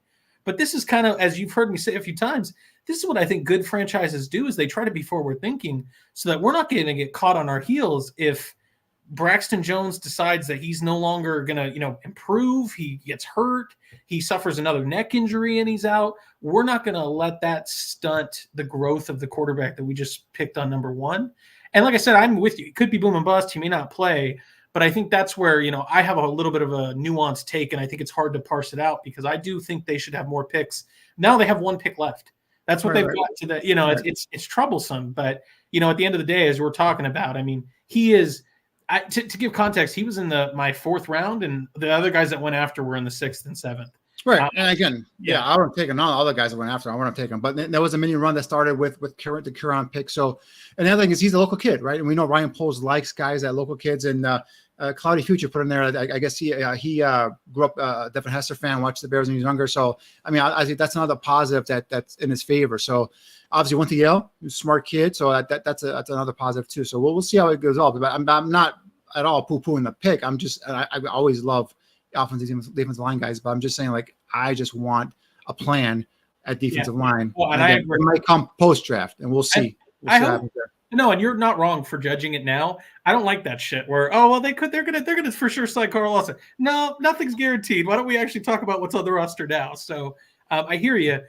I think we could kind of speed roll through some of these, Aldo. So I know, let's quickly talk about Denver. Denver picked right after Kieran with the Bears. They took Jonah Ellis. I'll be relatively quick about this. I know Danny wasn't as high on him. I like Jonah Ellis as a 3-4 outside backer. He's got a good high motor. He only has one move. He loves the inside spin, doesn't really use much else. He is a little bit light in the pants. I do think he needs to add more physically, but I do think he's got the work ethic to improve. His father is Luther Ellis, who's a former defensive lineman in the NFL. The only other nuance I'd add to this is that his brother, is it Kaden Ellis, or forgive me on the other brother. And I know Nephi's, anyways, Kaden Ellis was the Saints linebacker. Yeah, when Peyton was there. So there's some familiarity with the Ellis bloodline and what those kids represent. So I like it as another edge option I never quite understood why the Broncos feel like they need edge. They've got Baron Browning, they've got John Cooper, they've got quite a few other edges there that I didn't think it was a need. But Jonah Ellis is certainly an intriguing player as we're talking about these boomer bust prospects. He could certainly flame out,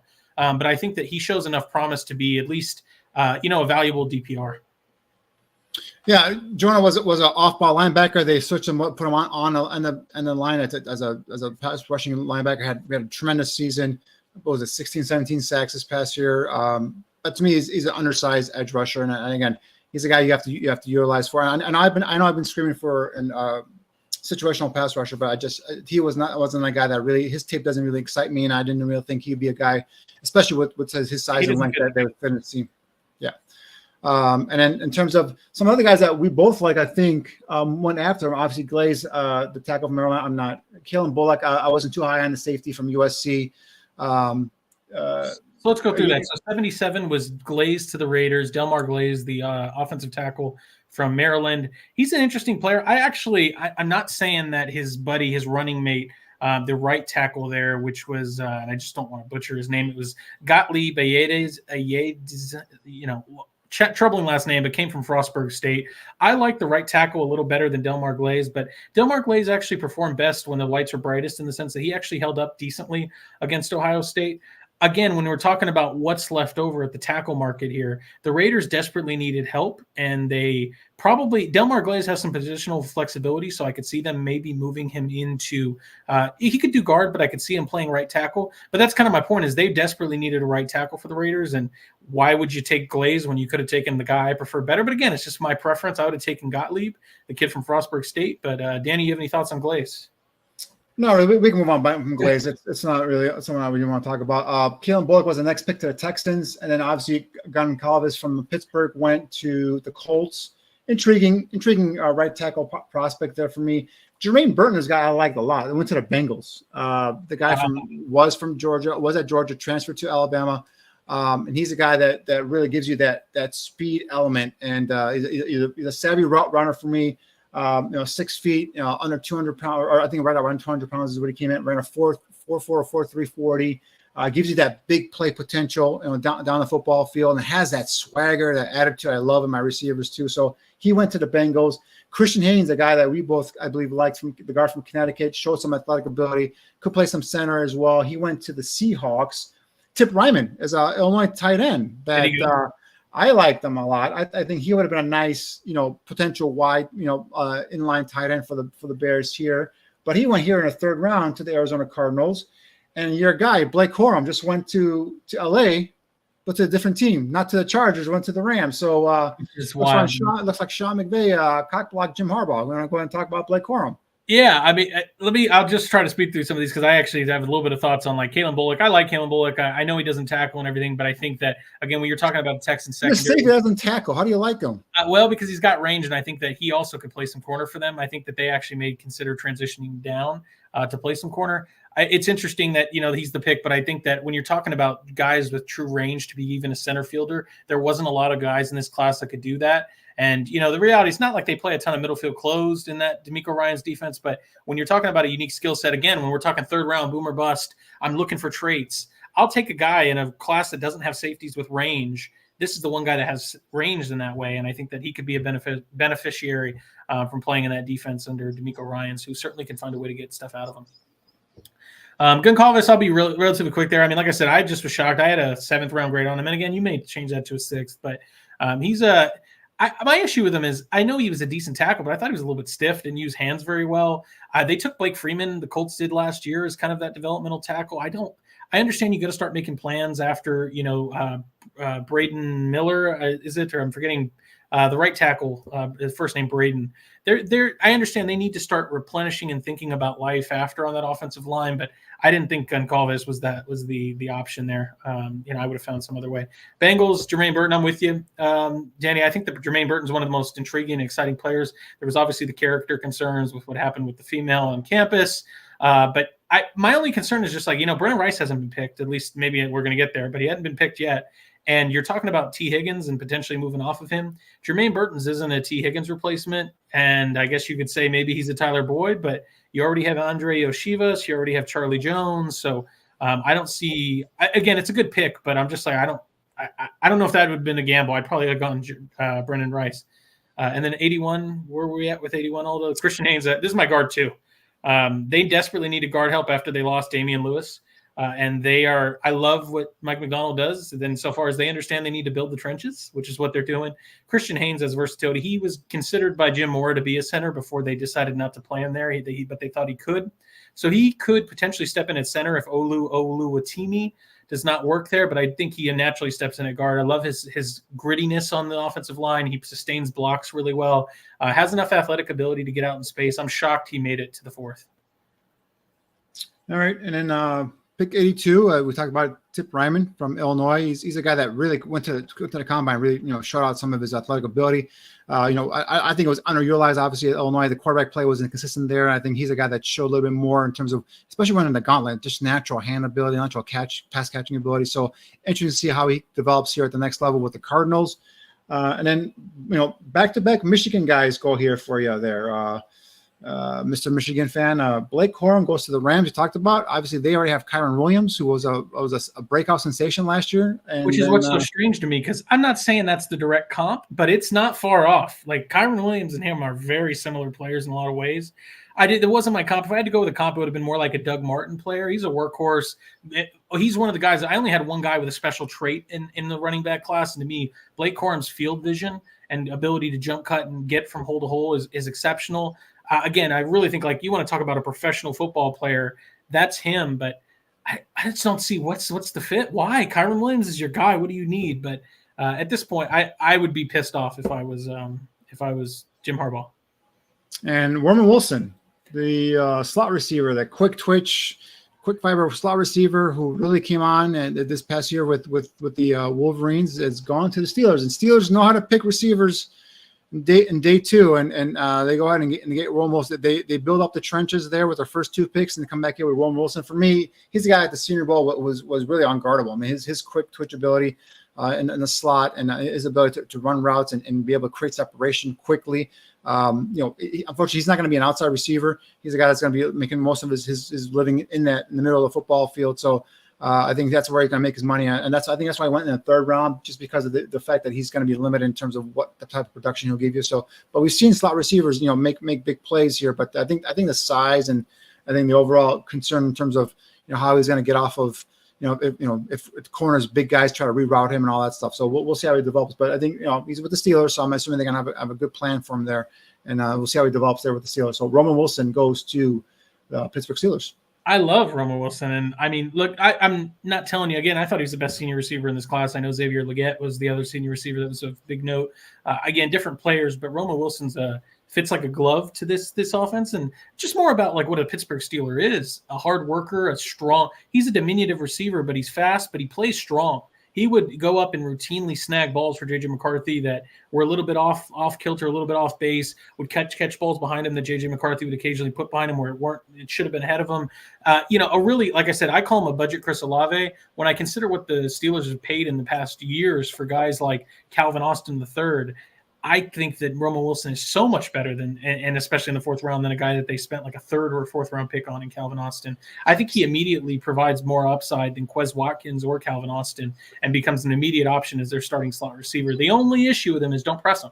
He is a off the line slot receiver. You put hands on him, game over. But if you let him get up to speed, that's concern. He's going to beat you, and then he will play strong enough at the catch point to come down with it. So a 3rd Michigan Wolverine goes. Are you okay here? Are you okay? Yeah. Well, I mean, this is timeout. We found you down here. I appreciate it, but see, this is like I'm going to take a little break from just the Michigan talk here. This is actually what I was expecting to see, and I'm going to just pound myself on the back a little bit, which is that everybody wanted to tell me about how fantastic the supporting cast is that J.J. McCarthy's playing around, and I'm like, he did not have a stud receiver. You haven't seen Cornelius Johnson go. Romo Wilson just went in the 4th round. His best offensive lineman, the first one picked, is Zach Zinner in the 4th round. His top running back that they fed the ball to went into the 4th round. So, I understand that J.J. McCarthy just didn't do enough. It did show. He wasn't playing with all-stars, fellas. He didn't have the freak shows of, Jaden Daniels and who's the other kid that Bo Nix with Troy Franklin. I know he hasn't gone yet either. Michael Penix specifically. So Zach that's the little bit I want to take, because now JJ is going to a successful team with real weapons. Jordan Addison, Justin Jefferson. We're going to see what it looks like. Zach Zinner, to me, this is a pick that makes a lot of sense. The Bengals are. That injury was bad though. That injury, it broke his fibula broke in two spots, and there's concerns about. I mean, I'm assuming I'm sorry, I didn't mean to cut off your. No, it's okay. But there was something I looked into that as well, and there's concerns in terms of real, how fast he can rehabilitate that leg.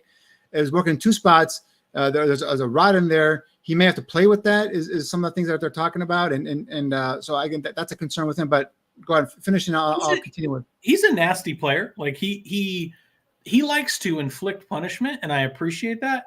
but I also think he's a much more of a all bark, no bite. He can do it occasionally, but he's not some world beater. It's not like he's pancaking everybody. He's a big, tall guard, so that's interesting because they like him tall with the Browns. I mean, you're talking about Ethan Pocic as their center at 6'5", and he's not going to start. They have Wyatt Teller, they have Joel Bitonio, but they are getting longer in the tooth. So Zach Sinnott could be a developmental plan. The thing that I love about this is they don't have backups behind Wyatt Teller and Joel Bitonio. So Zach Sinnott comes in as a totally acceptable, serviceable backup, but he's a little bit stiff. So, I mean, it's a fine pick, but I didn't love him as much as others did, but I liked his demeanor, if you will. Yeah, and again, power gap scheme. He wasn't a fit for the Bears. I was scheming. I was more scouting for the Bears here, but he's a guy that intrigued me in terms of when I watched that offensive line. I think he was by far the better of the blockers in front of JJ McCarthy there. So it's unfortunate he got injured and that broken fibula and tibia, I believe it was. So we'll see how he recovers. But he goes to the Browns, who I think have quietly been doing a solid job here with their picking here. And then Dominic Pooney is the kid from Kansas who was a tackle, was going to kick inside to guard. They're really talking about him playing center. Goes to the 49ers. Athletic player, good move blocker, goes to obviously Kyle Shanahan and that zone scheme. So I think it's a nice fit here for the 49ers here with pick 86, 23rd pick in the third round, pick 86 overall though. But this is a guard from Kansas that gives him some versatility.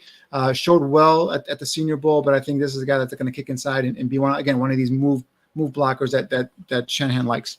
Yeah, to me, I liked Dominic Pooney's tape a lot out of Kansas. To your point, Danny, he is really athletic. I like the way he moved. He also played with a little bit of a mean content to him, a discontent, if you will, a disposition. He was a paisan, of course. Yeah, of course, yeah. I mean, how do you not like it? He's a little bit of an older prospect, but again, they don't mind that. I think about Jake Brendel, who's their starting center, who sat for a bunch of years, developed before he started.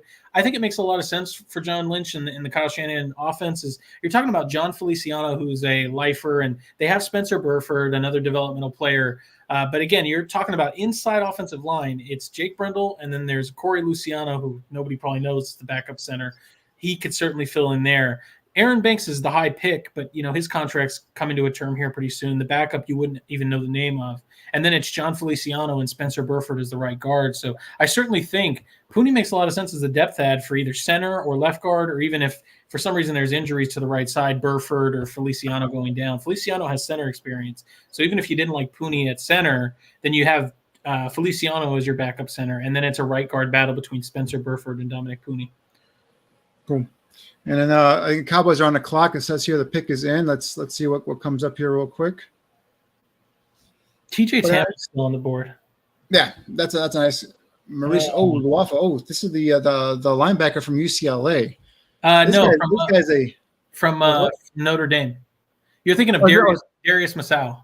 Okay, there you go. Sorry, Notre Dame. Yeah, this is okay. So I'm thinking about a different linebacker here, but go ahead. You want to talk about this? Yeah, I don't like this player. It's fine. I shouldn't say I don't like him. It's fine. And at this point in the draft, you're going to start hearing that more and more because talent's going off the board. But I mean, as I sit here and look at him, I had him as the lowest ranked player in the 6th round for off-ball linebackers to me. His running mate, James J.D. Bertrand, was, I thought, the better linebacker at Notre Dame, and they're both tryhards. They're both the reason why he's going ahead of Bertrand is because he's more athletically gifted. But he flies around and tries to make an impact. I didn't really feel like I didn't love his instincts. I didn't think he was any special player in any real way. But the Cowboys, I don't mean to generalize here, but they tend to target, whether it's Pacific Islanders with, Fahoko and others. Maybe there's some connection here. He does have connections to Puka Nacua and others, I believe, from Hawaii. But he's a fine linebacker. I don't. Certainly not in the 4th. I would have gone. You have Jalen Ford on the board. You have one of my favorites, Tyrese Knight. You have Curtis Jacobs. You have Tommy Eichenberg. Great from North Carolina on the board as well.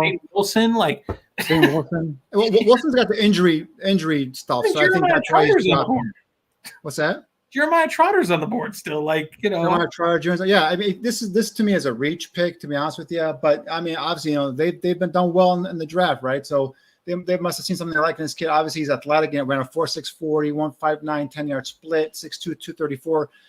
He's probably going to be more of that will linebacker in that scheme. Depending on Mike Zimmer now is that defensive coordinator. Obviously Dan Quinn is off to Washington, so we'll see how he fits. They lost a couple of linebackers. Obviously, Van Der Esch retired. And I did bring in Kendricks from the Chargers there to play some middle linebacker. So we'll see. I mean, this guy I just see right now as a guy that's going to probably come in and obviously contribute in special teams, but Yeah, I'm not sure if in terms of starting potential. I mean, he's a guy like I said, this tape wasn't that impressive. Like I like JD Bertrand a little bit better, but I mean, because here's the thing, Danny. When you look at their linebackers, they signed Eric Kendricks, who's the wily veteran. They have the flyer pick on Damone Clark because he had the back injury, but he was very talented. Then they have the safety transfer to linebacker in Marquise Bell. And then you have DeMarvion Overshown, the Texas linebacker from last year. Like, where does this guy fit in? And to your point, it's special teams. That's the only way I can reason with this pick because I don't see how he gets on the field otherwise. The only question I have now is as we're right now, I think there's 13 picks left in this round 3 is with one pick tomorrow at 121. Curious if there's only on the board right now that Poles and the Bears would consider maybe trading back up into the 3rd round, giving up that 4th round pick tomorrow and maybe another 4th round pick next year or something like that. I don't know what it is, but I'm just curious to see, or are they just sitting back and just wait and see what happens tomorrow, see if the board falls to them. But that's the only thing that's left here in terms of curiosity. But and obviously in terms of positional need, we're still talking about defensive line, right? Tackle, edge.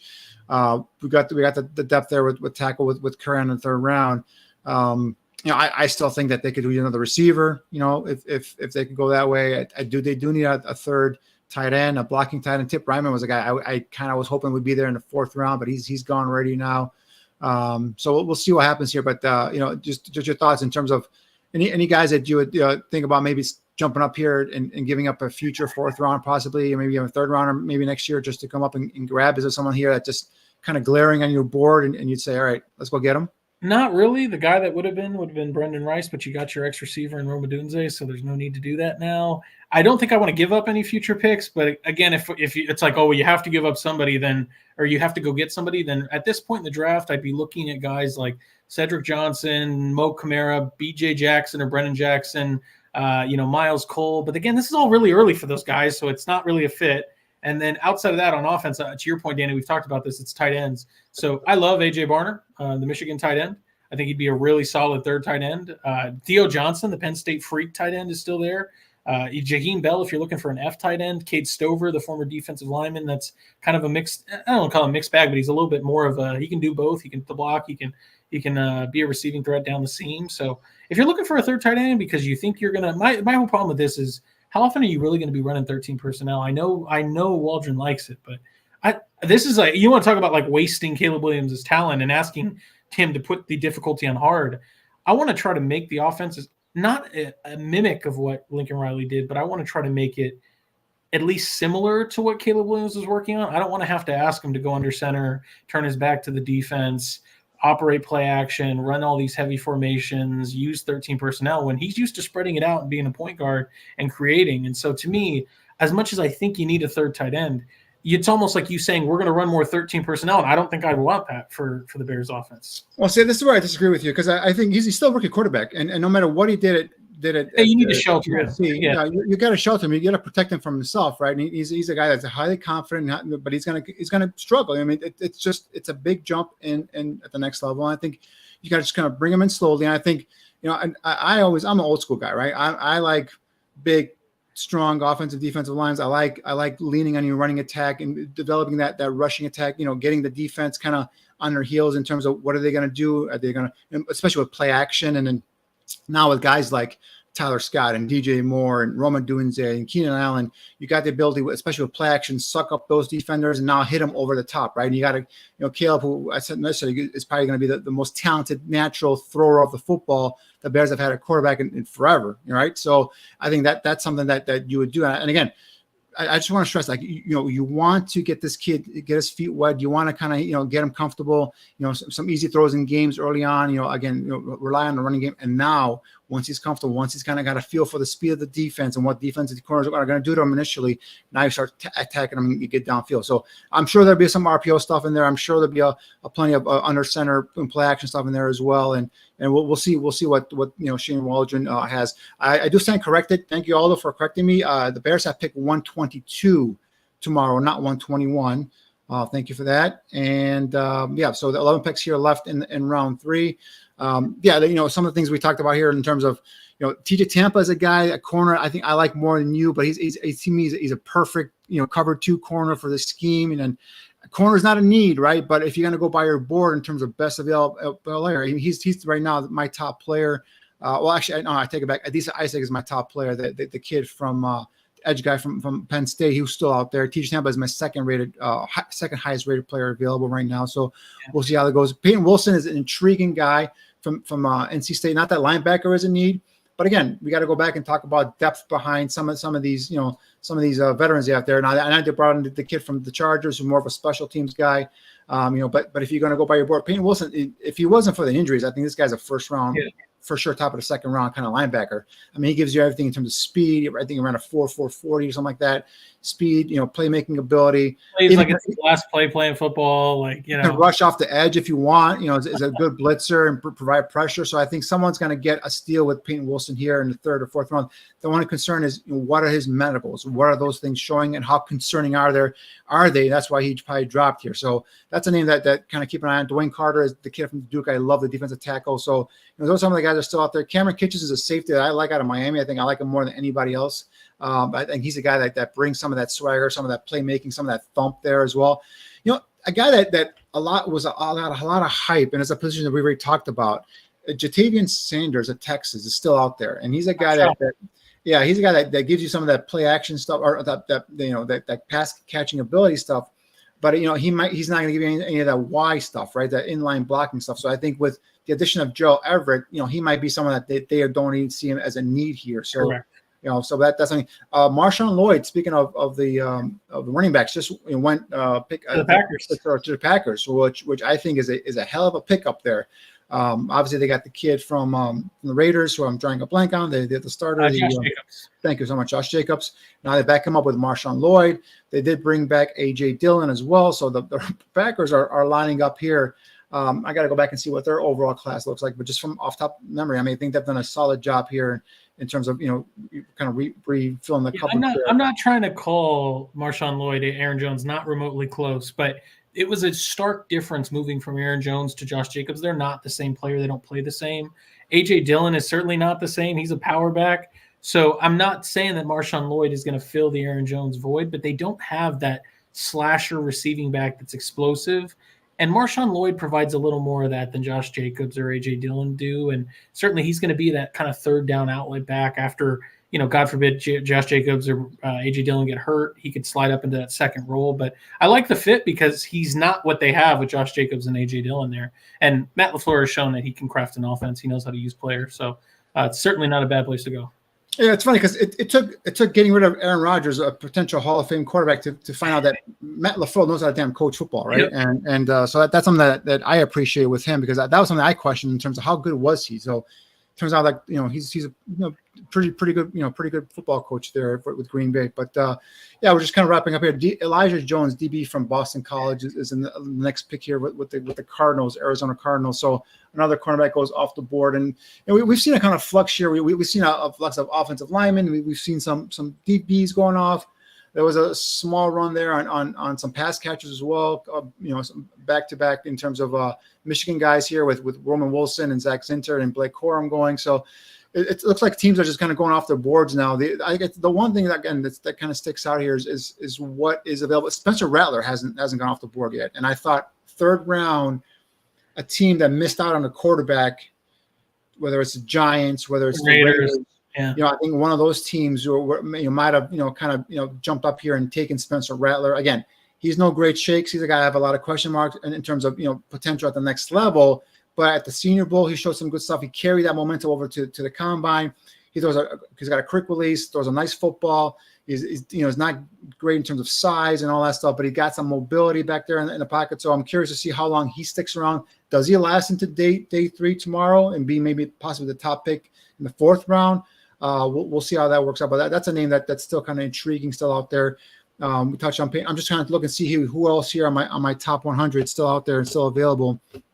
It's crazy to me and it's not surprising. It happens every draft, but it's amazing to me when you see some players that it's because this is where you really start to see the variance of when you have blue chippers, everybody knows they're blue chippers. They play like blue chippers. So everybody has the same names. But as you start to see you filter into day 2, day 3, this is where you really start to see everybody's boards different because I'm watching players. I'm going, why is Elijah Jones going when you got guys like, Kyrie Jackson, Cam Hart, Chris Abrams-Drain, Jarvis Brownlee, DJ James, Kalen Carson, Nehemiah Pritchett. Why are those guys sitting on the board and you got guys like Elijah Jones going? So we got a question from Cliff Victoria. Cliff asks, do you guys think Bears trade up top of the 4th or does Poles wait for it? So that's a good question. We just talked about it shortly ago in terms of maybe trading back into the 3rd if there's a guy that they really like and neither Jordan or I think there's a guy that they're willing to give up future because it will take because you have no picks in this draft. So in order for you to trade into this or trade up or trade into this 3rd round, you're gonna have to give up future picks from next year's draft. Now, again, a lot of calculation goes into that in terms of free agency and who you're gonna get. You're getting any comp picks. I don't believe the Bears are in line for any comp picks next year. So we'll see how that turns out. But I think Poles has just kind of gone in with this mindset that he's gonna go and sit and pick at the spots he has. I believe there were some offers for number 9. He decided to stick there and take Odunze, which I totally agree with. Unless he was giving us some sort of crazy ass offer, but we don't know what those offers were. So far he's stuck here and picked at 75 with Curran, the offensive tackle from Yale. So my gut tells me Cliff he's going to sit there and just wait at 122 and see what falls to him. I don't think there's a player. I don't know right now that there's a player sitting on top of his board that is just kind of glaring and saying, "Hey, come get me." We'll find out. But it's my gut instinct. My feeling is he sits at 122 and waits and see what happens. What drops down to him. Jordan, I don't think that there's anybody on the board right now. Not because there are great players that I personally love, but for this Bears roster, they're all at positions that aren't super high needs. There's no reason why you would want to dip into future considerations for great players at these positions that aren't necessarily needs. So to me, I don't see a reason why I trade up. And even more importantly, not only would I wait, I'd be looking to because let me give you an example. This is the way I look at it, Danny, is you said you wanted another receiver. I like what Taj Washington provided Caleb Williams as safety blanket at USC. I love Taj Washington. If I could move back from 122 or 122 or whatever it is, and then pick up, I think he'll be there at 122. Huh? I think he'll be there at 122. Well, I'm just saying, but why even bother? Because I don't think he's going to go at 122. I think he'll probably go around 150. I could trade back from 122, get 143, pick up 220 or 180, whatever it is, and then you get another chance to pick up another player at a different position. The one thing is you don't want to go too far back because a lot of the talent in this draft is 5 rounds, and a lot of them 6, 7 round guys are going to be a lot of priority free agents. A lot of scouts have said that with the COVID year, a lot of players that were supposed to come out this year are staying in for another year in college. So obviously with the NIL and all that stuff, they have a little more options now to stay in. So I think that's why next year's draft is considered a more deeper draft in terms of depth throughout throughout all 7 rounds, if you will. Obviously, there's a whole season left to play, and we'll see what happens and so on and so forth. But that's why trading next year's draft capital to move up into this draft, I don't think it's something that I would want to do. And I don't think it's something that Ryan Poles and company will want to do as well. I think they're going to just sit there and kind of. I'm just curious to say with the next pick, if they go offense as well, could they go receiver? Could they go tight end? Could they go? I'm not saying they're going to go in and say, all right, this is going to be just a pure offensive draft. But if they do go, for example, another offensive player, whether it's another offensive lineman, whether it's another receiver, tight end, whatever you want to call it, I'm wondering what the plan is then for them to attack defense after the draft. And that's something I'm going to be looking at post-draft, obviously. We have a question here from J-Rock. Danny, if you were a GM, would you have traded up the top of the 2nd round for J-Rock? I would not have. I would not have. And not that I didn't like Johnny Newton. I just didn't think he was a premier, perfect pick, I should say, for the scheme. We talked about it multiple times in terms of the defensive linemen that Matt Eberflus likes. He likes guys with height. He's got likes guys with size, athletic ability, and length. And that's something that while Newton was 6'2" and almost 300, a little under 300 pounds, 32-inch arms and some change. It wasn't ideal for him. And again, they've invested in those two young guys last year with second and third round picks and Dexter and Pickens. And I think they're going to look for them to guys to take the next step and develop.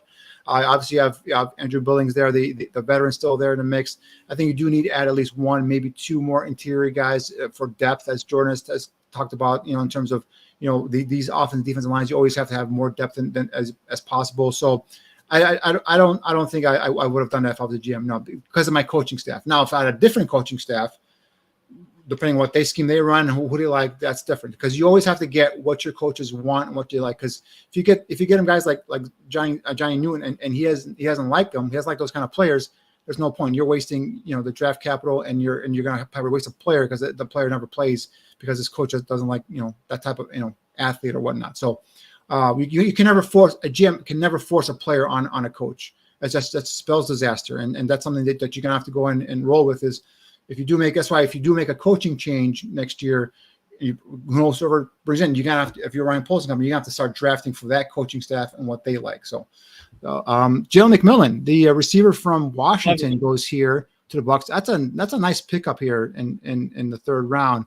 And again, I've always talked about the depth in this receiver class. Some people really like this kid, and he was coming up. He had some injuries this past year where it kind of slowed him down a little bit. But talking about that Washington offense was a powerhouse with that offense coordinator at the quarterback and so on with Odunze and Jaylen Pulk. So this is the third receiver now from that Washington team that's get drafted. There's a tight end Westover that also could get drafted maybe later on in tomorrow's draft as well. So a lot of weapons there and Washington. I think Jalen McMillan was a guy that I struggle to see him on the outside. Jordan, I know I think he's more of a slot receiver. Again, a guy that can runs good routes, is solid in terms of as a hands catcher.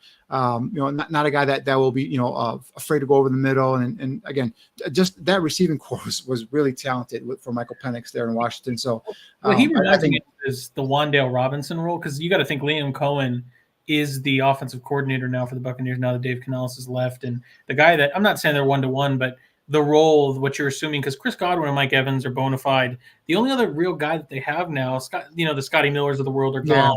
So you're talking about it's Trey Palmer. Well, they have the kid from last year from Trey Palmer from Nebraska as well. But outside of him, there's really not much. So I think they probably are vying for that slot role, Jalen McMillan and Trey Palmer. They're a little bit different, though. Trey Palmer is just a spark plug. He's explosive. I didn't see that as much with McMillan. I saw just a more – call it like a worker bee slot, if you will. He can still play. He's got some speed. It's not calling him Hunter Renfrow, but I didn't see the same explosion the way that you saw it with Trey Palmer. So I think as a slot receiver, it's a different feel.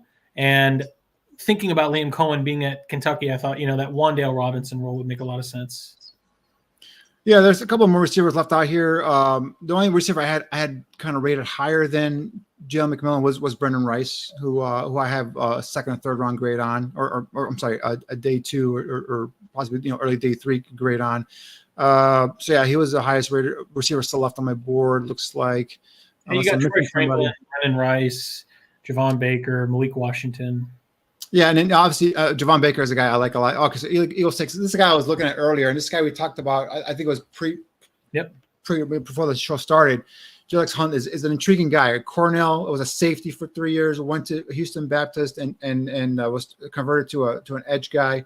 Has a length, right? 6'4", 250 plus pounds. He's got the 34-inch arms. You see him covering tight ends in the slot. You see him covering sometimes even receivers, and then you see him. The production obviously wasn't. He's more of a developmental guy. So the Eagles go here with their 94th pick here in the third round, picking Jaylen Hunt from was it Houston Christian or Houston Baptist? I forgot which the. I believe Houston Baptist. Okay. But any thoughts on Jaylen Hunt? I know we talked about it earlier in the show. Yeah, this is a Howie Roseman pick in the sense they don't mind taking these developmental edges, and certainly he's not remotely near ready for playing. But the reality is they've got other options there. I think Brandon Graham returned. Obviously, they got Josh Sweat there. They signed Bryce Huff. So, it's not like he needs to come in and play.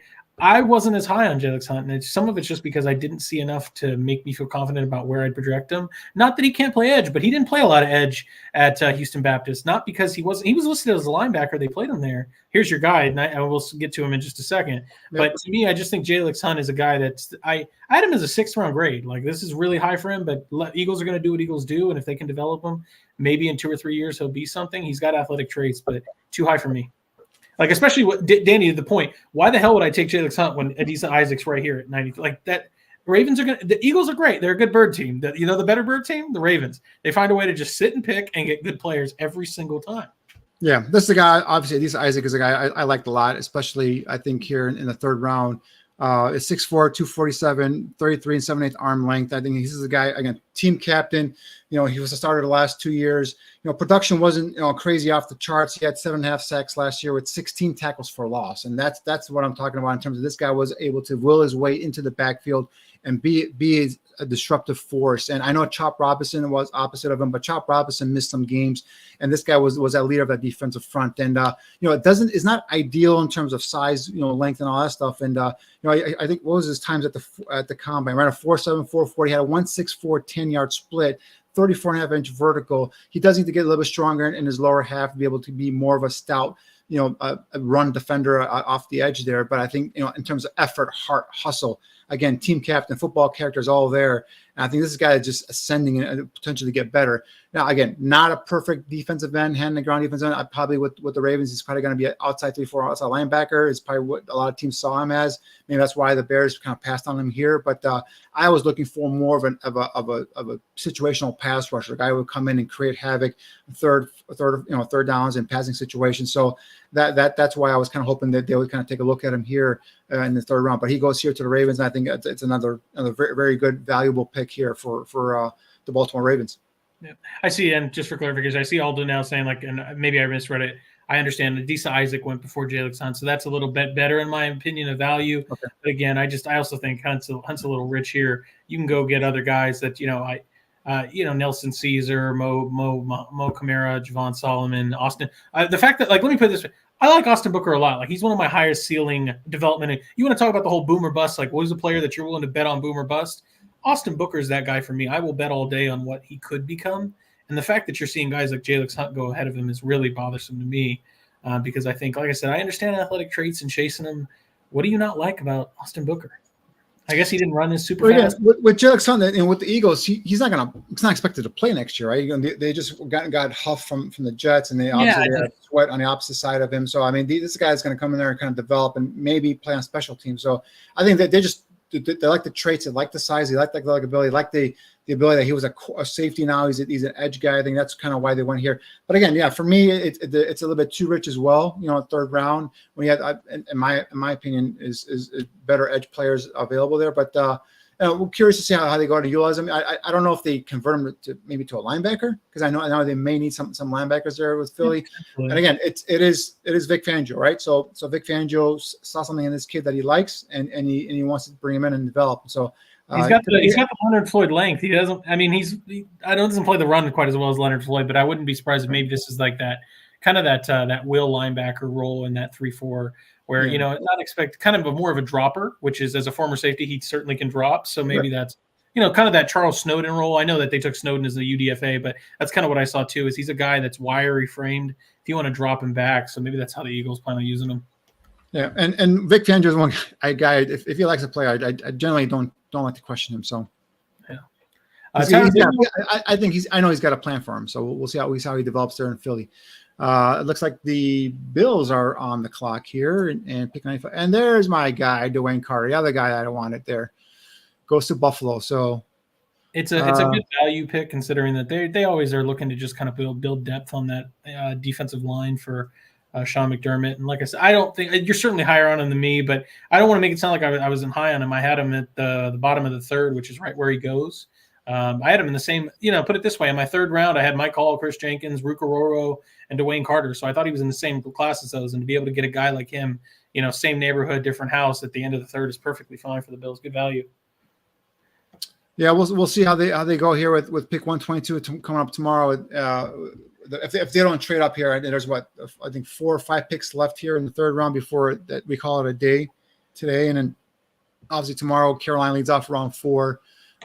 Bears pick at 122 tomorrow, so we'll see how it goes there. But it wouldn't surprise me that if they go offense again tomorrow, Jordan. Obviously I've been kind of proclaiming the need for defense, but with the board the way it's falling right now, unless they have someone that they feel very, very comfortable, or it's a diamond in the rough, unless like Austin Booker falls to them at 122, I don't know if they, or unless they go a defensive position that we don't think they need, right? Whether it's corner, whether it's maybe they go for safety, maybe they go for safety tomorrow. But I think I can see, because right now I'm looking at interior offensive linemen are still out there. I got some centers out there. I got some guards out there. Mason McCormick from South Dakota State is a heck of a player. And if they end up getting him tomorrow, I know it's doubling up on the offensive line, but man, that is one hell of a player there. A guard, nasty temperament. That guy would come in. If you talk about if Tevin Jenkins is gone, you bring this kid in, and he can probably kick in and replace him. But now there is a bump up in competition, and something in terms of level of competition. So there'll be some adjustment there. But talk about a guy that really shows that football temperament that you like in your offensive lineman. Mason McCormick is still out there. I talked about this kid, Tanner Bortolini from Wisconsin, the center. Nozart, the center from Penn State, also out there. I know we talked about, they're not probably going to go with center because they already got Ryan Bates, and they already, they brought in Coleman Shelton. So, but maybe some of these guys that can play multiple positions, center, guard, potential, that could be an area too. And I think also, I keep going back to tight end and receiver. If you're going to go ahead and fortify your offense for your young guy, I think they can go again. They can make it an all offensive draft here. Absolutely. Yeah. I mean, it's I will say, Dan, not that we're trying to wrap it up just too soon. We're going to wait till all the picks are done and give a farewell goodbye. But I think it's been a productive day two for a lot of teams. Obviously, I understand it's Bears centric. I like the Bears pick today. It's always fun to trade down and get 17 picks, but I don't know, Danny. I mean, not that it's too early to say anything definitive now, but how do you feel about Ryan Poles' execution and navigation of the draft board 2 days in, where he's stuck in pick and he's made 3 offensive selections: Caleb Williams, Rome Odunze, and Kieran Amadigie, or forgive me how I butcher his last name, but what do you think about those 3? Yeah, no, I mean, so far, I hate giving God grades, so I hope you're not asking me for a grade. No, I don't mean like a grade. I just mean like how. I think the first 2 picks. I think the first 2 picks were home run hits. I mean, I think those were just out of the park hits. I talk about 2 guys in my top 3 overall. I think those were just no brainers, right? I said, don't get tricky, don't get sneaky. Just go and do what you got to do, and he did it. That's perfect. Carrion, obviously, he's more of a project. We'll see how he develops. We talked to him. You see all the talent. Not sure if that's live or if that's from last night. Yeah, I think that was last night.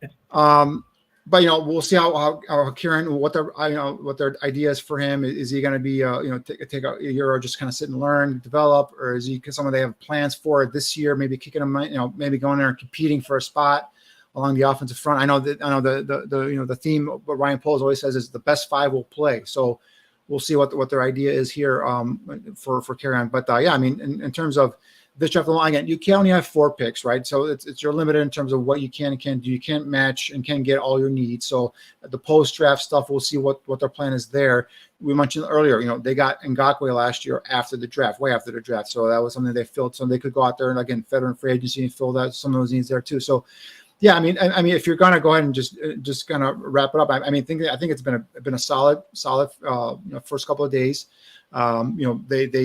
The Rome Odunze pick and Caleb Williams. I mean, if to me, we're like the headliners, right? And we talked about earlier beginning show all of that great mock up there of the album cover, and I think that those 2 are your perfect album covers there. So, we have something here. Report: Peyton Wilson's the medicals reveal that he had no ACL in one of his knees. Oh, jeez, that's not something you want to be missing there. But, that explains why he's dropping here on this board. But yeah, I mean, in terms of so far, I mean, offensively, I think they've answered a lot of questions in terms of what the future is and what they're going to do here, both prior to the draft and here in the draft. And just under 2 picks alone, the first 2 picks alone, I think they had a successful draft so far.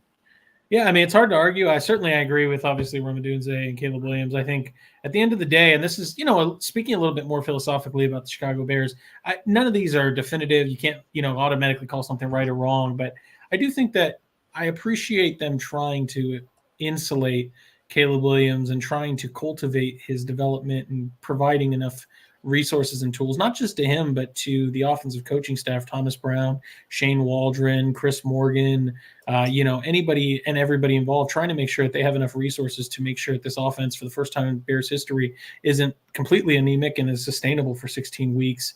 I understand that there's needs on defense, but I also sometimes think it's important to take a step back and realize, now I'm selling a little bit of copium here. I don't totally 100% believe this, because I think defense is incredibly noisy from year to year. It isn't a sticky stat.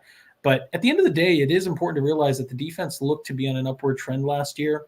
And I do have a defensive head coach. If you're a Bears fan, I'd like to believe and put the onus on Matt Eberflus to figure out how to compensate for a lack of a singular player on the defense. You have your secondary built. You have your linebackers built. We gave you D tackles. We gave you a defensive end last year. You're telling me you can't find a way to patch together the 11th out of 11th guy?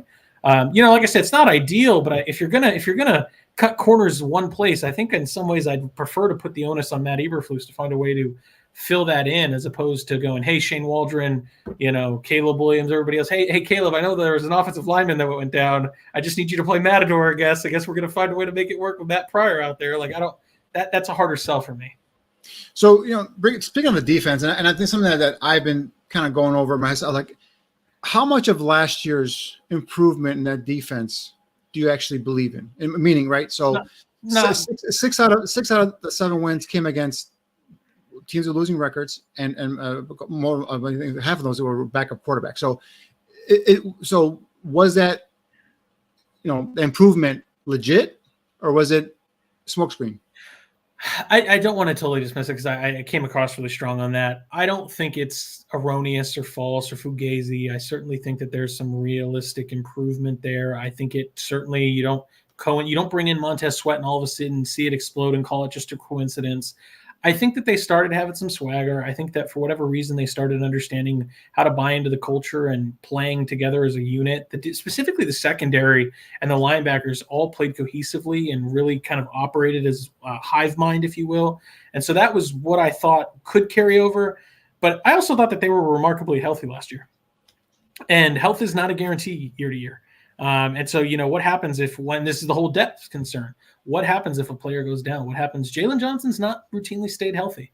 Not Braxton Jones, the safety, Jaquan Brisker, hasn't had an easy time staying. Kyle Gordon's been injured. Yeah, it's a situation where injuries could happen, and I certainly understand. And like I said, I want to be hopeful that the defense is going to kick it off and be a top 5 defense. But I kind of to your point, like Bears fans trying to say that Caleb's going to be a 4,000-yard passer. I'm like, just pump the brakes, wait and see. Because I understand it seems like it'd be easy to just say they're going to be a top unit on defense. But I also think that, how much of that is just catching a second wind? How much of that is Matt Eberflus catching, a new voice in the room? And this time he's kind of preaching the same thing. And how much of it falls and works? Like I said, I'm not trying to dismiss that. I don't want to say it's not going to work.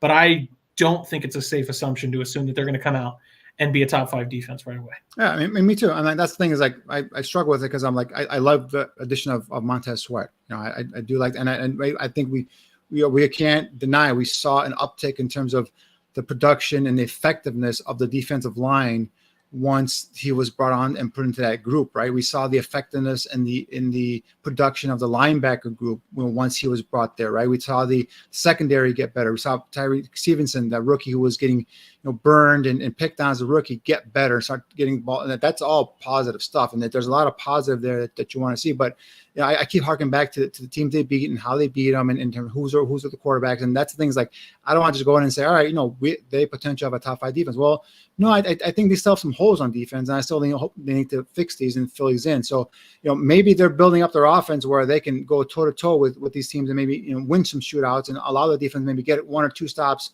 key stops, and they can pull out a victory.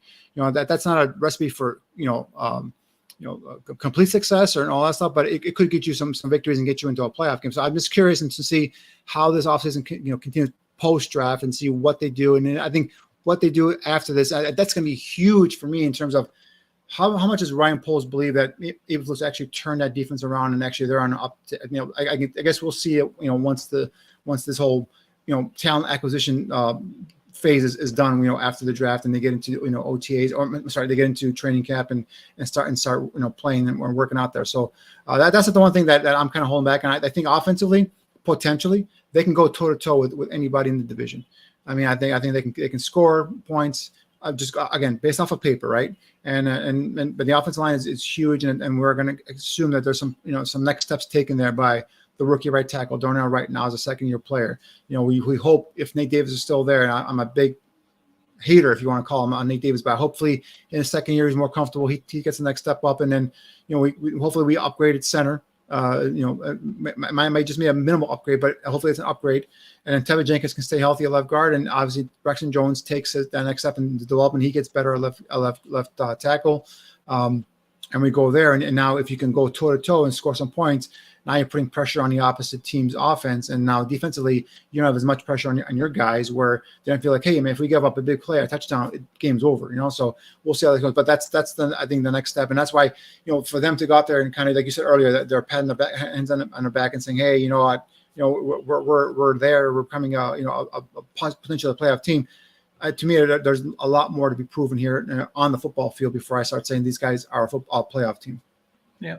No, I totally agree. And these are two guys that you and I think are both pretty happy about. Steelers out 98 take Peyton Wilson, linebacker from North Carolina State.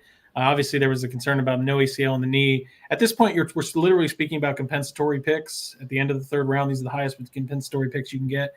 We're talking free picks, essentially. So if you're spending these free picks on guys like Peyton Wilson, who, if he can stay healthy, is ultra productive, instinctive.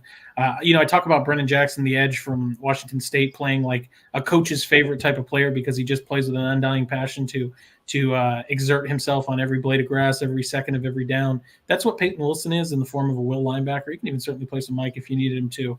And then I'll certainly pass it back to Danny here in just a second. But 99, the Rams take safety Cam Kitchens from Miami. One of the only DBs to have, over 10 turnovers in his collegiate career, up there with Ed Reed and Sean Taylor. There's a lot of promise there. I know Danny's a little higher on Cam Kitchens than I am, but certainly this is Les Snead doing what Les Snead does and trying to see if defensive secondary can get some help with the Rams, because this is a secondary that we're talking about. I don't mean to make fun of them, but you're talking about guys like Russ Yeast playing safety for them last year, and they desperately needed to improve that secondary. And obviously Jordan Fuller's gone now, so you're talking about Russ Yeast, and they've added Cam Curl. So if you talk about adding Cam Kitchens and Cam Curl as a secondary, we're cooking with gas now.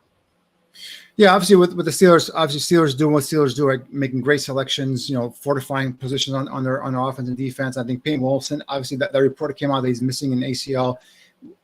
Obviously, the Steelers feel good enough to take him here in the third round. I think he's a guy, if healthy, is a hell of a linebacker, talented kid, speed, can play in coverage, can even rush the passer if you need him to. Has the instincts for that position as well. So heck of a pick. And Cam Kitchens is my second-rated safety, guys. I love this kid out of Miami. 5'11", 203, 4-star high school prospect, led the ACC in interceptions in back-to-back seasons. Had 11 interceptions, 6 in 2022, 5 last year, 15 passes broken up in his career, 2 forced fumbles. This guy's got ball hawking skills, and he's another guy that just has that positional instinct and the ability to come down and play a single high safety if you need him to. He's got enough ability to be able to go back and give you some depth, some coverage there, and also come down and be that enforcer in that box if you need to, as a wrap up tackler, secure tackler. This guy is a heck of a pick here for the Rams in the third round.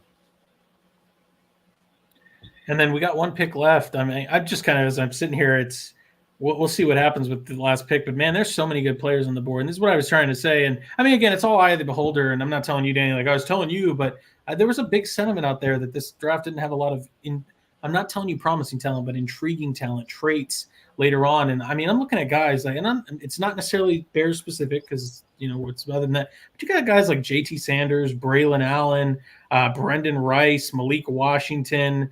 As we go to, you got Jalen Wright, Bucky Irving, Spencer Rattler, Austin Booker. We're looking at guys like Mekhi Wingo for a specialized role. Moving along to linebacker, you got guys like Cedric Gray and Jeremiah Trotter, Tommy Eichenberg.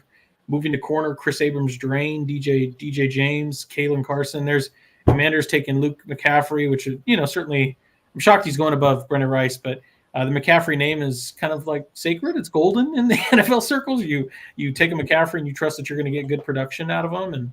And certainly I don't know. I will see what he looks like, but I don't know how much I loved the idea of you can always add more weapons, but the Commanders have a lot of weapons. They have De'Ami Brown and Dax Milne and Jahan Dotson and Terry McLaurin and Ben Sinnott, and I don't know how much you needed to add Luke McCaffrey, but like I said, compensatory picks, I'm not complaining. They're free picks. Take whoever you like, and I'm just surprised that they went with that because they don't have an X, and I don't think Luke McCaffrey is an X. I would have gone with a true X like Brendan Rice. Right, and that's the thing is like there's McCaffrey obviously was the quarterback at Nebraska, right. and ended up being to going to Rice and becoming receiver and he's flash potential and he's an athlete. He comes from a family of athletic. For those who don't know, Ed McCaffrey is his father, the former Broncos receiver, and Christian McCaffrey, the running back for the 49ers, is his brother. So Luke comes out from NFL bloodlines.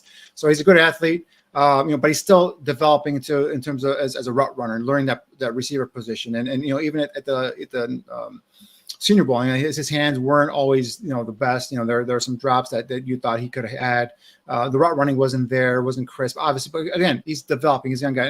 And pick 100, I understand it's a comp pick, Jordan. But you have receivers here that have accomplished, in my opinion, have accomplished more collegially in their careers that have shown more on tape than Luke McCaffrey has. So they go ahead and make this pick. Is a little bit of a head scratcher for me, but again, adding weapons and I got multiple times. Their board is different than my board, your board, and everyone else's board. So they definitely felt that was the guy that they that was a need for them, a receiver, and they went and got. I wonder if they utilize him more of like a gadget role, screens and jet sweeps and some of the other stuff. But it's curious. Maybe they do some funky stuff with him at quarterback as well. Who knows what their thoughts are there with Luke McCaffrey? But yeah, I mean, for me, it's a bit of a rich pick there. I had him more of a day 3 guy just because, again, he's a developmental guy. I like some of his athletic ability, but he's more developmental. So we'll see how it goes. But that is the end of round 3. And the end of day 2. End of day 2. And tomorrow is obviously day 3 and the start of the 4th round. We have 4th, 5th, 6th, and 7th rounds. And there is the Podfather, the man with all the magic information there in the background. You guys were great. That's why I'm clapping. Excellent job running. That's clapping for yourself. That's what you're giving yourself No, I'll do that. Jordan patted himself earlier, so I figured you were clapping for yourself. I'll take turns. But I just quickly before we go, I do think the question that Danny asked, I think, is an important one regarding the defense. And are we convinced that the second half improvement of this defense is legit? And I think that it definitely had some improvements. I don't think that we can, for absolute certainty, say that this defense is going to play as well as it did these last 6 games. I think it needs some more players, frankly. I think we're an injury away in the safety position from having some unknown obscure person there, or Elijah Hicks. We're at cornerback, we're strong. We need that edge pass rusher, a speedy guy, and we're not going to get one. We'll probably re-sign Yannick Ngakoue, who had, I think, 7 sacks before his injury last year. But signing him, he's coming off an injury. So there are some concerns about this defense. We're going to need for players like Gervon Dexter to take a huge leap forward, because if not, then you're just going to get mediocre pushes up the middle, and this defense really, really thrives on getting a push up the middle.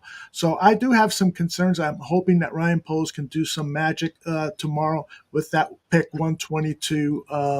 And tomorrow morning, it'll be Jordan, myself, and some other Barroom show folks, and then Danny will pop in immediately after the Bears make a pick so that we can have a thorough discussion on pick 122 or more, because I got a feeling they might trade that pick and pick up some late round guys, which I'm not too thrilled about. I know Jordan just said that he thinks that not for the Bears maybe, but for Vikings and other teams, I like guys like DeCamerion Richardson from Texas A&M who's flying down the field and they need corner help. Like, I know the Bears don't need corner help. Right. I know the Bears don't need safety help maybe as much as others, but there's that's all I'm trying to say. Aldo, there's 31 other flavors. I just was going to say that I agree with you that there are a lot of intriguing stories and players who you do a fabulous job of sharing their story and giving an evaluation of them.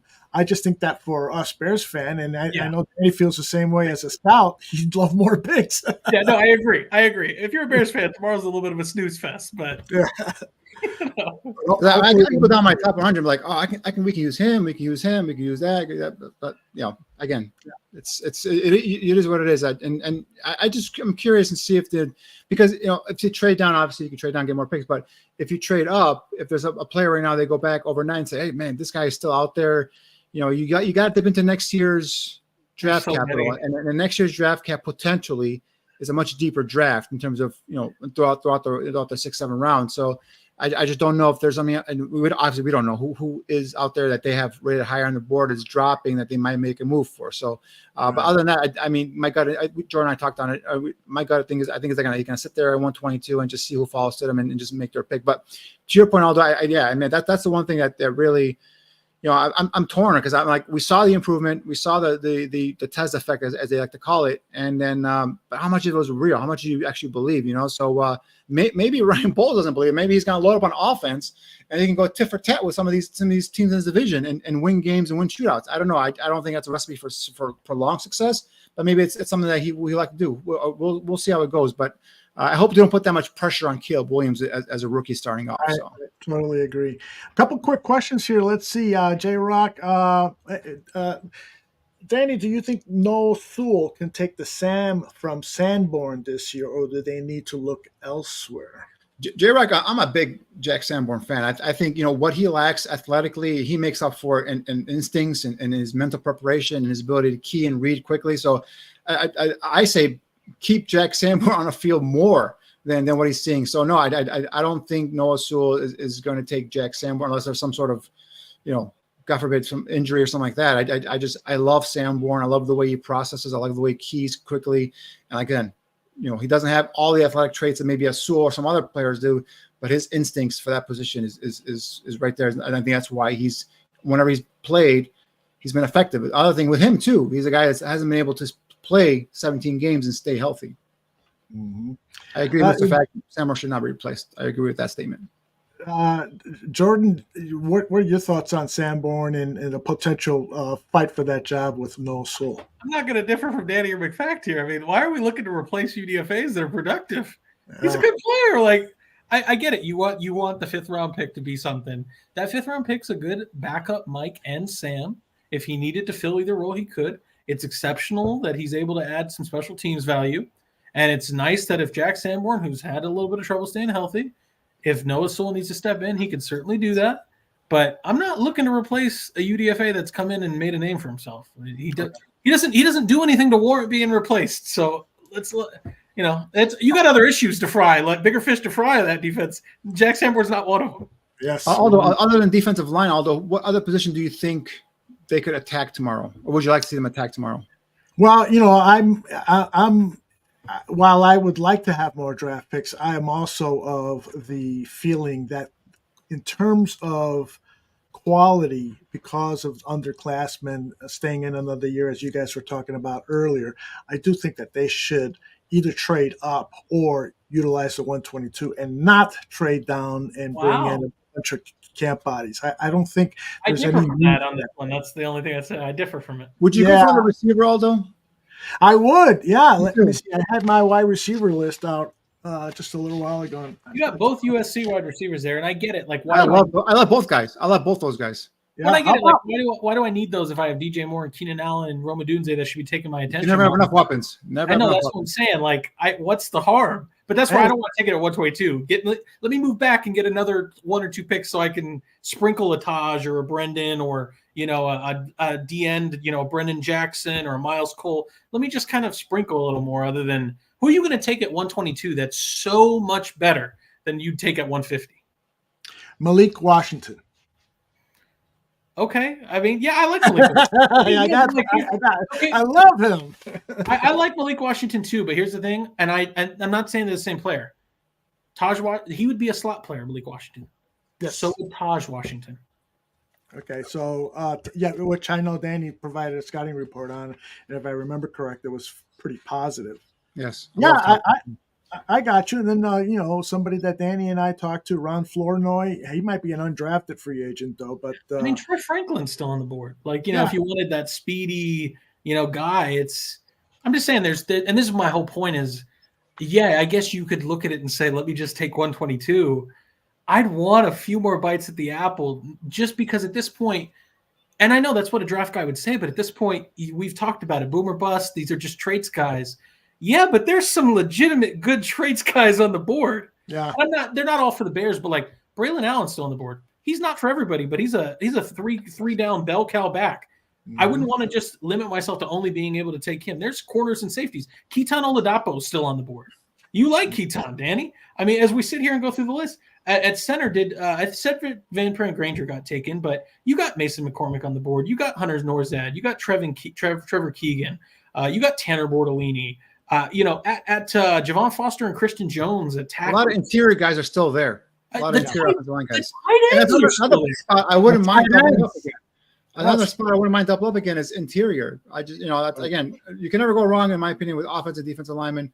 The chance of bust there are lower than a lot of the skill position players. Yeah, I would like to get a speedy running back, and I really think that Isaac Guerendo would be a good pick. Yeah. Could probably do an excellent job running kicks. Yeah, right. From Tennessee is a guy I like a lot of speedy running back as well. That's what I'm saying. Like, so I don't want 122. I want 158 and 184. Like, that's but you need someone to dance with, Jordan. You can't assume that there are teams forming off the hook for him. So, no, I get it. But this is what I'm saying. What you do is just assume that you have to assume somebody. And this is all I'm trying to say is, like, if somebody wanted Isaac Guerendo, I'd be willing to lose an Isaac Guerendo to then move back 30 picks and then take a Dylan Laube and AJ Barner. I know it's like, well, damn, Dylan's not as good as Isaac. I agree, but you do have a need for a third tight end, and AJ Barner is one of the better blocking tight ends in this class left. Mm-hmm. Like, you can make moves like that. Okay, well, I guess sure, I could take Tanner Bortolini at 122. Mm-hmm. I'd rather sell on Tanner Bortolini at 122 to give myself an opportunity 40 picks later if Bo Limmer or Hunter Norzad were there, and then I could also pick up a Keaton Oladapo if he's there. Like this, that's all I'm saying is give me an opportunity to just get. I'm not looking for the whole 2022 draft where we're taking 16 players in the 7th round, but I'm just looking for, like, give me 2 or 3 more bites at the apple. One more tomorrow is not enough. You've brought up a lot of intriguing names, so you're making a good argument there. But if there is somebody on the board that they think, wow, this guy should have been taken in the 2nd round, that's how high he was at our board. Should we? And I don't know who that would be, to be honest with you. But if they have a conviction on a player that has fallen all the way to the 4th round, maybe it's best just to pick them and call I get that. Absolutely. Guys, you have been tremendous. Jordan and I will start the show. I think we're starting the show tomorrow, right, Jordan? That's the plan. If you need me, I will be available. I don't need to look at what time it is, but I mean, I got to admit I'm running on fumes, but I will. Well, although I love doing this, I'll find a way to make it. Okay. Well, at some time or another, Jordan will join us, and the same thing with Danny, Elder Barroom show host, will be here.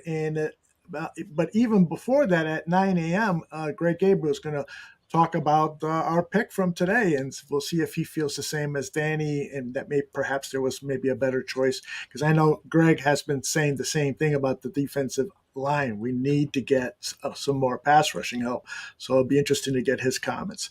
Any final words, guys? It was fun. It was fun, Jordan. Great back and forth. Appreciate all the effort and the work you put in, and Aldo, obviously, great job in terms of production and keeping us up to date with all the picks and all that stuff. So it's been a blast, and hopefully all our listeners in the chat room are enjoying this stuff. And we love bringing it to you guys. So hopefully you guys participate, please. If you have any questions, whatever, shoot them up. Aldo's always looking at the chat and going to bring up your questions. So more fun tomorrow, guys. Yeah, Jordan. Indeed. No, Danny, as always, you come well prepared, and you got your library size full of notebooks that you're just flipping through. Do you guys see things when I flip through them? You guys see them? Yeah, look, but that's important. That's actually shows that you do the work. We're not just spewing bullshit here. You know, we have backgrounds. We know what their strengths and weaknesses are. So you always come well prepared, and you're always a joy to speak to and talk ball with. So as always, I appreciated your presence last night. I appreciate you having me here today. That obviously extends to the Podfather in the background, putting up great graphics, getting impassioned about the tackle from Yale in the middle of the way through, putting questions. It's a good time. It's why we do this. We love doing it. I'm sure Danny Aldo would tell you we're dead ass exhausted, but at the end of the day, I haven't. I'm sorry to cut you off, but it's been 4 hours and a half, and I haven't peed yet. And I'll let you go. And I'll try to wrap it up. But yeah, it's a situation where we do this because we love it. We do this because we want to make sure it's content that you all enjoy. So I'm going to speak a little bit ahead of Aldo here, but I'm sure he would share the sentiment. Because of that, I'm asking for something free in return. You've already come here, so just hit the like button. It doesn't cost you anything. And just hit the subscribe button because you've obviously made it to this point, which means you like the content, which means that you might as well stick around for future shows. So please, that's all I'm asking. I'll add that across all of our platforms, we're out over Twitch, we're out over Facebook, we're out over Twitter and YouTube. 445 people are still with us, according to my counter here. So thank you to all 445 people and the other people who left early. I know a number of people said, got to go to bed. So we thank them too, and those who will watch the repeat. I don't know when they'll find time to, but I got a lot of great calls after the live show last night about how great you guys and John Buffone were. So thank you all for watching, whether it's live or on demand, and we'll see you tomorrow morning. Goodbye.